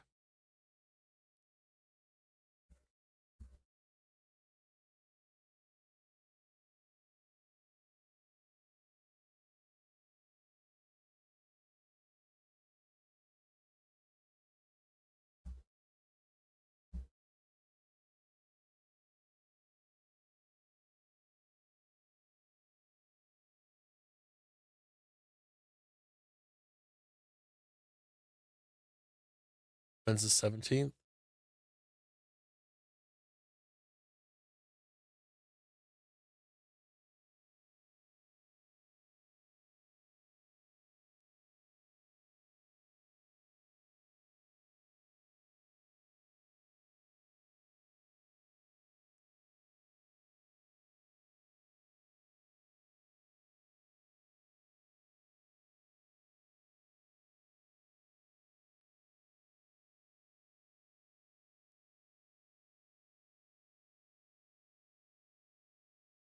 See it just like this.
No, I'm talking about OpenAI.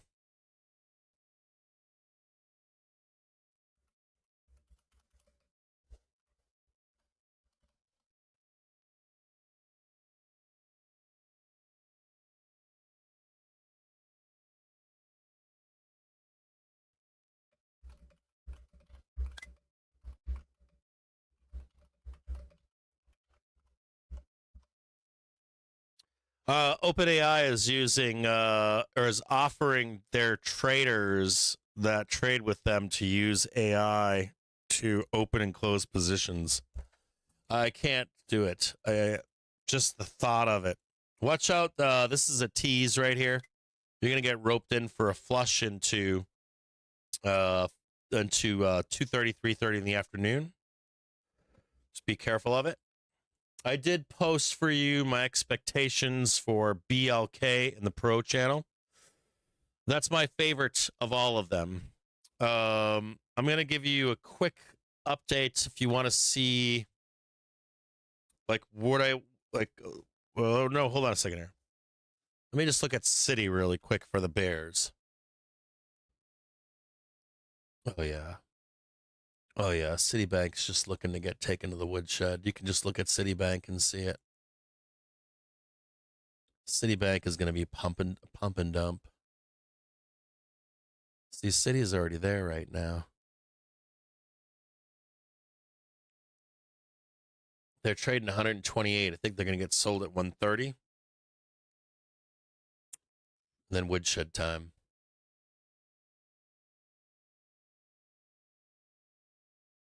Just hang tight. Give me a second here. Let me do Citigroup.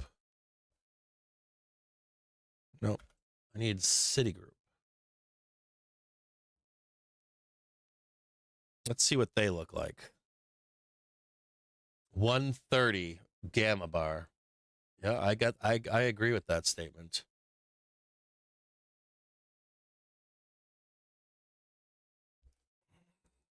City looks like it's already moved.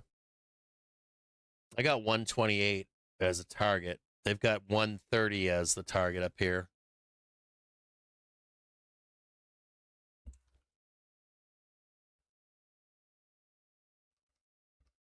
I think BLK can fucking moon.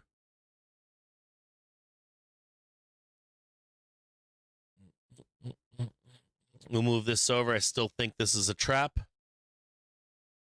I think it's a tease to go up here, and they're just going to sell into you every time you try. We need to get a flush at the end of the day. This is where the flush comes in down here. Your half-hour trigger's coming up right now. I would prefer to buy this right here. We'll watch this thing come up right now.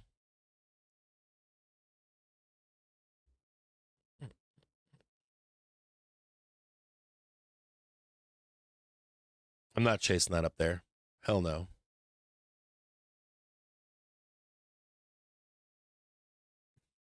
I'll leave this down here for you if you want to trade it.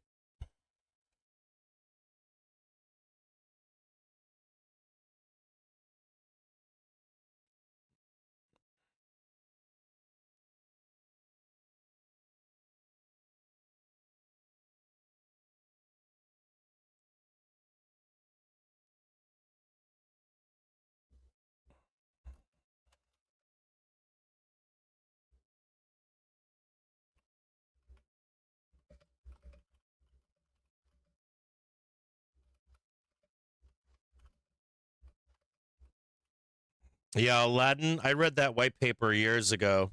I know the banks are. I know that JPM's using it, GS, but this is a different kind of fucking AI. This is like AI for traders. I don't think Aladdin is the same fucking AI that Benzinga's using for optionai.com.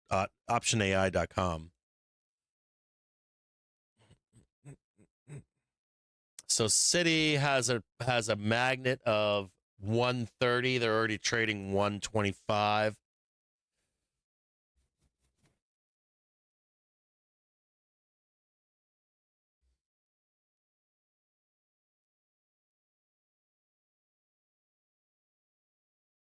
Just look at this one here for a minute.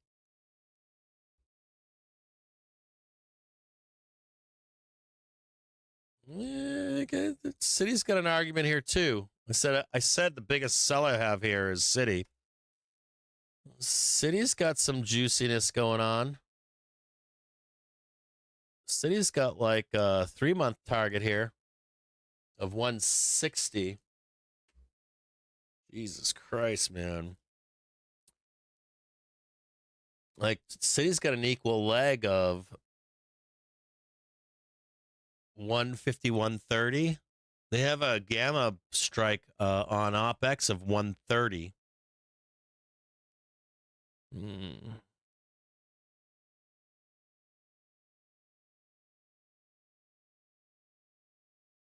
$125 and $130. No one's got City going up there. Hmm.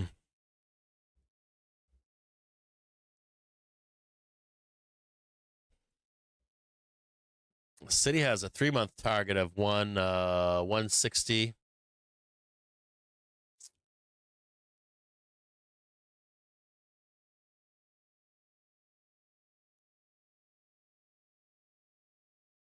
$151.92.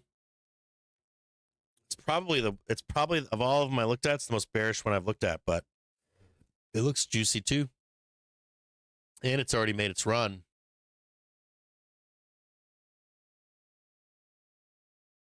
Changed my view. I like City too. Kind of. It's a weird one. There's a gamma there's a magnet for 130 on City. It doesn't have 150 as an opportunity. Let me just look at the velocity on this fucking thing. It's a little long in the tooth. It's not overly extended though. I was pretty bearish on it. I'm not anymore.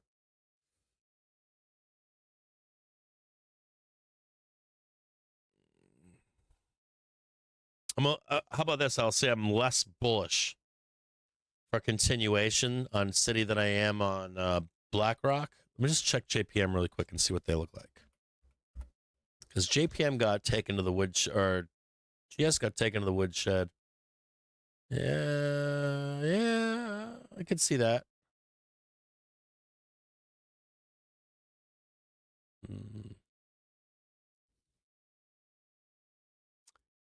They're more in line with GS and JPM.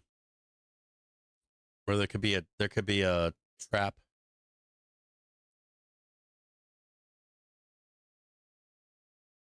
A trap to close and then go. JPM's daily looks really good.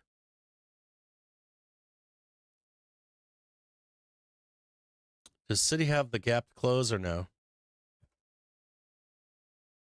They got a gap to close too. It could be kind of funky, like this is gonna be a weird one here.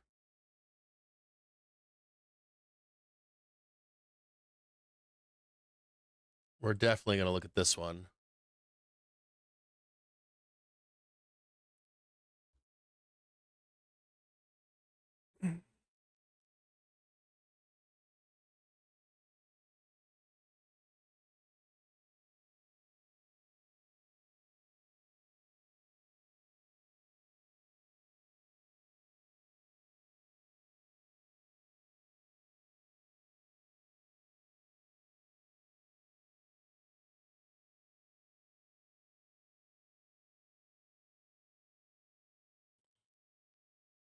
Okay. Am I looking at here? Okay.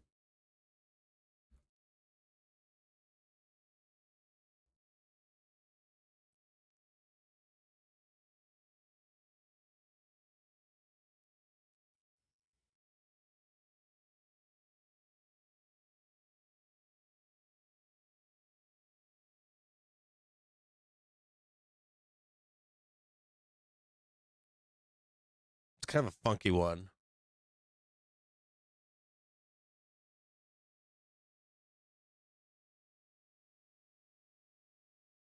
No, I don't like that one either.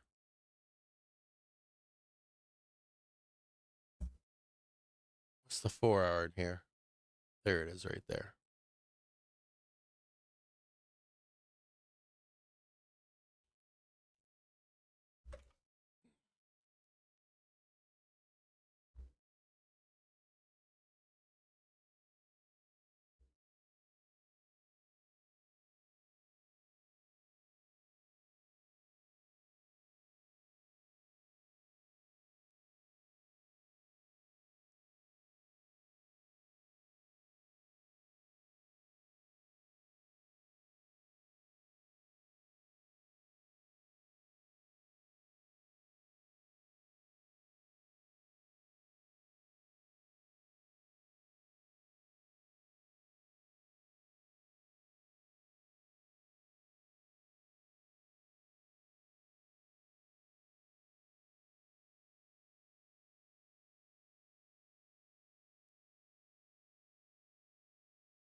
Hold on here. I gotta look at City really quick.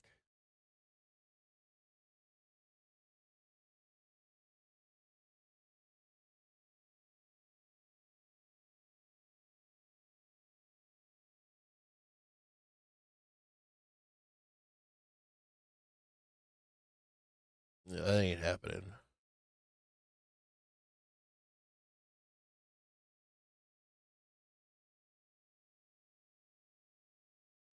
That becomes a week.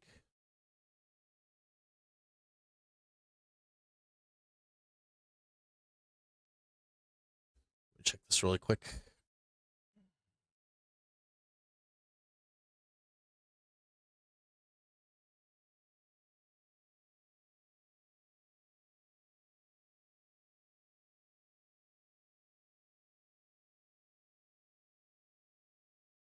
Bump, bump, bump. Squeeze up. Bump, bump, bump, bump. Squeeze up.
Hang tight here, guys.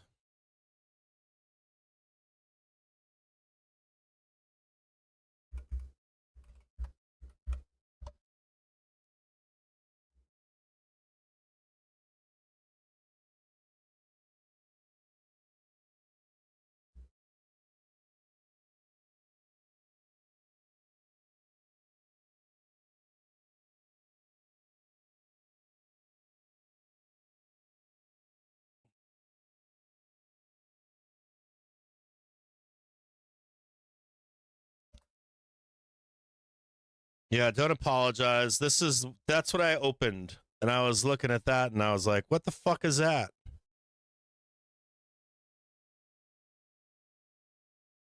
Like, that sounds like a nightmare. It sounds like the shit of nightmare fuel.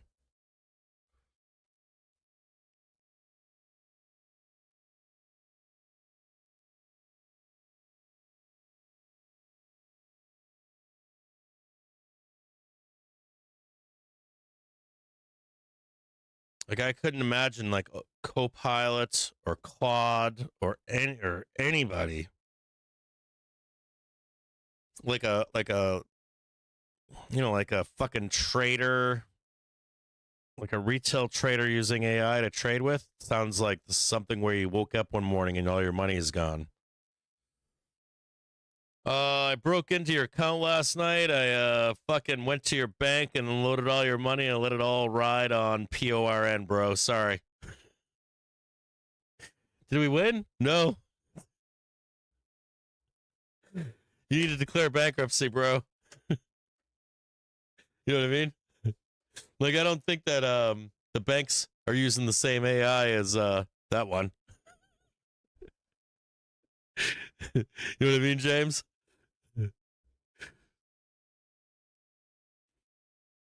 SPOO's squeezing up now, trading 683.08. We're going high early today instead of high later in the afternoon. Now, this next one that I'm going to post for you, this is Citi.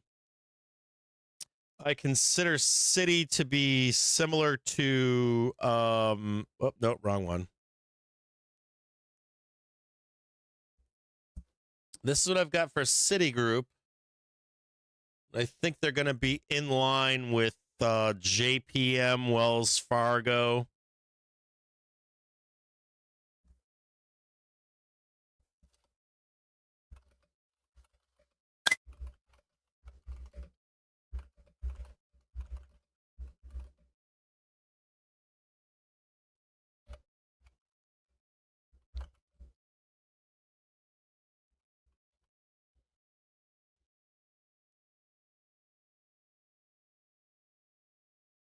Hold on, I missed what you're saying there. Hold on, I missed it. The thing about Citi and JPM, it's not that they don't look good. It's that they don't look like they have the legs that BlackRock has. I'm game on for both of those to do that.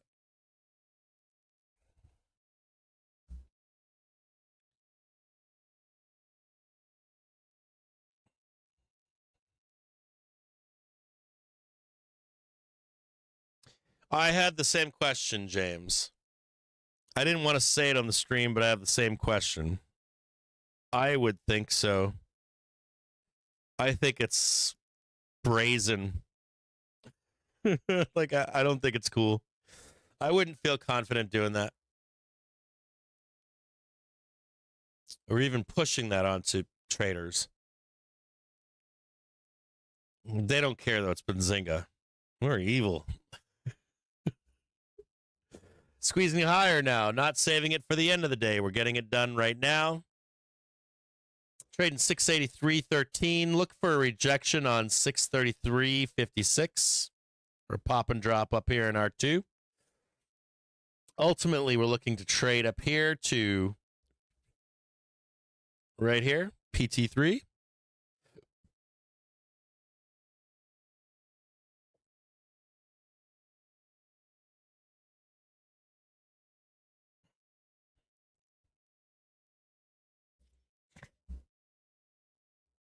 That's a dope fucking thing right there, Nick.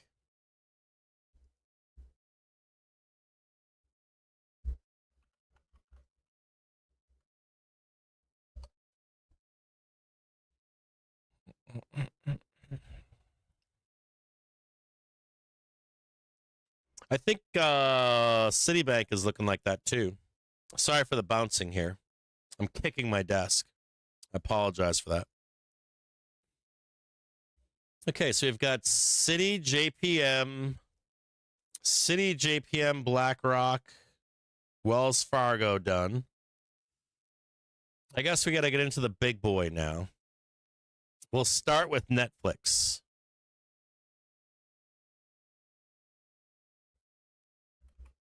Let's look at Netflix. The red-headed stepchild. Oh, look at all those sellers up there in Netflix. You know what Netflix looks like, right? Pop and dump. Oof.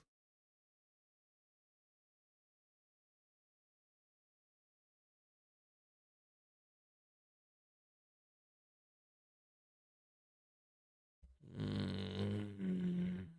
me look at Netflix here.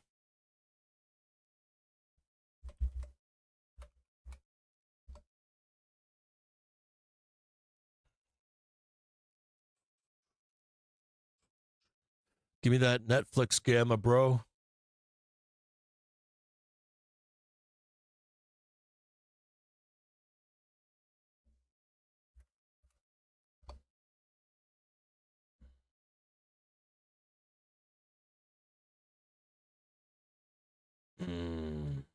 Ooh, this is where it gets fucking fucky, man. I agree with that statement. Oh boy, I might need to take this stream fucking I might need to take this stream private. This is the thing that fucks me up about, like, BlackRock looks like it has room to run. JPM and JPM City looks like they're gonna get like pump and dumped, like just a little bump and then down. Netflix, sell the news. Man, that's where the trap is. Netflix.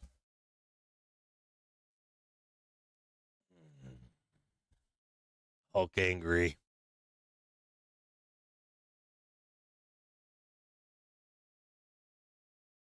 Let me go back in time on Netflix here.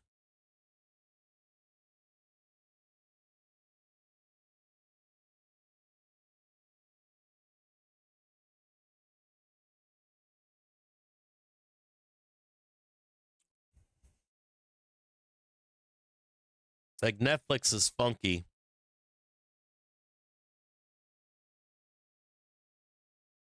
You're saying we're trading that? Yeah, that does make sense. Hold on here. We just look on a week.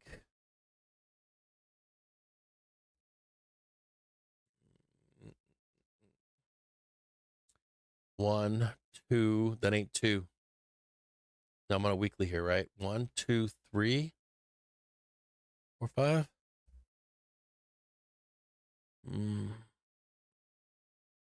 There's a trap in here.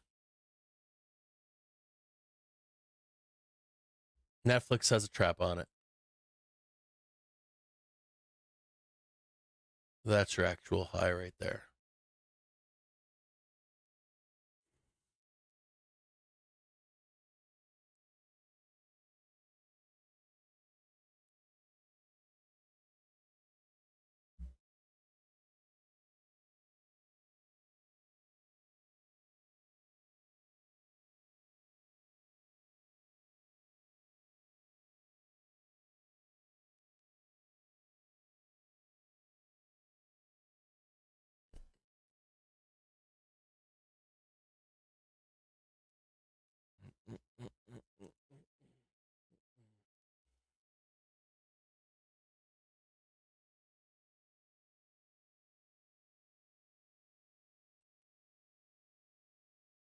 That's on a weekly right there, right? That's 106.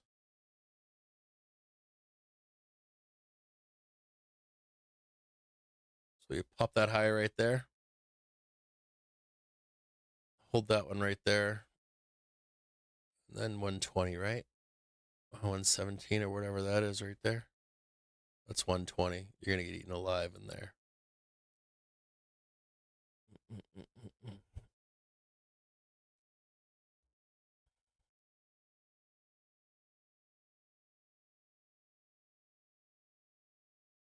There's a gap to close right there.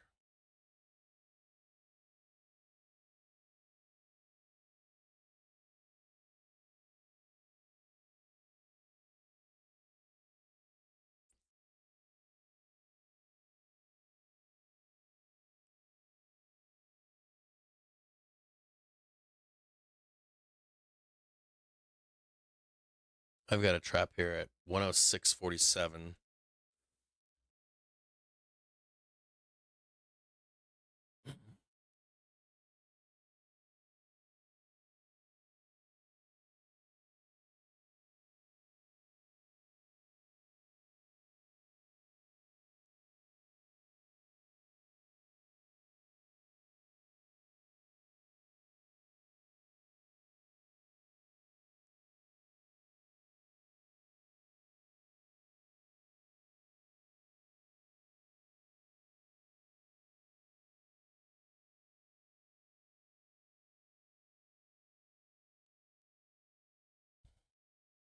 Two, three.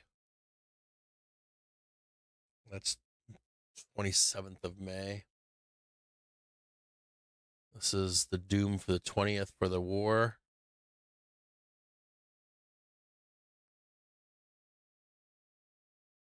There's a giant bunch of shit that needs done up in here.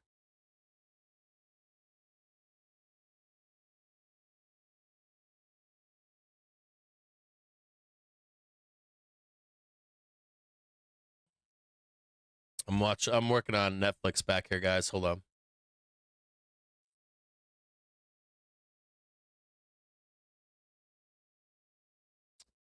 Dude, hit that bottom right there. There we go.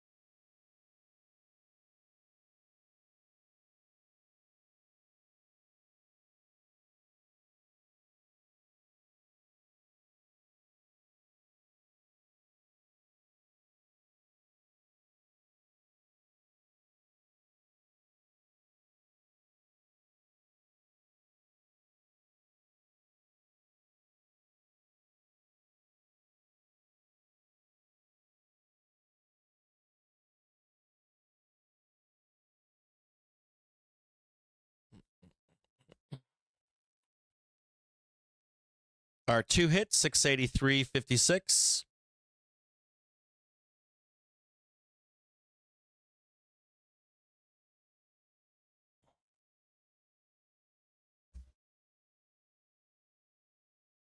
Close that right there. Close this right here. Let's go back to a weekly. 1 month.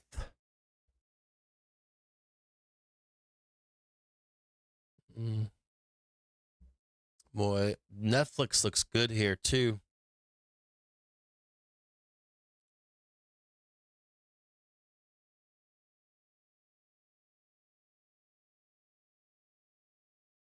Like Netflix looks good overall. The 3 month is down at $77. We'd need like hell and high water to go that deep.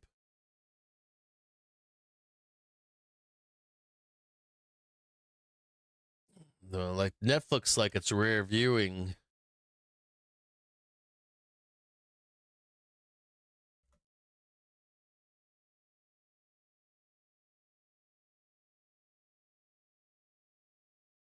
Netflix doesn't look like it gives a fuck.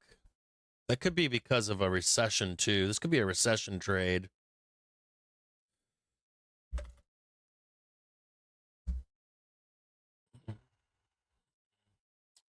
This Netflix trying to say there's no way it's going down to trade $77. I'm betting that has to do with it being a recession trade. No one's going out spending money. They're still going to Netflix it.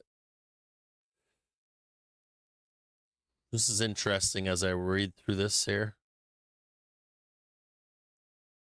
Netflix is like rear view mirroring any kind of pain to the downside to close gaps. It's ballsy.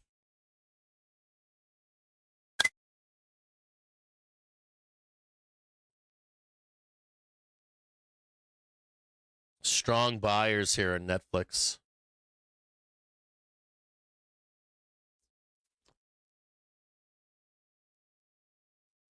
Let's go to a 4 hour. This all looks bullish to me.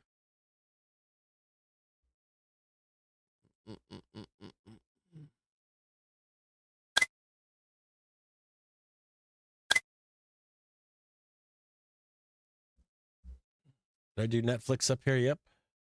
Net Gamma 100. 105, 110. Look at this really quick. 110 is the only target here. Oh no. What? This is interesting. Nobody's buying OTM calls on Netflix. It's like it's asking for a hurting.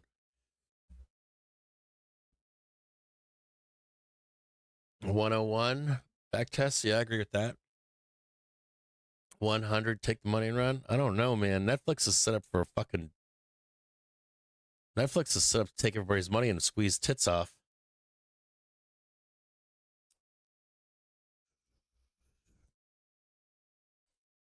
No one's like, there's no gamma above. There's no gamma above $110 on. What's the expected move in this shit? Where the fuck is retail right now? 110 max? Putting that shit in right now. What the fuck is Option AI doing over here? Let's see what Netflix is saying. What's the expected move on Netflix? It's got an expected move to $110. That ain't shit.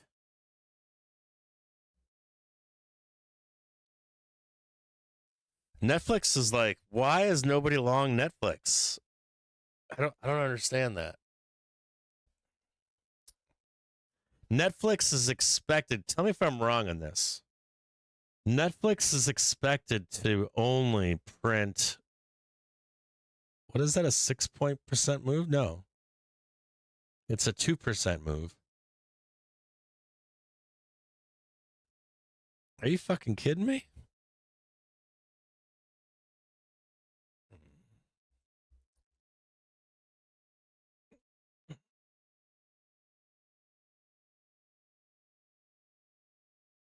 What is that? April what?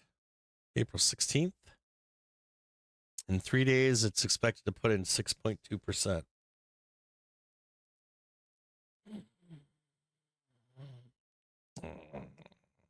I have a feeling Netflix can get chased at least.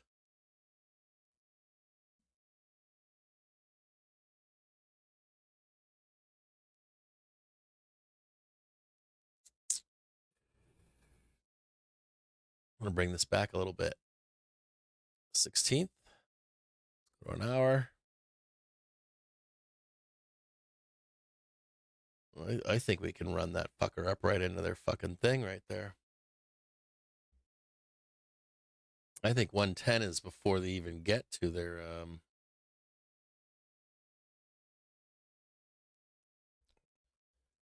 Well, I'll tell you what.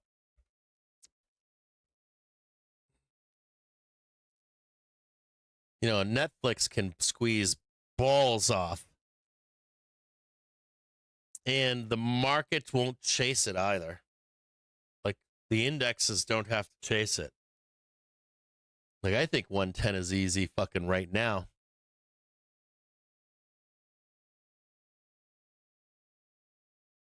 I'm assuming that retailers aren't trading this. Tuesday. How about Tuesday? Like right up there, 10 a.m. up there, yeah. And Friday is there.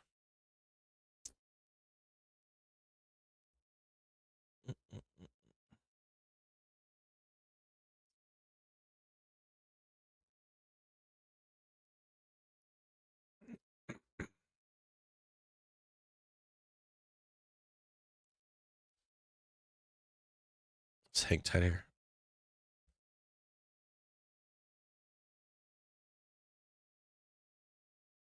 Fuck me, man. Thursday after the close.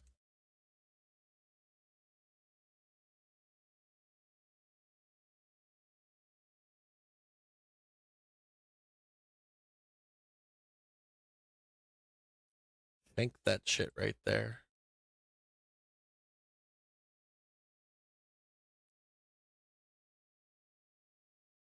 I can see what they're trying to do, but man.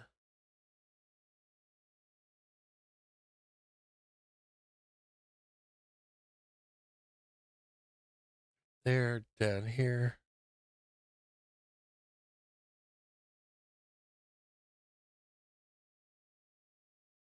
Let me just look at this really quick here.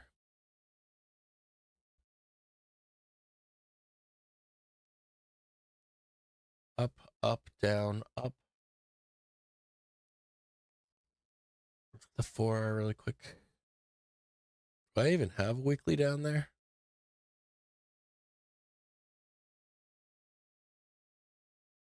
Let's go to a 1 month really quick. The 3 month. A 1 month ain't got shit down there. That's the daily. Okay. That's the 3 month back test. Or, I mean, I don't even know if I should draw this.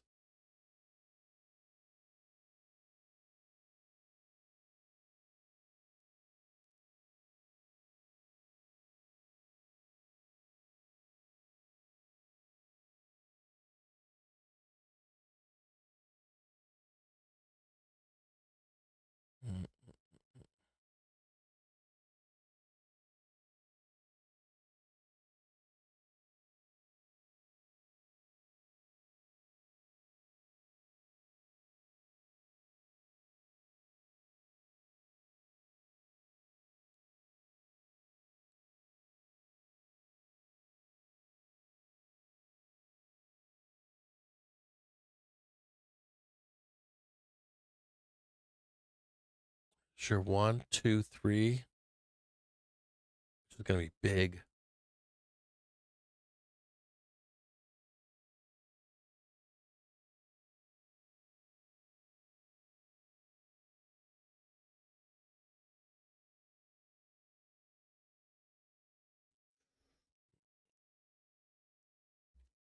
You know, I'm like watching Netflix right here, and I could make an argument for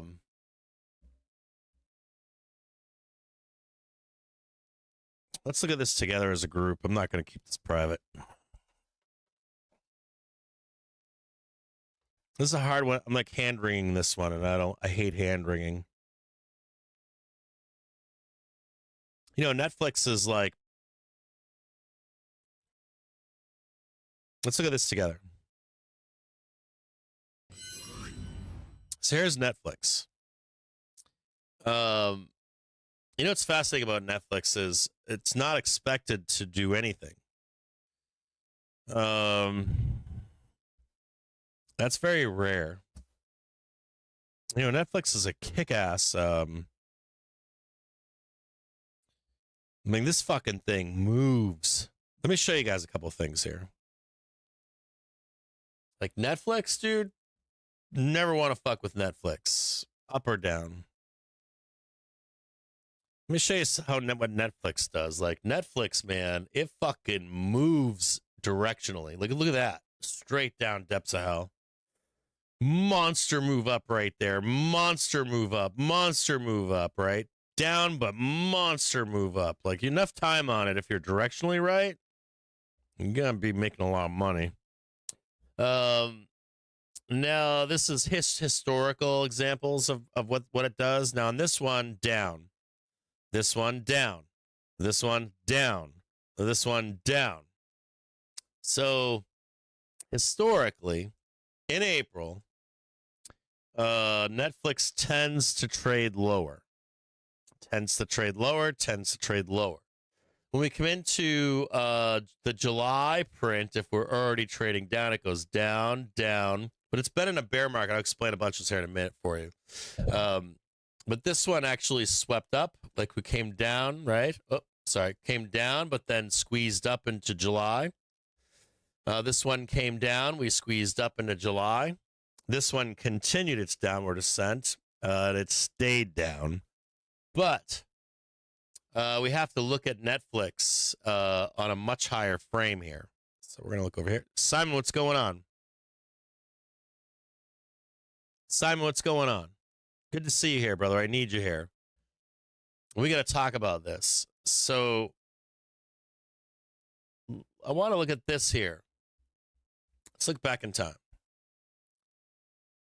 So we got like Netflix, right? Let's go back over here. It's the perfect setup, right? You know what's fascinating about this stock is that it tends to run hard. If you're on breakouts and away to the right trade, this is saying that it's there, but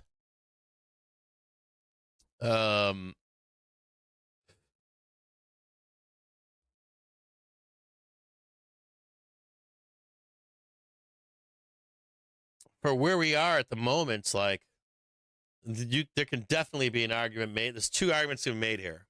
One, that if we were to have continuation here into Friday, just like go right up there. I mean, I know that 116 is the ultimate target. I got the target at 115. The gamma there, Simon. Mike, big question is, can you like rip faces off and not allow SPY to run away and then get sucked right back down again, then clear this out down here, then go up? Just by looking at that other stuff, you could see like I like the idea of, so this is what we're looking at right here, just this. Like come up here into the end of today, you get sucked back down into Friday's report, right? Or Thursday's report, excuse me. And then you print the 110 and potentially 116 over the weekend. That could make some sense to me. Like, do you understand what I'm saying? Like, here's the report on Thursday. This is Thursday.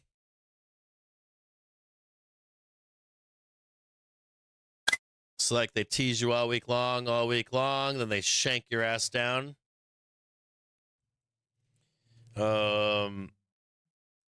Bigger move after.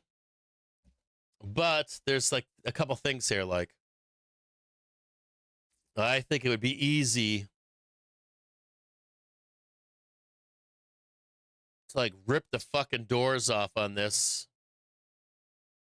You now have your third leg right there. 1, 2, 3. It's done.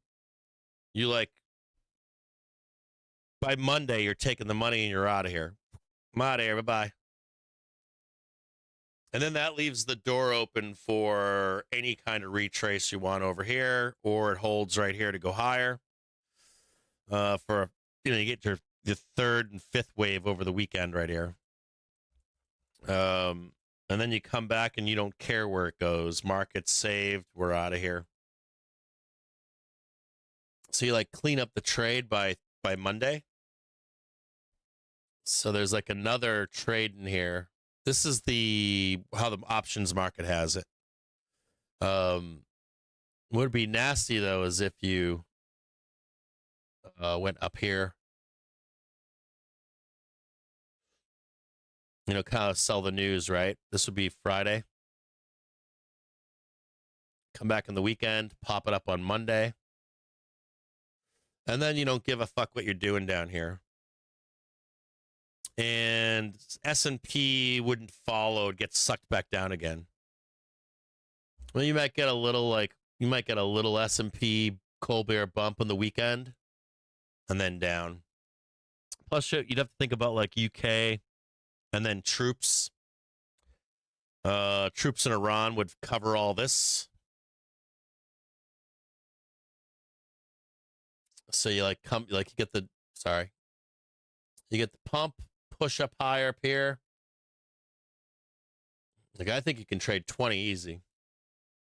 Maybe even higher. And not only that, there's no option market for it. Nobody's long for that trade. So you like boom, take all their stops up here and then flush it. And you're able to capture everything in this. You get there could be a dump in here with that. Like a quick flush in here on Thursday. Like you hit this early.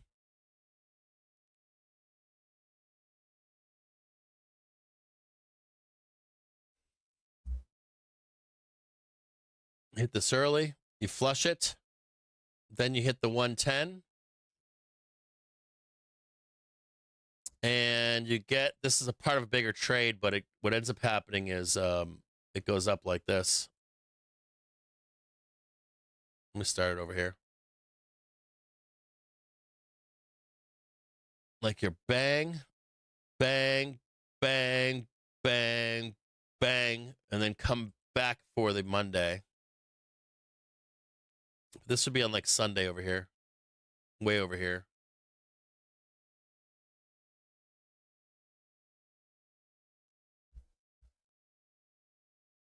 It's like you're coming in like this, like really violent. It's hard to show this like this, but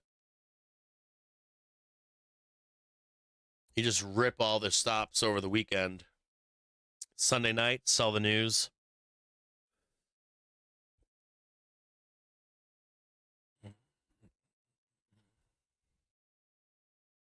Just sit over here with you. Netflix looks juicy, man.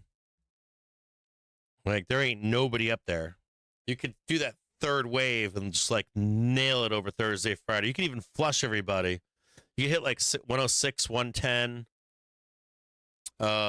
Flush the fuck out of it before you ever get to Friday. Like, slam it down to, like, $100. And then rip their fucking faces off. There's another trade here too, which is pretty bearish. Where we get sucked or we get trapped in the 110.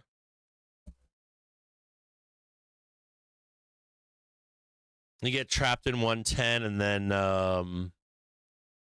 they flush the fuck out of it down to the depths of hell. Like ugly. So you'd like trade 110 into their ER, maybe 112 and a half, 115 or something. Doesn't matter. Like you could start the squeeze and then it doesn't actually squeeze. And then you get sucked in the depths of hell. I just showed some examples of that.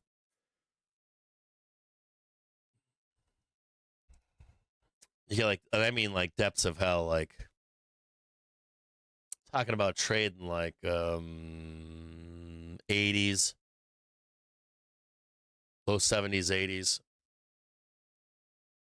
But then you get an explosive move thereafter for summer and fall and winter. You get like a monster move. You trade like 145, 150 by the end of the year. So 80 to 150 is pretty good, right?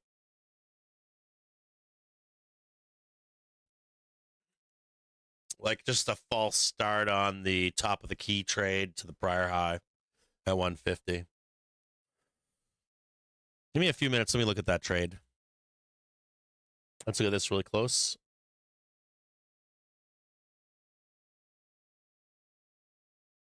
We're parked right on R2 right now.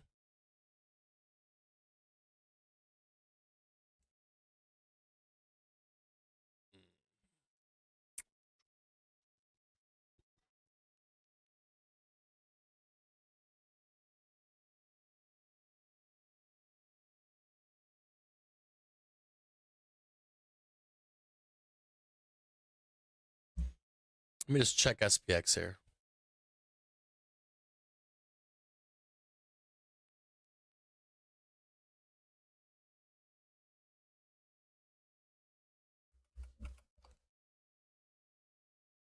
No. Hold on. Dude, what is going on? I'm having really fucked up trading view stuff today.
Am I the only one having problems right now with TradingView?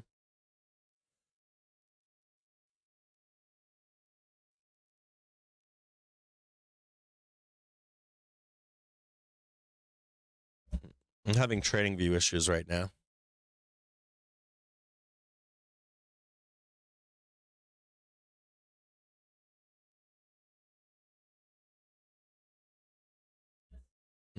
With the charts themselves.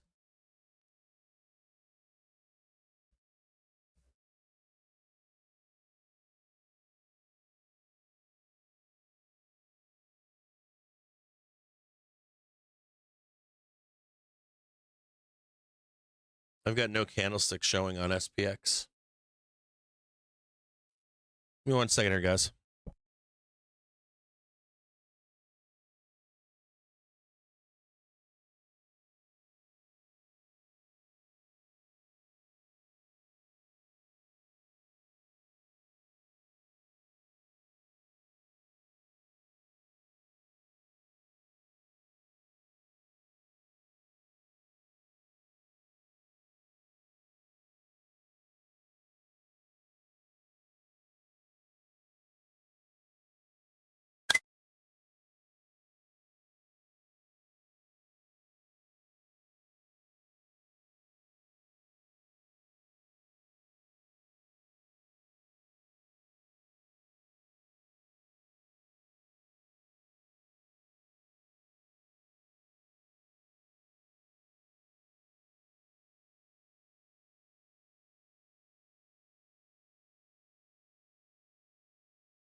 Let's slap that PT3.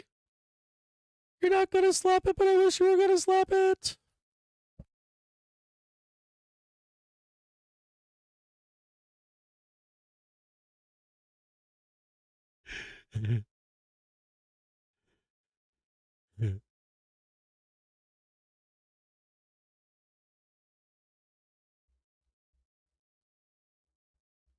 Look at that. 1, 2, 3, 4, 5 right there.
me just a second here. I was just checking on the background here. Bunch of information into the close. I was trying to post some stuff inside of the Discord. And I'm not getting it. Think tighter, guys. I was looking for a chart to post. I posted this earlier and talked about it on the stream. And I'm looking for this to be up here. I'm getting an alert saying that I've got no data. What I wanted to talk to the pro channel about was you can't short this because they can pop this up overnight and then down. Do not short this close up here. You could potentially do it on a bank rip and like a pump and dump at like 6 a.m. or something, but you can't do it. You can't do it until you can't do it. I wish I had the chart. I wish this chart was working, but no. I have no worries about private equity. I've said it 10 times. I'll say it again. Need you to remember something. Private equity and private credit. That's what you're talking about, right? Private equity and private credit. We're going to talk about that right now. We can talk about that briefly. I'll say it again. You can't have like private credit, private equity, money for the build outs. A few things you need to know about this. Number one, private credit is a knock-on effect. It's like a lagging indicator. So it's untradeable. Let's say that right away. It's untradeable. There's no edge. It can give you a hint as to how bad things are or aren't, but you can't be like private credit's going down the shitter. Private equity, VCs have no money for the rest of the build out. You have to look at historical examples. You need like the market cratering down to like 6,000, 5,600 to be honest. To like shut the door on private equity, shut the door on VCs. You have to remember that there's just like top line, we can keep it simple. So we're in a K-shaped economy, and the lower classes have just enough money to get by. The upper class that has all the money, they've amassed it all. It's a very small group of people. They will build out the rest of AI. And they have the support of upper middle class people that cannot remove their money from the stock market. They're kind of held hostage. Not retail traders, those are different. So when you hear like retail traders are doing this and retail traders are doing that, that's a trader. But like your mom and pop with a pension, the dude who goes to work every day and he's got a 401k and he's got a pension plan, all that stuff, they're all tied in. They can't get out. They're kind of held hostage by the upper part of the K-shaped economy. And that upper group that's holding the markets, they won't stop doing the build out. They need places for their money to go. So whether this is the right idea or the wrong idea, whether they ever make their money back from the build out of AI or not, they're going to invest in it. They're going to put the money into the data centers, going to put the money into the energy. You have what's going on over in Iran right now, and you've got like I need somewhere to put my money. Maybe not the middle or upper middle class, but the top of that K-shaped economy, they don't give a fuck. They have to put their money to work, so they're gonna invest it. Be careful of the private credit, private equity, VCs, banks in trouble, turmoil, that whole argument. And I think Pravorsky said it too. Like, you kind of need for the implosion of the bubble. You either need the build out done, like it's done, we did it, which we haven't yet, or you need like really bad things to happen, and this isn't bad enough. Strait of Hormuz is not that bad, not yet. We're not going to pay for it yet. So I'm not in that camp with private equity, private credit, VC, any of those key terms you hear out there. I know that there's a lot of arguments and anger about it. And I'm more like a price action trader and then look for the news that's potentially bad or good. It's like, if we hit this number, what bad news should I expect or good news should I expect? No, I don't think private equity or private credit or whatever you're looking at matters to banks. You got to understand. Let me show you something here. I'll show you something. I'm going to show you something.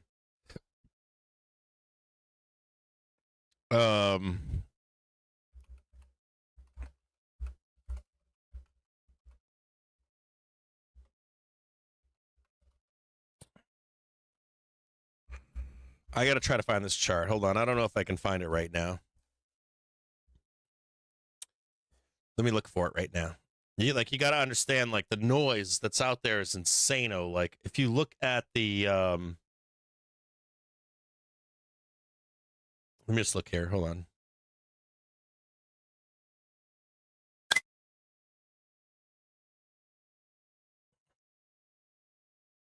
Trying to show like the profits of financial institutions.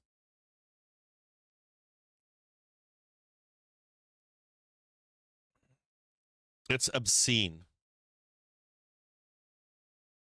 I need to do it like corporate profits X every other industry. Like it's like the US has become like 63% of the US is financial services. It's where all the profit has been hiding since COVID. And if you like remove, I'll look for it tonight. Banks are in good shape right now. Financial services X every other sector.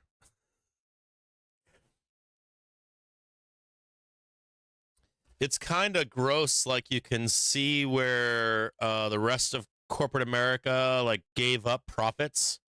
Gave up profits in like 2022, but financial services didn't.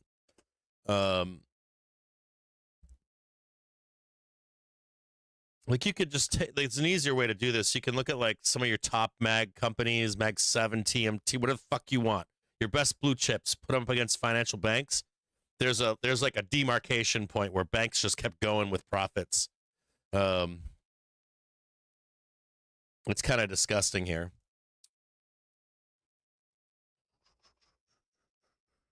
And I still think we have a pop coming here.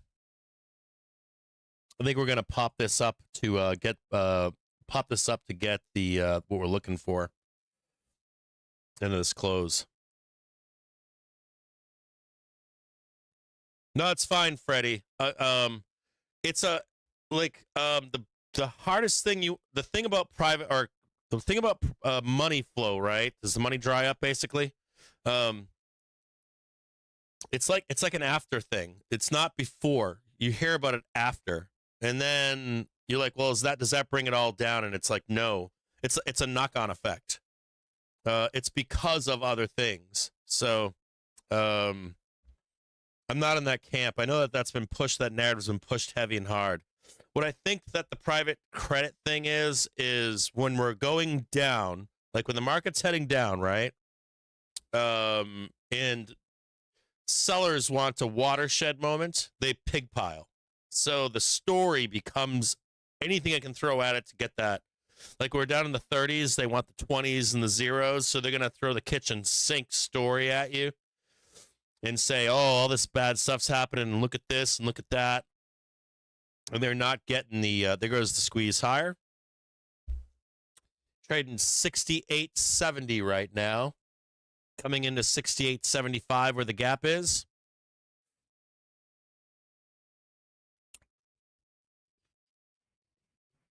Right now, coming in to fill the gap. Squeezing up and into the gap right now. 68.72.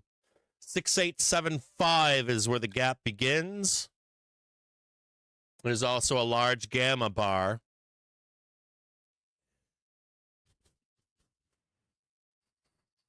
$6.87343 we're trading. I apologize for the delay in data today. I'm relying upon a second source right now. Trading 6874.98. Now trading into the gap and a massive gamma bar.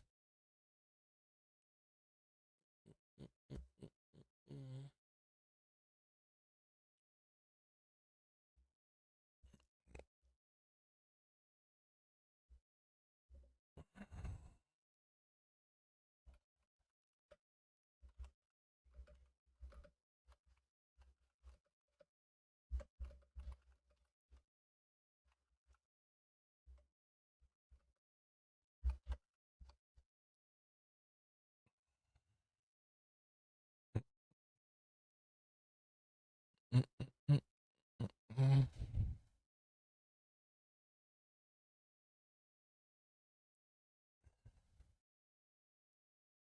687643. We can go all the way to 69.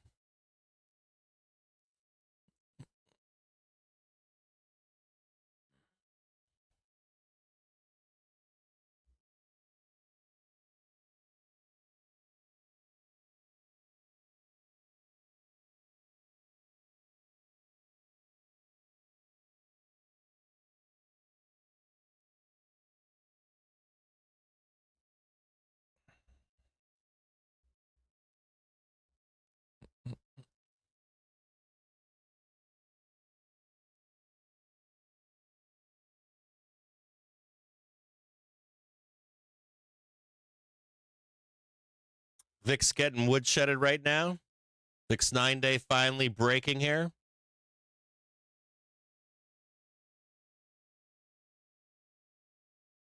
Watch out for continued squeezing into the close.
You know, a little more green, little bit more.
I would not short.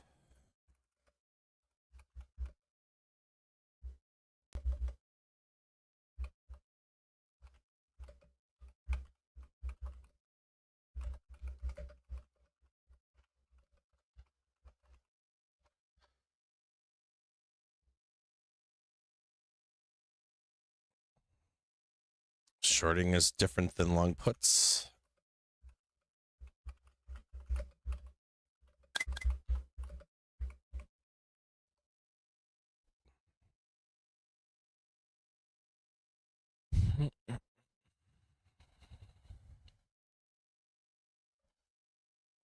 Oh, there's my big red ball right there. 13% for the best day since September. That red ball is me.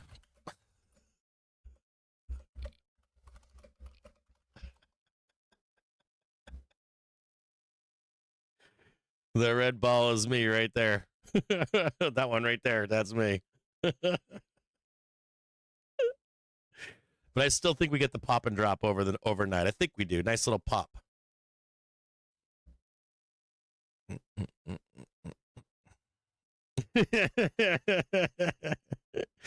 There's my red ball right there. Yeah, I'm making money right now. Okay, we got to look at a few things here. We have to look at Netflix. And Netflix is doing what I thought it would do earlier. Like, we got to look at it before the end of the day here. Today it's still Monday, but we want to look at Netflix here. Is this Netflix? Yeah. Like, I was looking at Netflix earlier. I'm like, man, we're going to put that fucking 1010 or 106 in before we ever get there. I think we can catch a pop tonight. I posted what this chart looks like in the Discord. I think. But if I didn't, we're going to talk about it right now to this close. We'll give you a what to expect tomorrow in just a minute here. But my problem with this chart here, like, I got a problem with this chart. And the problem that I got with this chart is I'm looking at the ER expectations on the weekend, and I'm like, you're telling me that this fucking thing is going to trade up here and you're not going to get the 20? I find that hard to believe. And you can go up here and not drag SPY with you and then dump it to close all this nonsense bullshit out down here. Let's look at this really quick. So you've got the 105, 106, extremely bullish. This is their Thursday report. Let's do this in a 4-hour. This is NFLX, by the way.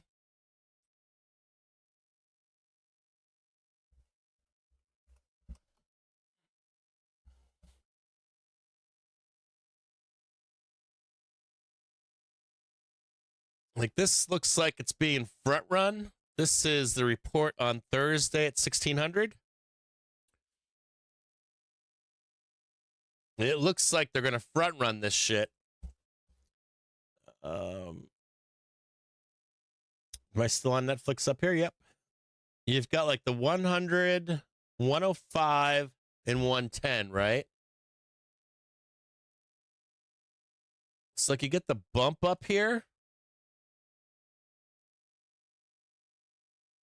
Like, I think you pin this.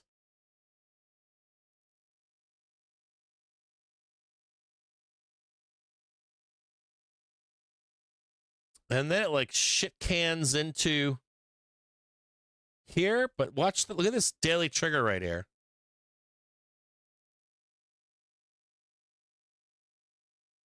Like, that daily trigger was like begging.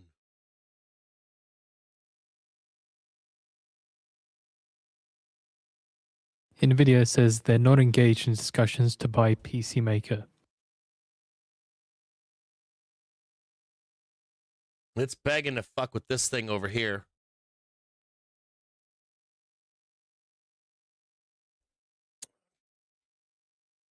So, reminder, there were reports earlier on in the day that Dell and HP Inc. are closer. They closed higher after acquisition speculation report. So again, that was Dell and HP closed higher after acquisition speculation report. No. And you just had a headline from NVIDIA saying they're not engaged in discussions to buy PC maker. Now watch this closely. So you get like this is kind of hard to draw here, but report on PC acquisition talk. This is Thursday at 12, right? Monday is right here. Let's call that 8 a.m. And you like open like Even this. Post market after the headline declining by about 4%. Like up, up, up, suck down, and then slam up here. And I think like the 115, I think 116's viable. Like even this right here you can get. Up, down, sucked in, and then whammo up here. You know what's impressive too is there's no call gamma up here, like none. It's like prime for a squeeze. Then you could get all of this done into Friday and still come down here. Trade this fucking leg down over here.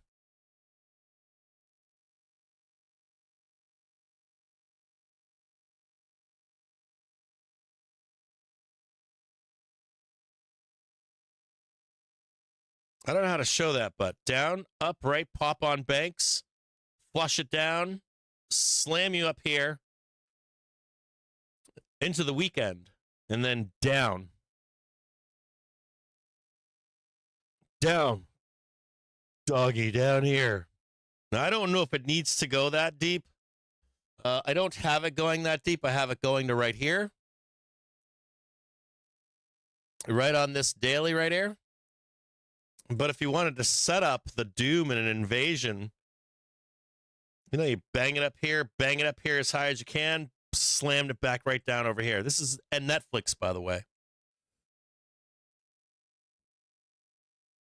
Oop, I don't know where that came from, but I needed that one there, I think. Yeah, it's right here. Can't lose this right here.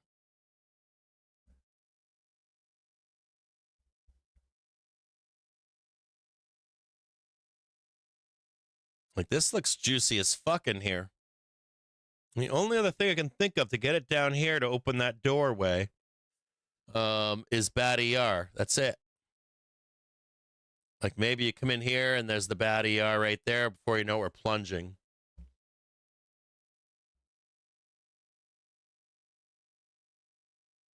This could be Thursday Doom right here. But if not Thursday Doom, this thing is free to move. Like, it's free to go up there. There's nobody long. There's nobody long on that trade up there. Like, nobody. Anyways, this is an interesting trade right here. We're going to... sorry. Like this bad boy right here. You see this? This fifth leg. The reason I'm saying that is because you could wrap this fifth leg up 1, 2, and then you think you're going to get faked out, and it's wham, there's your fifth wave. And then you're selling that fifth wave. You mean you could say, or not fifth, sorry, the third wave. This is still your third wave up here. And then you don't care if you get this or if Trump does some bullshit. The 1, 2 is enough. 1, 2 right here. And Street doesn't care about the fifth. So it leaves this available to come down here and get nasty. Into the 20th still.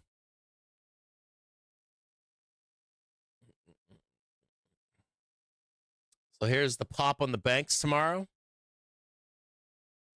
Pop on the banks. You get a good reports on BlackRock and Citi and all that. This is Wednesday. Take the money and run on Wednesday. Fade into Thursday report. Slingshot up right here. Like slingshot. You're going to hit some resistance up here at 10, but no, you just grind right through that shit on a report. No big deal in here. Then you're taking your money and running, and we'll just leave the weekend for the doomers, for the military and all kinds of, they're betting on doom, right? So in here is where you're like letting off over here on Thursday, Friday. Like smash and bash, smash and bash, smash and bash, and then you're right back into trend right here.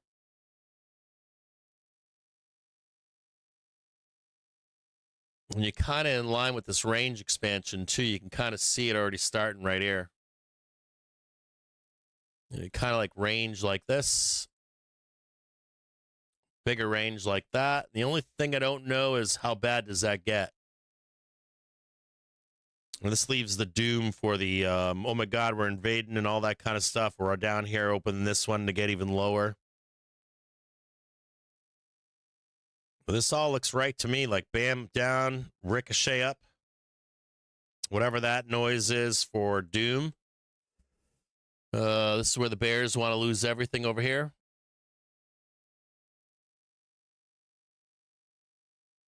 You know, up big time. Oh my God, everything's awful. Then right back up again.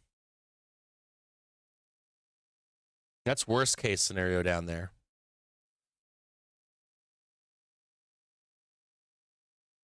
This is what Netflix looks like. Up, ping it, down, fade, ping it, down, fade. And you got a fuck ton of like help down here. I think that one's that one. Like this is a monthly hold. This is a weekly hold. Weekly, monthly. And you got like dailies above it. Dailies here, here, here, weeklies. This is the daily here. Like here's your daily for splitting the difference. Here's another daily in here.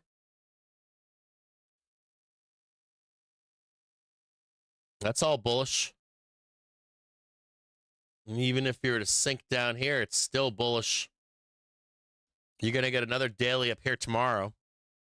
The daily right here. You get another daily right here. Maybe it's yellow in the end of the day. It all looks bullish. JPM, Wells Fargo, Bank of America, they look okay.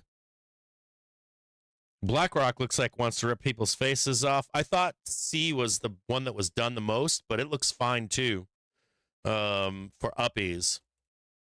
So financials look good. And Netflix looks real good. Even if it's pop and drop, it looks great. And I think it's underpriced as of today, or at least the earlier today. Netflix looked underpriced for their earnings. Not underpriced. Like they need to play catch up.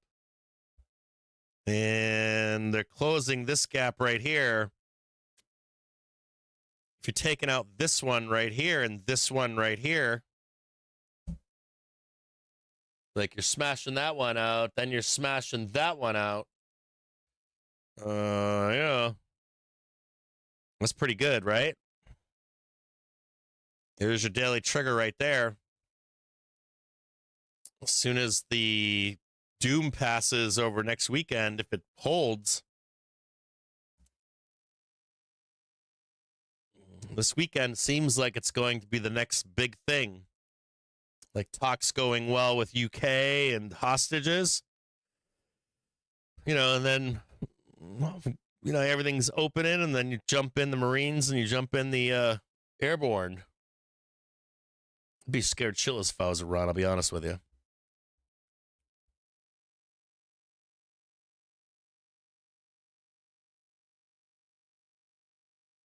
Little bump up. And all you need is the banks to perform tomorrow. This doesn't even need to go down. This can go down here. Little bump on banks, bank doom, and then right back up again.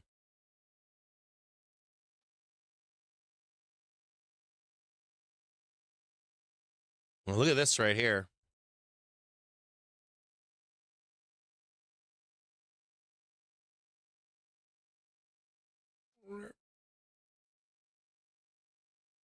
Same spot, 106.61.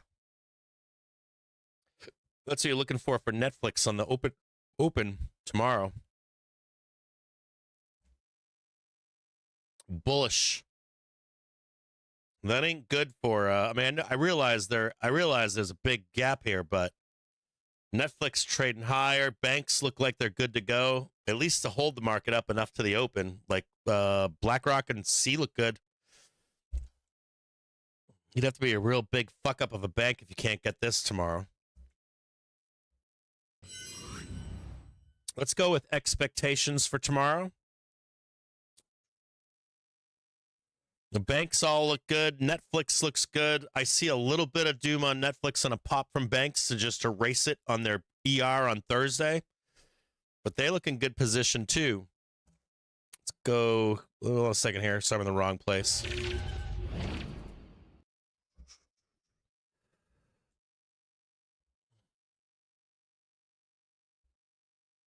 On a weekly on SPY, we're coming right into it. You see it? This is implying what? Maybe a pop-up on banks in the morning. Take that bad boy out right there, then the roll. Looks pretty good.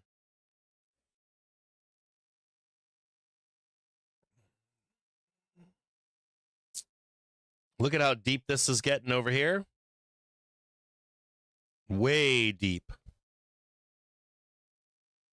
Voice news disconnected. They're telling you is that we have to hold this.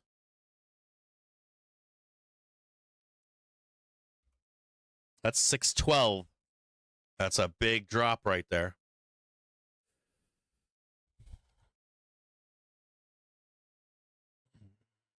This is your monthly.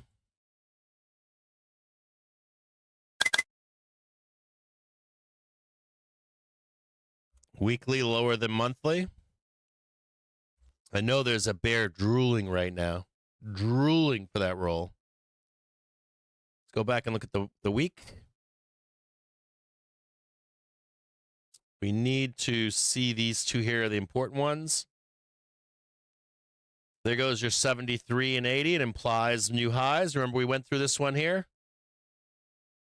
If we can just get above 71 and 73, it looks good for up, right?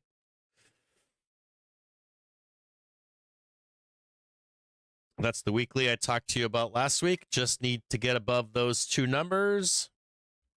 And the doors are closing on bears now, aren't they?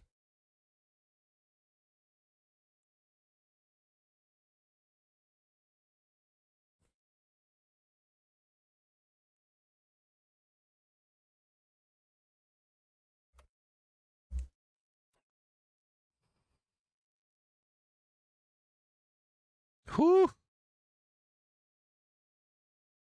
We're now closing the gap. The gap is right here.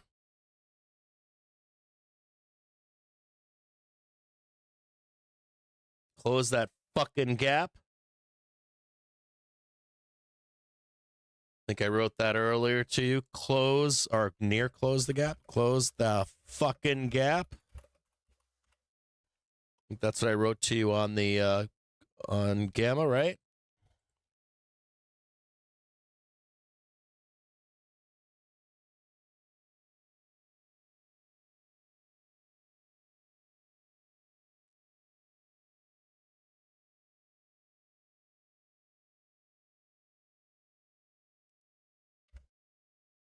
Oops, sorry about that.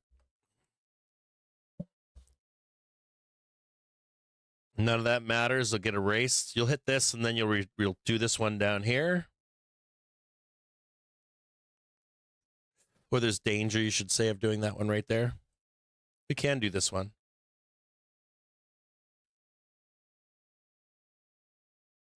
If you want it on there.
And that is beautiful right here. This shows the gap coming up. That's squeezy right there. Pop and then dump.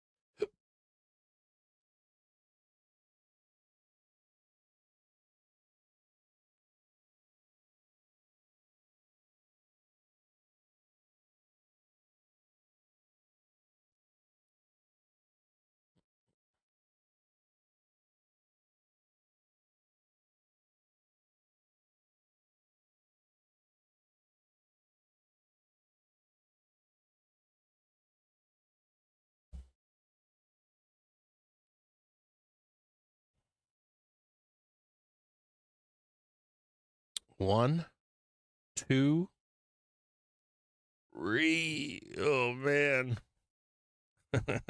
1, 2, 3. All right, 1. Now, this shouldn't be 2 because we needed to get over this right here. You see it? So this should be 1, 2 here. You can see it right there. Never beat that last high over there. This could be a fake wick, maybe. There's your 1 right here. 1, 2. Or this is all one big 1. And there's 2. There's 3.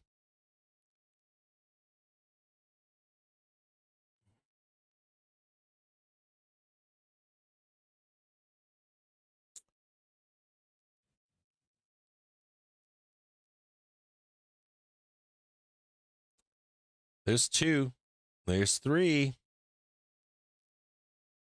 Banks, Netflix, looking for all-time highs.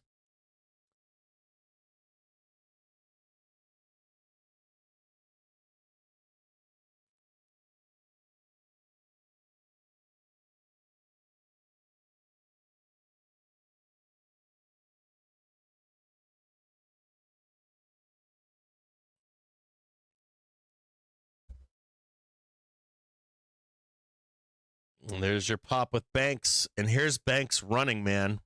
All-time highs.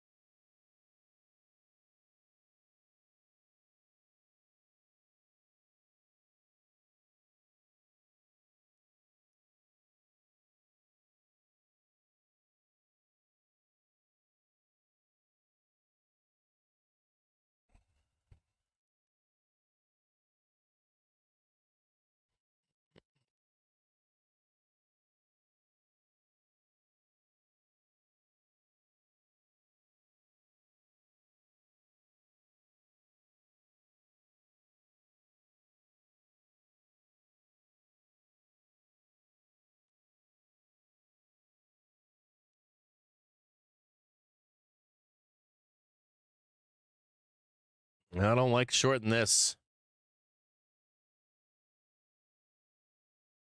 You got to break this one down here.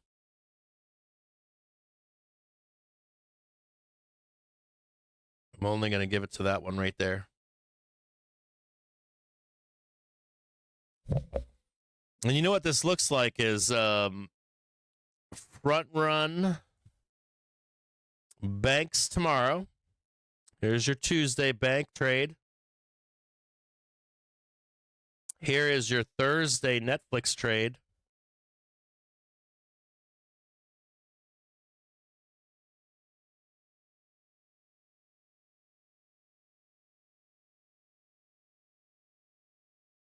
There's all-time highs. And my question is to you, do you think we can do this here into Thursday and then roll? Hang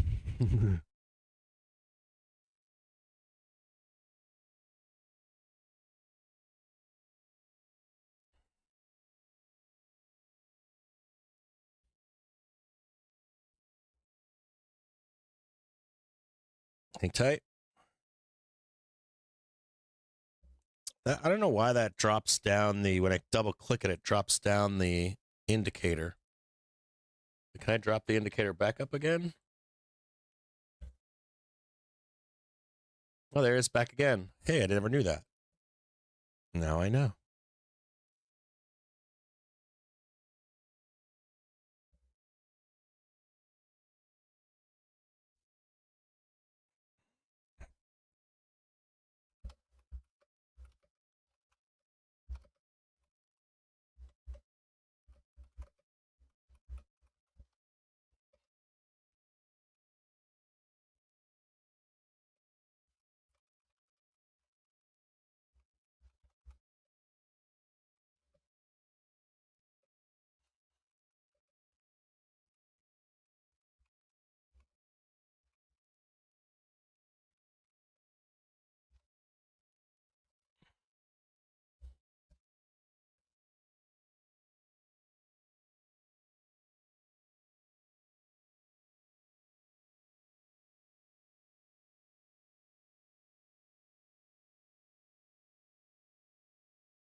Yeah, I see the pullback, but this can extend.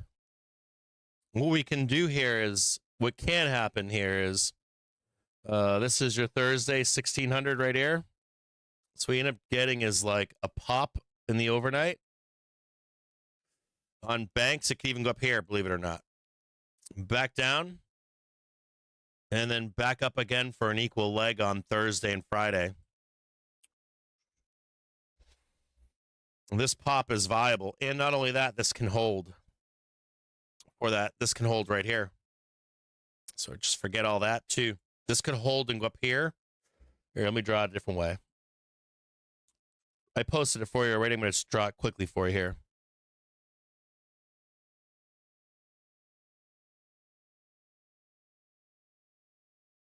So what can happen is this. This is what I was looking at earlier with the banks, which was the banks and Netflix both. Netflix was underpriced to go up. And so look at this right here. This is what this can turn into. So this is what we should do. What this can turn into is something more like this, where you're like popping up here, right? Hold down here, kind of like bullshit all week, right? Talks are going well, talks are going well, talks are going well. Consolidate this whole move, but you're staying in trend, and then you're popping even higher. Like a move here on Netflix is possible in a Friday. Let's get this like this. So remember this one right here. This is what should happen. And what they do is they pop this up in a Friday, and you don't get this down move. You can go down here in the weekend. You can go down here in the weekend. We're creating space, like we're going down into, like we're trading down. We're like creating space to not recover. Market's giving space that no matter what happens over the weekend, we hold.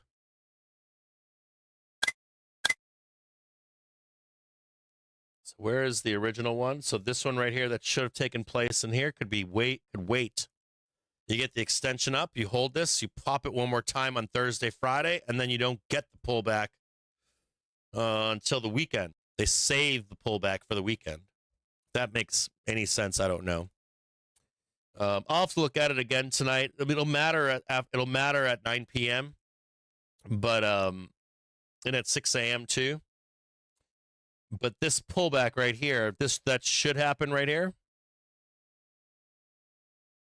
This can be pushed off to over here.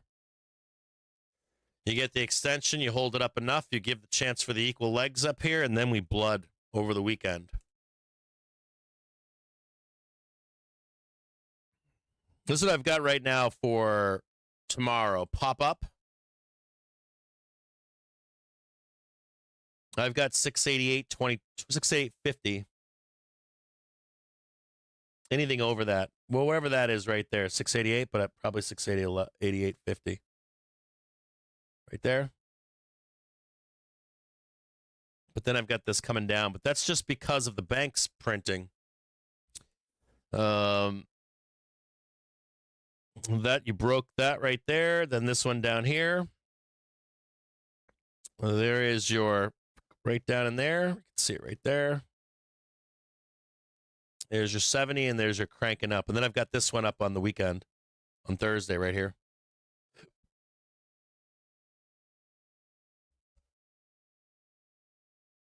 I've got 690 right here.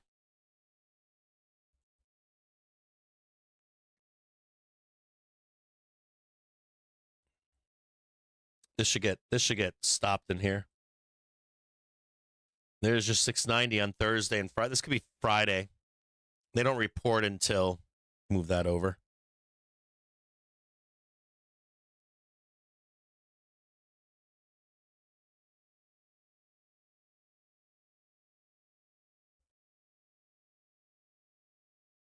Wake up Friday, 9 a.m. Hello, ladies. You get the pop on this one, then you get the pop on this one.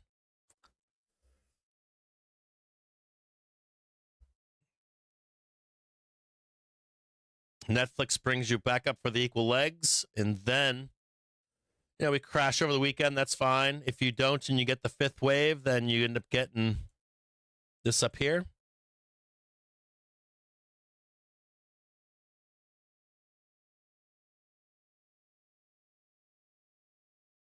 Something like this, down, down, down, then up, up, believe it or not, that big of moves.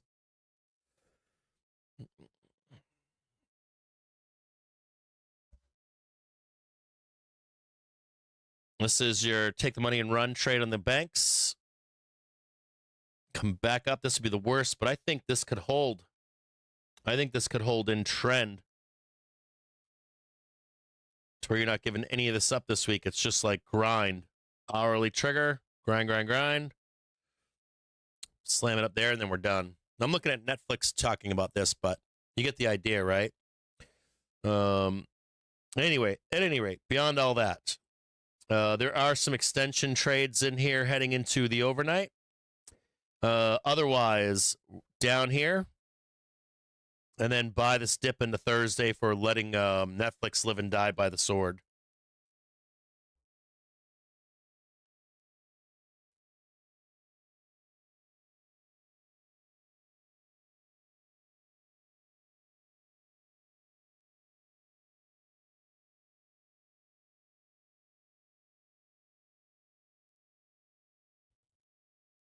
In a day Tuesday, Wednesday, grind, grind, grind. Then pick it right back up.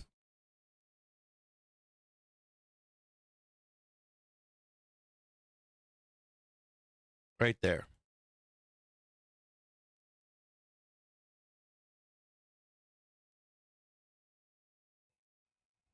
And this is the brutal part here. The stops being taken. Take all your stops, push it back down. And I think you can't short this now. I don't think you can short this until, even if you can, you want to short it on a high in the morning. You can do puts, but you can't do short. You can't fuck with this extension. I would not short ES right now, 9 p.m. I wouldn't fuck with ES until earliest 4, 6 a.m. somewhere in there. The earliest, even the chance to short it is at 4 to 6 a.m. They can extend this fucker right up. Take all your stops, eat you alive, then roll it. But there is a setup in here for the bulls where, you know, you don't lose, like you pop this up and then you don't lose this right here. So it becomes a grind. We go into Thursday, equal legs. Another bump up on Friday, and then you get your drop in the next week. So I think I said to you 2-week puts in case it pushes over. And it takes that long to get the drop to come down into next week. Good day. All right. I'll see. So I did the banks. I did Netflix. I didn't do the rest of TMT. I'm going to try to either come back tonight for a private stream or I'll show up early tomorrow, like 8:30 or something. We'll work our way through the rest of those TMT stocks. And this should be most of, like, we'll get through like all the usual suspects, the blue chips. And then as soon as we know the blue chips, I'll do the ones that you want me to do by request. If that helps. This is dope right here. Fucking dope as fuck. Push. This is like literally perfection. Now we're just looking for the fucking crash. The third one is usually the crash down here. It's a matter of how high do we go. Unless you want to extend this bad boy up here and make that the third one up there. Extensions, baby.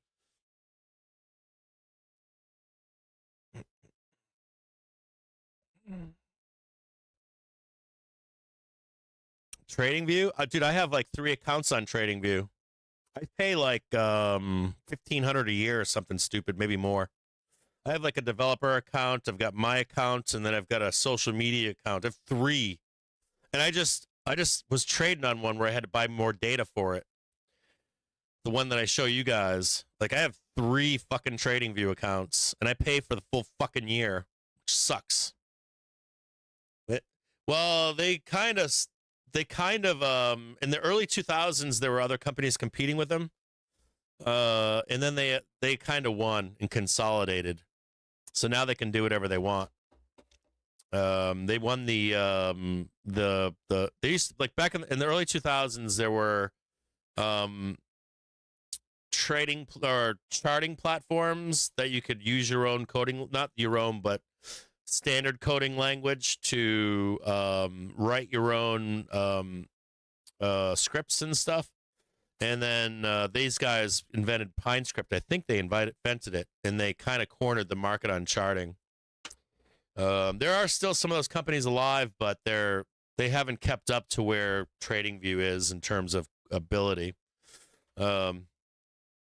We're working on our own charts right now, believe it or not. It's like our own charting, like charts. We're trying to build a TradingView right now of our own.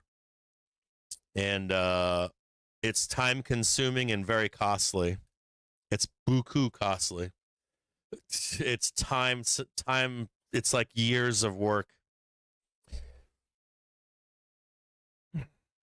I think you're going to get, I think that they're going to close their garden at some point. In the next 5 years, I think TradingView closes their garden. They're a monopoly basically for this stuff. You got to watch out for the extension up here. It won't be long. It would be something where we like moon up and then you sell 9 a.m. right on the button. When we do these extensions, I would not try to short that shit. Like your first opportunity is 6 a.m. and then like 4 to 6, you can think about it. If you get some bad reports and they start selling, you can get in there and start shorting it. But then your next chance to short it, it's at 9:30 in the morning at New York Cash on a high. I would not short this overnight. Fuck no. They'll take all your money. They'll put you in the back alleyway drinking a half handle of fucking Mad Dog or something. Roaming the streets, it'll be raining right over your head. You definitely don't short that. You need to see the big red bar and then you can chase it. I think what they're trying to do is keep you in here for Thursday, and then they sell Thursday down. That's what I think happens. Like you get the extension up, they keep you in trend into Thursday. You do the equal legs on the squeeze high up here, and they don't care about the fifth wave in here. They'll go risk off on the weekend on like U.S. troops and all that kind of shit. And they'll hedge on U.S. troops. You can hedge this. You can hedge this now if you want with puts, or over here on puts on Thursday if you wanted. You could start early or whatever. I've got what I need. I've seen everything I need to see. I haven't put a hedge on this entire this thing right here. I haven't put any hedging on, so for me, I'm comfortable with right where we are, right in here, and get a nice little roll down.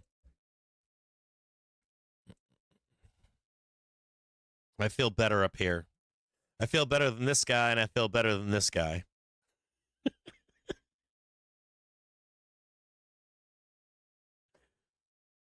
Yeah, I saw TSMC. I noted them earlier in the stream that they will be on my list. So all of these like big reports this week will be on the TMT stuff. I got to get this done so that I can move on to the other stuff. I'll try to do a stream tonight. If I can, I'll let you know in the Discord I got to like eat. I got to make some calls and stuff like family and that kind of shit.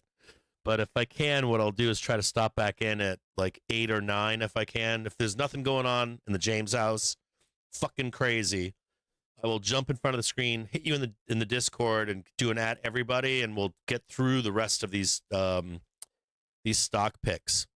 Make no mistake.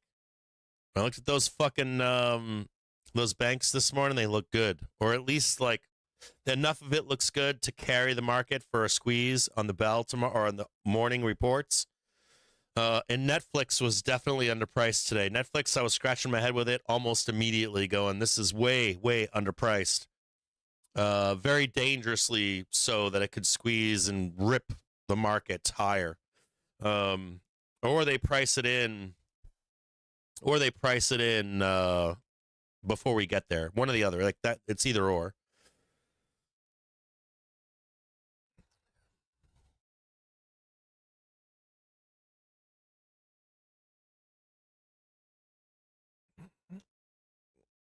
Yeah, I think hedging is appropriate here.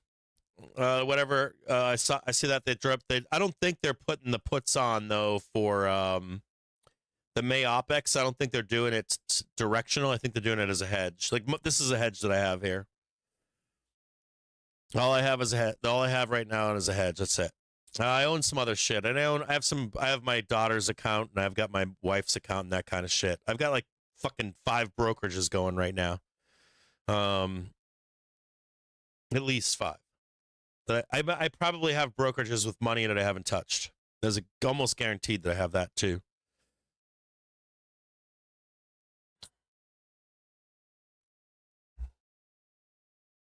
You will get the TSM report if I do it tonight. The red ball's me. This is probably the place to hedge. Yes. Somewhere in this vicinity. Okay. I'll see you all tomorrow, 9:30 in the morning. If I can get off at 8, I'll pin it in the Discord. If I can't, I will be here in the morning at 8:30. We'll do a private stream for the first hour or two. We'll knock them all out, and then we'll go to your requests. Like, I want this one done, I want that one done, and I can work through those as during the day, during normal market hours, and I'll do those charts and post them for you in the Discord. How did BlackRock do into the close here? Did BlackRock keep climbing today? It should have. Oh, fuck yeah. Look at BlackRock, dude. Look at BlackRock into the bell. Woo! Hot fucking sauce right there. Woo! Look at that fucking beast.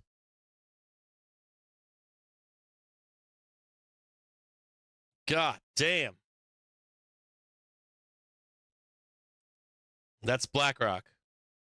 That made the full fucking move here right into the bell. BlackRock was the sexiest one of all these fucking things. How much was this fucking thing up today? 4%. Juicy.